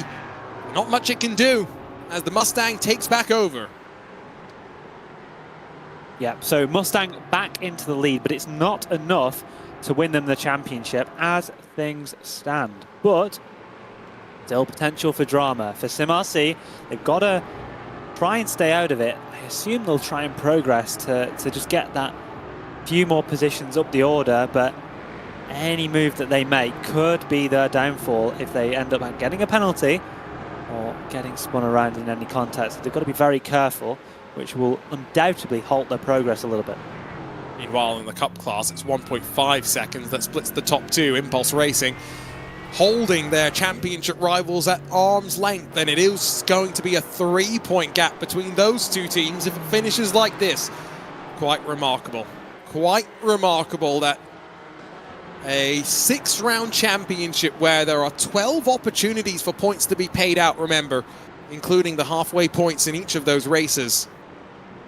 That the championship can come all the way down to the wire. Shows the quality, the consistency of the teams, especially in that sport class where 2 wins for SimRC, 4 top 5s, just 1 finish outside the top 5, and the opening round of the season put that behind them pretty swiftly. Look at the Cup class where Carlar, it's 2 wins and 2 second-place finishes that they carried into this. But despite that, the 3 third-place finishes and 1 win for Impulse Racing will be enough, potentially, to hold on to the championship. It's the halfway points that also tell the story, let's not forget. The second of the Solpec Precision cars is caught back up to the sister car. Through the traffic, Robin Schwanke gets a little bit checked up. Tom Reiher surely not crazy enough to make a pass on a teammate on the climb up to the Rahal straight. Yeah, so needing to get through here, you would think that Reiher will actually stay behind. For a second I thought they were in the inverse order, but ultimately for the championship, the 62 should and needs to kind of finish ahead to maximize its score and chase after the, wow, quick cut back there by SimRC to ensure that LMP3 goes up the inside. That's a quick insight into almost, you know, how to interface with traffic to benefit yourself as much as possible, you know. Just as a GT4 class, you have to be on your toes. You have to make sure that you're always able to put yourself in the best position possible, and that quick switch to the other side allowed SimRC to take that corner in the most optimal way, and they're up into 8th. Maybe traffic was a reason as to why John Badefer wanted to pass the Grow Racing Mercedes so aggressively. Will we see the gap slowly build up? Jinking back and forth. This is on the edge of the top 10, remember. SimRC now up to 8th. The gap now 20 points, even if Badefer and Solpec Precision hold on at the front of the field, protecting themselves from any margin behind. Impulse, by the way, their recovery after the timing of the caution did kind of cost them, taking tires as well. They're fighting up through the field, and they're 3 wide as well. Oh, heavens, hadn't noticed that. Thomas Burgess passes the Orion race team Porsche Robert Hartley, wise to the Echelon Simsport purple LMP3 car on the inside. You can tell we're in the final 30 minutes of the race. Yeah, that was super close. And I think Impulse have got a good pace here. You know, they've took the tyres, they've got a fresh set, they've got 28 minutes left. All they need to do is focus on trying to get forward as much as possible if they want to try and win this race. That'll obviously impact Solpec a lot in the hopes for the championship, but I think now with where Impulse are positioning themselves, with the charge that they're making forward, with the tyres they took, got a real chance of taking this victory in the sport class. Still close in LMP3. Haven't seen a breakaway lead from Corentin Millerud, but seems as though only a matter of time before race win confirms the championship win as well for Delatraz Automotive. As what an up and down race they have had. Thomas Imberg, Corentin Millerud both having incidents in traffic, but the speed as well to keep themselves in striking distance and timing the cautions and the pit stops to great effect as well. Impulse now 1.7 seconds clear of Carlar Esports, continuing to grow the gap there. Meanwhile, Scherer Esports looking more in the rearview mirrors than forwards, because losing track of Team Floral by Impulse, but now Sim RC slipping past the Sportsman Championship winners. Talk Freak Racing by TFR Lab, what a great effort from them. 8th on the road after qualifying at the tail end of the field on 1 lap pace. It's going to be a great day for them to sign off a memorable championship win. But Sim RC right on the tail end of Sherra Esports Cayman. 2 cars running up front in the opening minutes of the race. Yeah, we thought there's so much potential from Sherra that we unfortunately didn't get to see because they've had a very unlucky race. They've had a good amount of contact. Some of it being their fault, deemed by the stewards, but unfortunately, Sim RC making a little bit of a risky move to the inside there of turn number 3. Unfortunately, they haven't really had the day that they were hoping for, but some strong pace that I'm sure that they can take the positives from that. Now Sim RC look to make the move to advance further forward as they pursue still wanting to end the season with a race win. Dives to the inside, makes the move. Corentin Guinez up to 6th position. Nicely done. Judged at a good point to be aggressive. Really want to stick side by side up through here. Now as Team Floral by Impulse, Team O'Haydon starts to attack the Cayman of Robert Hartley. Maybe a sign of why we've seen the switch. Usually we'd see the Sim RC team often associated with Team 75 Bernard in a Porsche, but not for this championship. They've gone with the BMW instead. Porsche not looking quick as a little bit of argy-bargy. Slightly smaller Cayman in terms of the body and the imposition it has on the racetrack. That's what I guess I'm trying to say. Officially finds its way through, and Orion Race Team car starting to slide backwards, and there's a top 5, if not a podium, up for grabs for Corentin Guinez here. No, for sure, absolutely he can get to that position. We know the pace that they have. So they decided to go for the M4, traditionally known more for the 718 Cayman.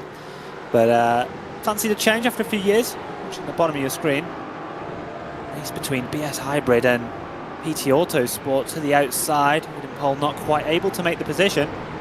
Continuing to fight the closing laps. Thinking about the championship position in Cup.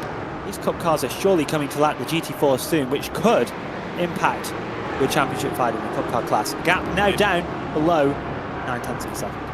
It is closing for Aidan Poll as well. This is a great opportunity to race against Jaden Conright, an IMSA race winner. The very first IMSA Diverse Driver Scholarship recipient as well.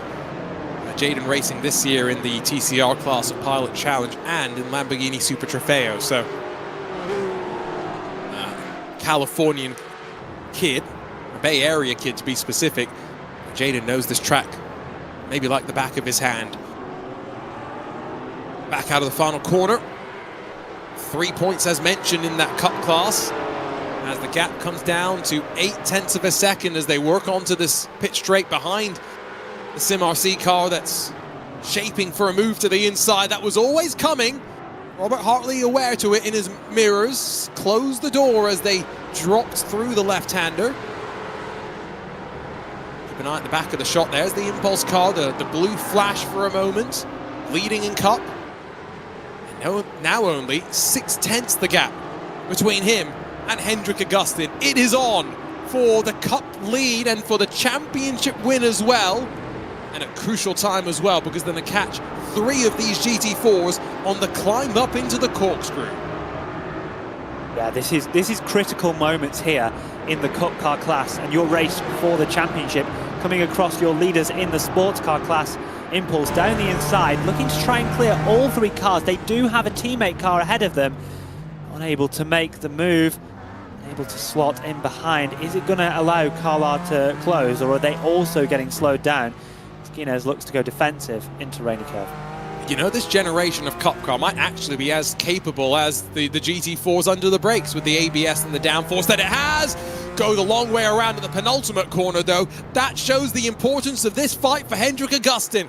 Guinez sees his chance. Door opened on Robert Hartley, but he can extend the limits of the track slightly, keep his foot pinned to the floor, and hold on to 5th spot as they drop down once more. What that traffic did do in that moment through the penultimate corner is open up the lead to 1.7 seconds, and Corentin Gunes has got to be careful here because a shot to the rear bumper of the Porsche, it stays on the track.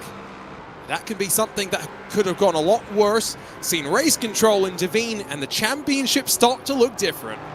Yeah, if he gets a penalty, this could be critical because at this stage of the race, with just 22 minutes to go, any penalty is detrimental. The grid is not that far apart. We saw a late race caution. Gunes to the inside again. Impulse ahead, banging doors with the Mercedes. This is aggressive stuff. Final 22 minutes of the season. John Bader for loving the battle on the bottom of the screen because it's allowed him to open up a 2.2 second advantage. Running out into the final sector. Sim RC have driven through the field though, and Corentin Gunes now 2 seconds up the road to his next target. A bit of a chance for him now to just breathe and relax slightly. Issue for the Orion race team's second Porsche, which has had a moment up at the corkscrew, but fortunately, unlike the other two big moments we've seen at the corkscrew, this one is a lot less detrimental to his race and everyone else around him.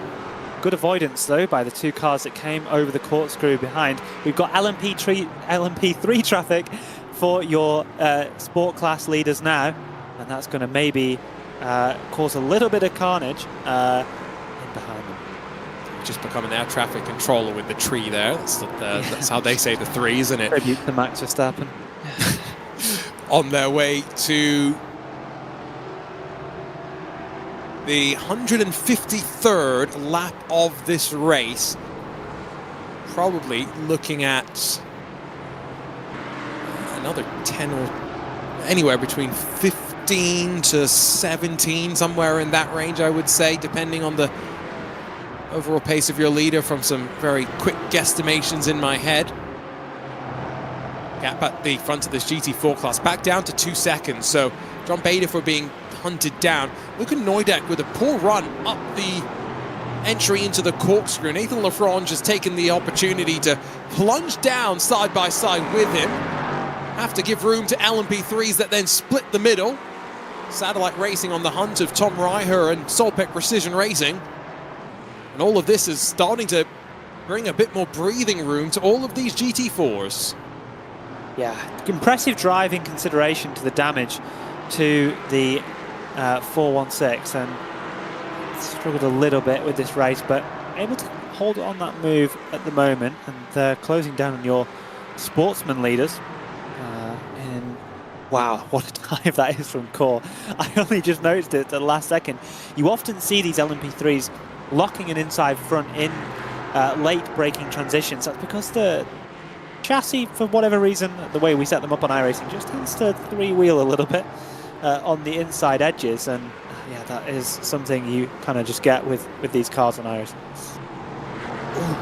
Obin Khan slips past the Grow Racing Mercedes. That's going to allow Thomas Burgess to get a good run maybe into the corkscrew, but behind some more traffic, all three classes overlap as the sport leader sees the back of 5th place in LMP3, and then contact with a cup car. This will see the lead shrink slightly. Oh, and Mobin Khan drops himself straight in front of Grow Racing's Mercedes as well. Pushes them off the track at Rainy Curve.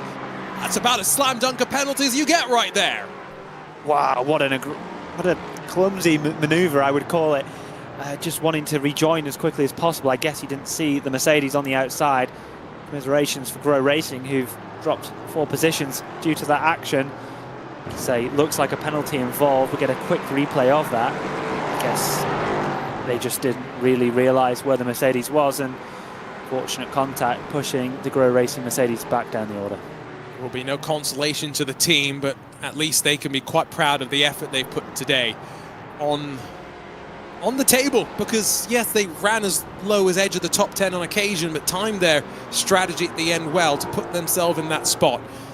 Solpec Precision now lead from Impulse, 1.8 seconds between the pair of Mustangs. In fact, trio of Mustangs that sit on the podium, because it's Team Floral by Impulse third, and then SimRC all the way back up through the field and hunting down fourth position. Grow Racing lose another spot, by the way, because the Orion Race team have swept through as well. Yeah, a couple spots lost there, and like you say, do expect to see a penalty inbound. Hopefully they can stabilise now and don't have any lasting suspension damage, and they can close out the race, maybe gaining a couple spots back if possible. But yeah, unfortunate contact there and a bit of a shame to see, but at least they're back going and not in a wall. Not how you would want to end the season, is it? No. No, at least they can still try and fight back here. Although I think the podium is probably out of their grasp. Impulse tantalizingly close, by the way, to Impulse Racing. Still 1.3 seconds the gap there, Will.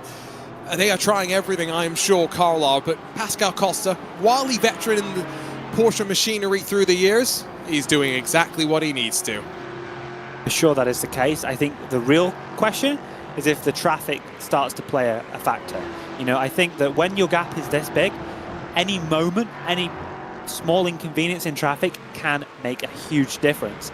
And this could go all the way to the end, because we're likely to be seeing much more regular bursts of traffic, and those bursts of traffic could be, you know, a collective group of 2, 3, 4 cars at a time, and that could really, really affect the Impulse's lead.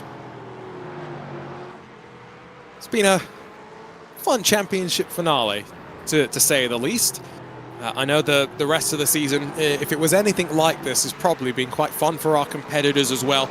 Some of whom will be, no doubt, earmarking a return to the Clubsport Series next year. Maybe some of them, though, already starting to think about the step up into the Endurance Series in some cases, although there are drivers who run both series, keep themselves busy on the weekend. The gap at the front of the Cup class has come down slightly once again through traffic.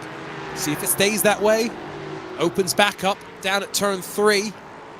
And if anything, I think Pascal Costa will get the favor of fortune, as this next LMP3 car shouldn't cost him any time. And in fact, more than not costing him time, elects to be patient and wait to get to the inside as they punch the power out of the corner.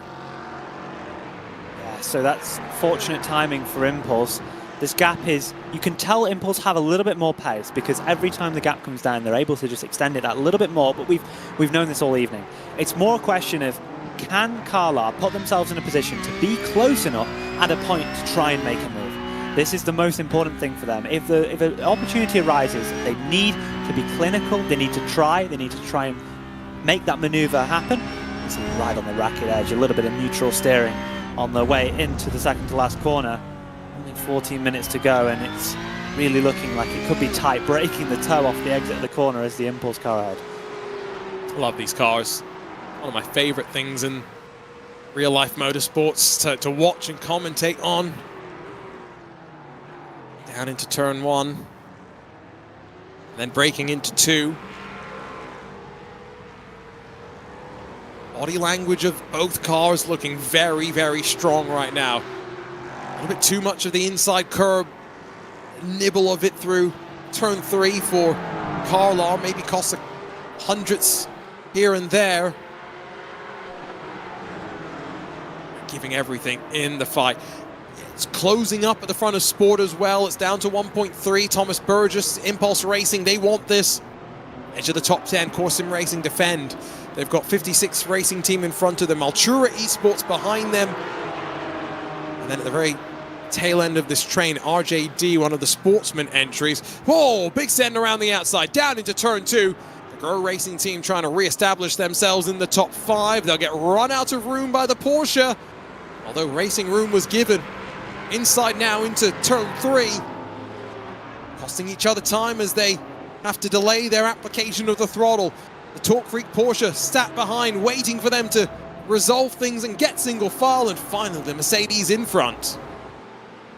Mercedes back ahead of some of the cars that it lost positions to after the contact. Eyes fully focused forward now to that group ahead. Is tailed by SimRC, who are still trying to make a move on the cars ahead to get themselves onto the podium, despite being put back to the end of the line just 20 minutes ago, I think. I almost feel like this move is going to be an inevitability rather than an if, it's a when, such as being the pace at which Gunes has been able to chop his way through the field. It's not often that you really will see something like that. Last 12 minutes of this race, and the last 12 minutes of the season as well. After this, our drivers get an opportunity to head into the summer and relax a little bit, maybe go touch some grass, and then come back in the winter and group up for a new season, hopefully with a few less updates. Maybe not a brand new suite of changes to the GT4 cars, and not a whole new suite of changes to a brand new Cup car as well. 2 of our 3 categories seeing big changes during the season itself. The Olympus Porsche Cup car, 7 laps down on its class. Looking to see the end of this race though. Oh, Corentin Gunes, not often you see a move like that out of him. That was championship right there. I saw championship flash before his eyes. If he'd made contact there with the rear quarter of the Ford Mustang, that could have been it. Could have been the championship over. I question what's going through his mind right now, Will, if he even thought about that. He went for it. I mean, clearly he's a racer at heart. He wants the position. He wants to get on the podium. But that is, I mean, obviously he backed out of it, but it was close, wasn't it? It wasn't clear cut. We had us guessing for a moment. Someone in chat saying that maybe the new change for next year will be LMP3. Well, I was thinking that when you were saying it. Well, the good news is that it's not really a change. It's shove a new engine in there, and outside of that, maybe a couple of things will change. But it's, again, from the perspective of drivers, shouldn't be too much. Maybe engineers trying to set the car up will have to understand some of the differences, because there was some oil lines and water lines that were moved around to accommodate the turbo. Oh, did you see that smoke? I did, but I wasn't quite sure what it was about. I see a slow Tom Reiher on track, and I'm wondering if I'm putting the two together and getting the right answer. There's plenty of smoke there right now. There is no question about that. Here's the replay. Whoa. Oh, goodness. The fiercely forward BMW tried to get to the inside of the track, and then as I think that is Tom Reiher in the Solpec Precision car, gets to the inside. Thomas Eng Porsche holds the outside of the track quite wisely. That's the end of the day for the BMW, I fear. It looks to maybe be some front left suspension damage for that BMW, unfortunately, in an incident which, a bit of a strange one actually. Look at your Cup lead. Maybe now is the time for Hendrik Augustin to just take a gamble, make a move. He can win the championship with a move here. Is it a move worthy of an Alex Zanardi or Romain Grosjean at the top of the corkscrew? Not quite. They have made some bold moves, no doubt about that. Although maybe Roman's of less significance than Zanardi's all those years ago to win the race. Plunging onto the sand and gravel on the inside of the track, off the beaten path, off the tarmac. He got it done, and we've got traffic. 8.5 minutes left on the clock. Hendrik Augustin bit between his teeth. It's the inside down to turn 2. Keep it on the apex if you can. Did a better job than Pascal Costa. Squares the car up, puts that power down. No traction control. You want to avoid losing any of the power as you roll through the corners behind some traffic. Held up slightly. Get to the outside as they run up towards the climb. But in the draft now, this is where the new 992.2, the bit of extra downforce at the front will make its difference. And look how close. But where, Will? Where is your opportunity going to come? Not into the corkscrew this time, but time's winding down and he's running out of places to find that spot. Yeah, but I just think you've got to have a look. He's dropped back a little bit there. He was just within that 2.5 tenths region where maybe a dive could have worked. He's going to need a little bit more traffic to help him out here as he's losing a bit of ground as he gets onto the outside grass or gravel. Ooh, that Ford Mustang holding its line. I thought it might hold up Pascal Costa a bit more, but no, he got off the corner great. Gap opens up slightly, 3.5 tenths of a second though. 3 points, splits our championship contenders. It is all to play for now. Ooh. Further back in class, also some Side. battling going on, but in the traffic, it's checked them up big time. To the inside, Impulse Racing will hold on. It's all about right place at the right time right now. 3 wide down into the Andretti hairpin. Big send from PT Autosport. They will push the Delta Sport Sim Shop 900 out of the way, and Jaden Conright comes through to take third on the podium. We had an incident in the background as well. LMP3 and Core Sim Racing, unfortunately, having another incident in the background. So they both spun round. Doesn't look to be any serious damage. You're getting the replay now. Front to rear contact. Spins both of them, both able to rejoin, neither have to tow. Carlisle Esports still looking to make a move. I was unsure about that contact that they made down into towards turn 4. Side-to-side contact. Was there anything at play that the stewards would be considering? I'd imagine I might see a protest go out, because at this rate, if you're Carlisle, you're just sending anything that could be a chance. They're going to dive aggressively to the inside. They need to make that move.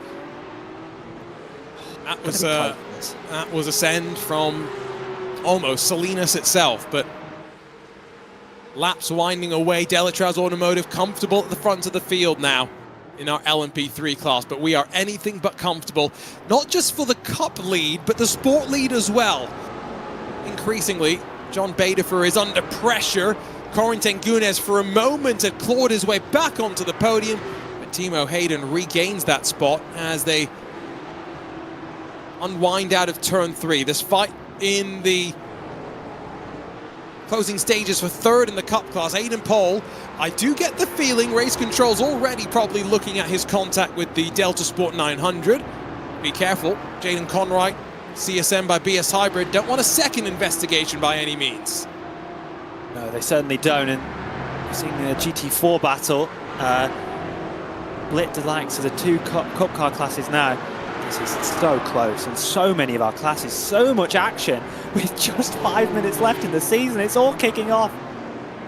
Luca Neudek on the outside, dropping down with Nathan Lafrange and the 56 Racing Team Mustang, who has to give back the position in the white and lightly colored on the outside Ford Mustang. Meanwhile, bottom of the screen, SimRC still trying to fight for third.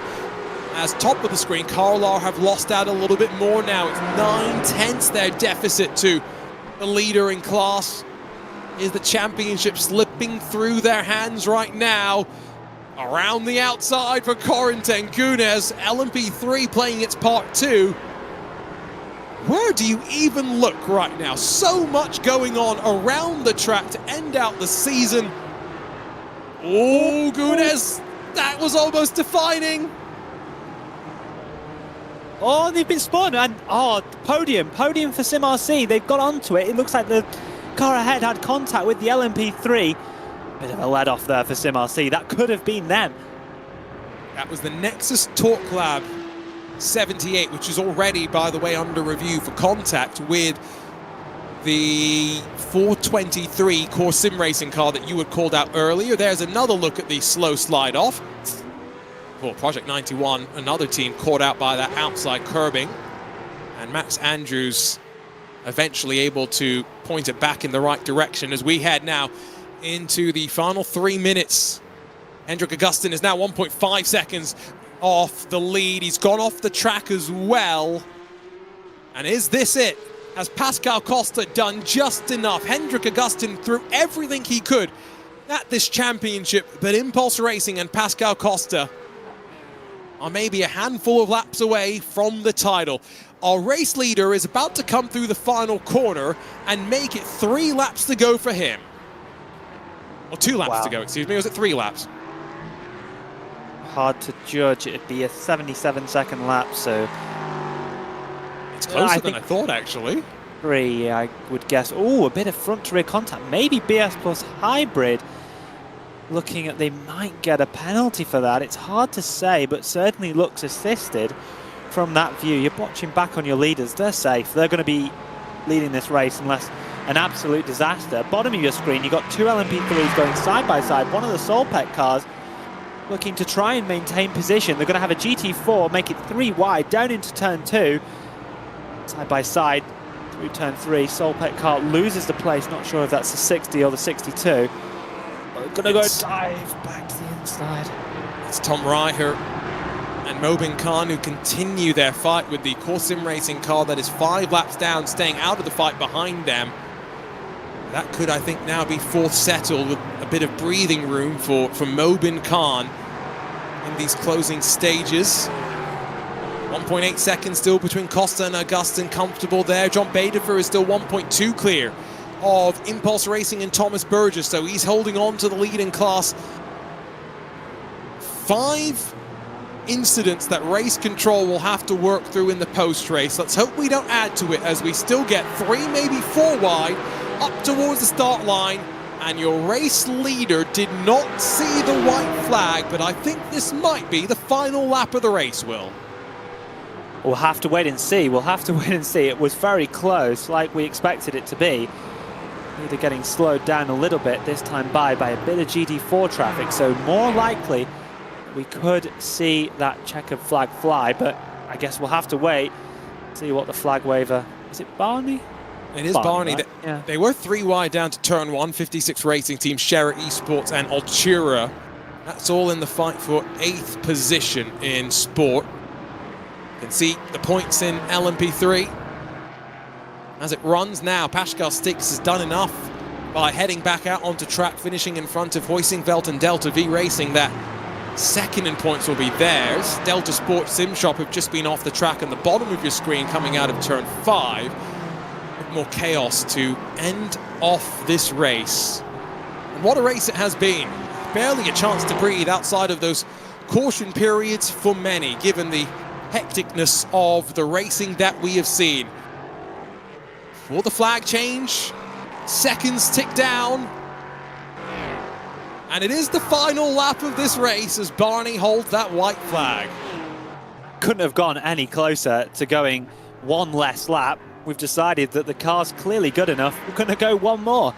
So one more lap for Car Team Milleroo to seal off the season with the championship. The number 88 has been very, very fast and has had the advantage, especially in the second half of the race.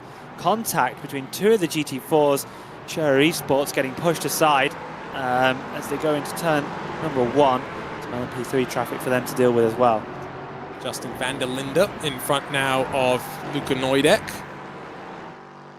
That's why I was wondering about 20 minutes ago how many laps we were going to get, because we were marginal and it wasn't really a concern in terms of fuel, unless any team had majorly mucked up their fuel numbers. 6 championship rounds that have seen us cross some of the newest tracks on iRacing, but ending at one of the oldest. But despite its age, the WeatherTech Raceway Laguna Seca never disappoints. And after 4 hours of racing, plenty of chops and changes, after being dropped down in the opening hour, Delatraz Automotive by PC Design are your LMP3 champions in the IVRA Clubsport 2025 and 2026 season. Wait for the next champions to cross the line behind them. John Badefer wins in sport class, but it will be Corentin Gunes and Sim RC after a roller coaster of a final hour, driving his way through the field onto the podium and into the record books as a winner once again in this championship. Final half of the lap to navigate for Impulse Racing and Carlar Esports. This is a race that has come down all the way to the wire. And as it ends, after 4 hours of racing tonight and all the build up to it, 3 championship points will split Impulse Racing from Carlar Esports.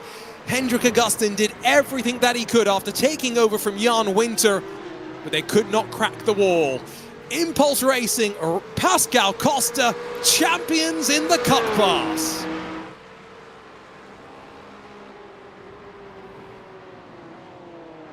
Incredible stuff, Will. Fantastic. I mean, what a season that we've seen. What a final race.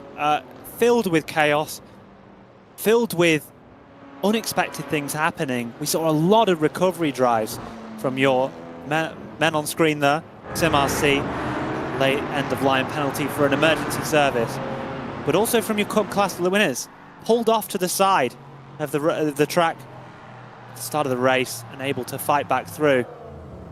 There you have Delatraz Automotive, a little bit of formation and some maybe celebratory donuts. Oh, that's bad. That's not a donut right there, that's for sure. But two consecutive 1-2 finishes to end out the season. They may have ruined the photo moment at the end of the race potentially, but at least they got it crossing the checkered flag. SimRC, what a drive through the field for Corentin Gunners in the final stage. Caught out by the timing of that final caution, but no matter. Let's grab a look at our results. Provisional nonetheless. Yes, there are those 5 race control reviews still pending. But are we expecting anything with our champions? I think the answer is a firm no to that, keeping themselves firmly on the good side of race control. As Delatraz Automotive 1-2 to close the season. Not quite 1-2 in points, but the 88 sits atop both the race and the championship standings. Solpec Precision's best car in 3rd, with Satellite Racing in front of the sister car. Echelon SimSport then 6th with Nexus Talk Lab. Project 91 Racing Team, the first car 1 lap down. Core Sim Racing, the outgoing champions, finishing 9th with Team Heusingfeld caught out at the Corkscrew. A DNF for them, a DNF for Delta V Racing as well. Behind them in the Cup Class, 1.1 seconds split them at the line. 3 points splits them across the season. But Impulse Racing champions over Carlar Esports, with CSM by BS Plus Hybrid grabbing the podium on the road. Find out what Race Control thinks about their contact with slower traffic. Same to be said for PT Autosport Sim Toril with their contact with Delta Sports Sim Shop. Olympus Esports did finish this race, as did the Team Checkmate Axis project, I believe. In sport, Solpec Precision Racing winners, 1.2 seconds in front of Impulse, but all plaudits go the way of the Bumblebees. SimRC championship winners, 3rd on the road at the end. Team Floral by Impulse 4th, Grow Racing Team 5th, with Talk Freak Racing by TFR Lab, our sportsman champions. Then in 6th, Orion Race Team, 56 Racing Team, Altura Esports, Shera Esports, the top 10. And down in 11th spot for Thomas Engsim Racing's Cayman. Orion Race Team and Core Sim Racing then 12th and 13th, with RJD, Echelon SimSport, Orbit, Drop Bear, Motorsport, WSR and SRN. Alongside a mono competition and Satellite Racing, that's the car that brought out the opening caution, by the way, flipped upside down. Fiercely forward Team Checkmate Edent, Enosis Esports, Satellite Racing and Core Sim Racing. That was a mouthful of an entry list.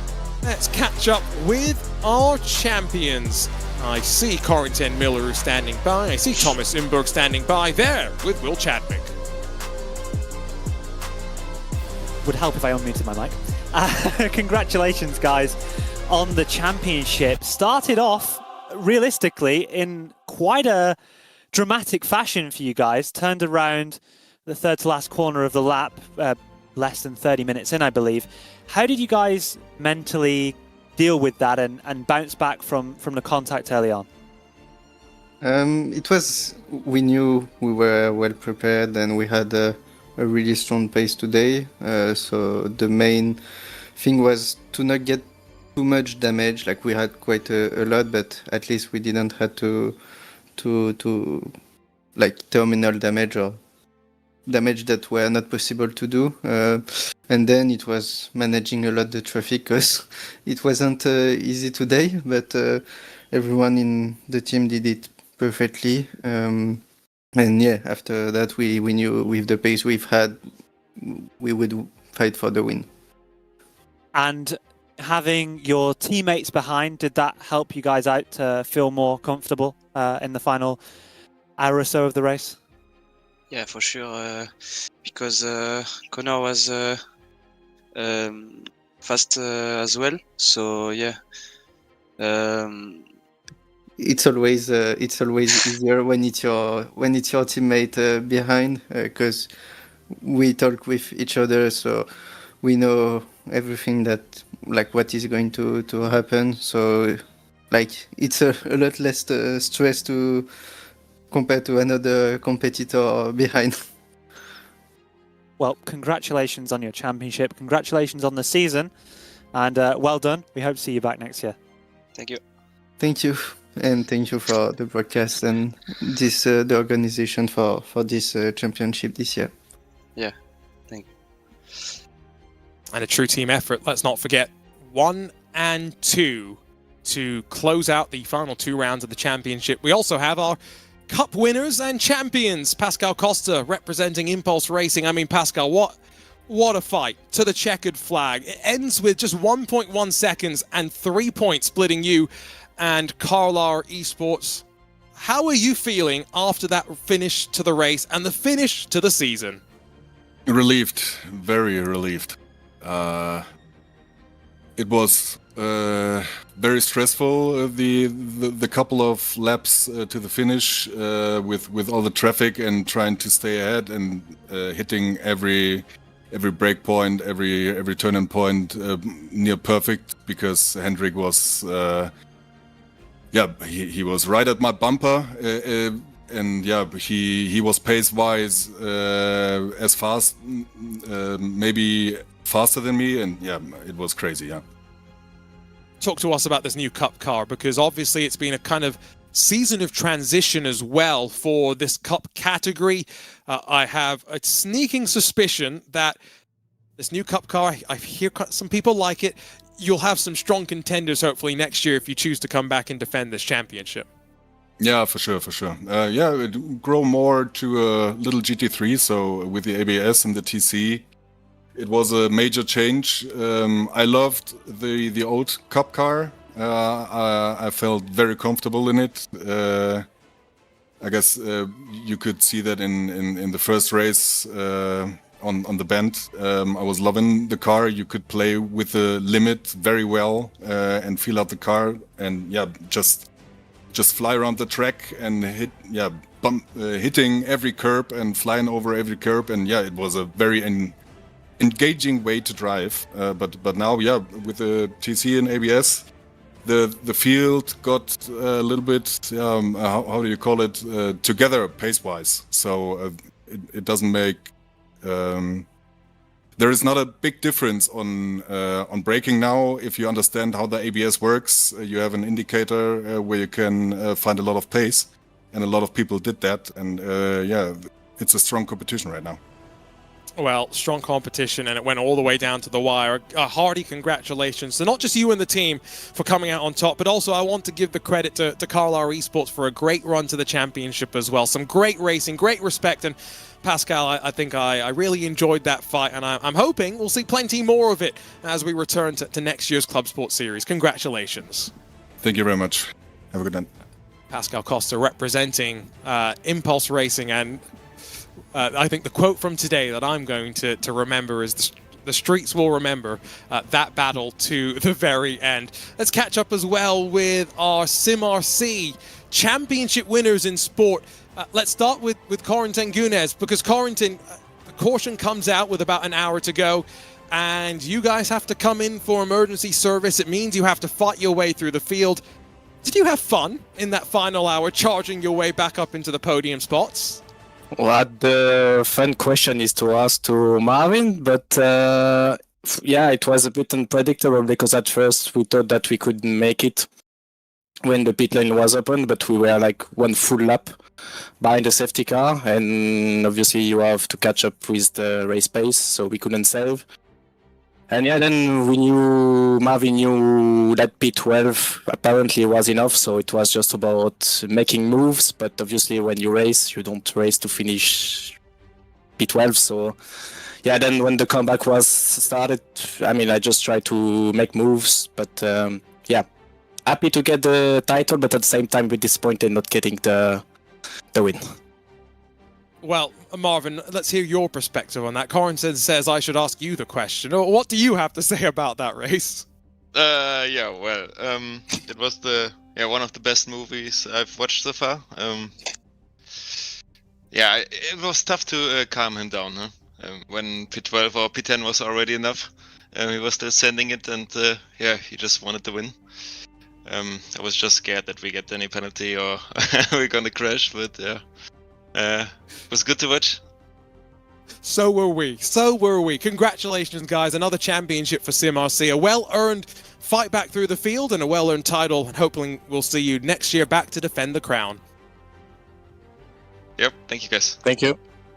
Corentin Gunes, Marvin Strel. I think you can tell a lot from that answer there. Corentin was driving hot, driving heated in those closing stages. Last chance for us to have a chat. Let's catch up with David Barraclough, part of Talk Freak Racing by TFR Lab, our sportsman champions with Will Chadwick.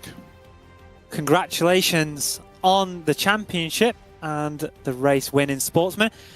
Talk with me a little bit about how you felt going into the race, because I'm pretty sure the qualifying maybe didn't go to plan for you guys. How do you bounce back and not just plan out your race in a way where you can, get to that? I think we were pretty sure in the commentary that you won it by the halfway stage, but it could have gone wrong from the start, from where you were starting. So talk to me a little bit about how you bounce back and get into a race where you need to make moves forward. Hey, well, yeah, it was a really interesting one. I mean, qualifying's not, I think it's fair to say qualifying's not been our strong suit the whole season. We've started at the back in a few of the races, but fortunately our race pace and this time our strategy really helped us out. We were one of the few cars to pit under one of the cautions near the start of the race, and that really helped us out in the long run. It gave us a lot of flexibility, and we could just try and make the right moves when each of the further cautions happened.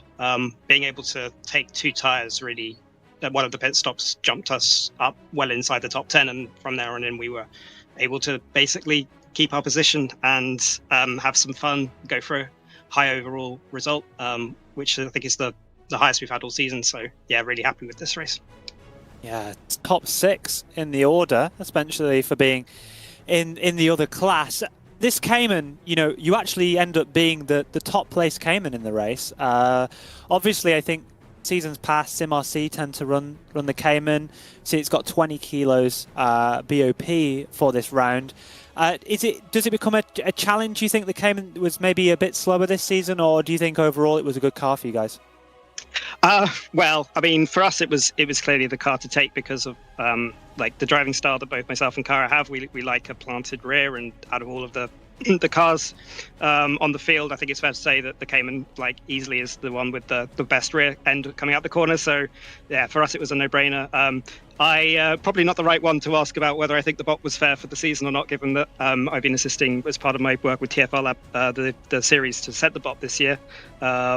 But I hope to think that we've done a reasonable job. The problem with the BOP for the Cayman is that it's got such really good tire degradation over a long stint, so we have to take into account both single lap speed, but then long stint pace and straight line speed as well. And it's quite a tricky one to BOP because you can't get it right for all of those together. You have to make the best compromise, given that there could be full course cautions in this series, which cuts the stint length down. It makes it even trickier. So you just have to pick what the numbers tell you to do, and we went with that, and it seemed to be reasonable.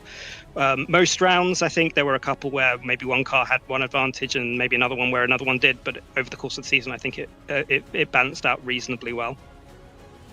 I'm sure, as Arjuna would say, it's probably a lot better than the real world. Well, thank you for your answers, and thank you for your time, and congratulations on the championship. Thanks. I just want to also thank my teammate Kara. She's been going through it a little bit this season, but she came through today and had a brilliant race, and it couldn't have done it without her. So that was amazing, and thank you so much for that, and also for the team and TFR Lab as well. So, thanks, guys. Thank you. Well, that wraps up our 2025-2026 IVRA Clubsport Series coverage. There's still more coverage to come, though, in the world of IVRA competition before we head into our off-season, so don't forget to stick around for the 2 final rounds of the Endurance Championship, as in the month of May they head to Monza and to Le Mans. But for Will Chadwick, alongside myself, Arjuna Kankipati, we've had Hugo Luis controlling all the action. Congrats to our champions, congrats to our finishers. We'll see you next year for another great season. 4 hours stand before us, the WeatherTech Raceway Laguna Seca, and crowning our 4 champions to the 2025-2026 IVRA Clubsport season.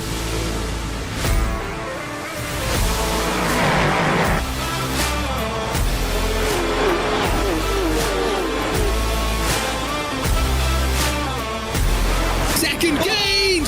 Thomas Inborg, championship leader. Oh, what? Well, we've got a Slide down. and instantly, yes, safety car is out. We are 4 wide down the main straight at the WeatherTech Raceway Laguna Seca. If you're that Ford Mustang, you are holding on for everything you are worth. Whoa, championship leader up the inside of his teammate. Thomas Inborg forward up to second.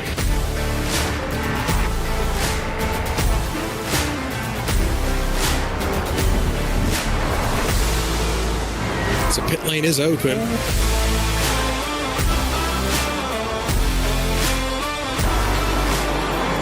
And then off the track and into the wall. Unfolded. And Team Hoisingveld have ruined the Ligier at the top with a corkscrew. 90 seconds to go until the halfway mark. We have a championship fight on our hands, ladies and gentlemen. 39-ish minutes to go. It is on for the cup lead and for the championship win as well.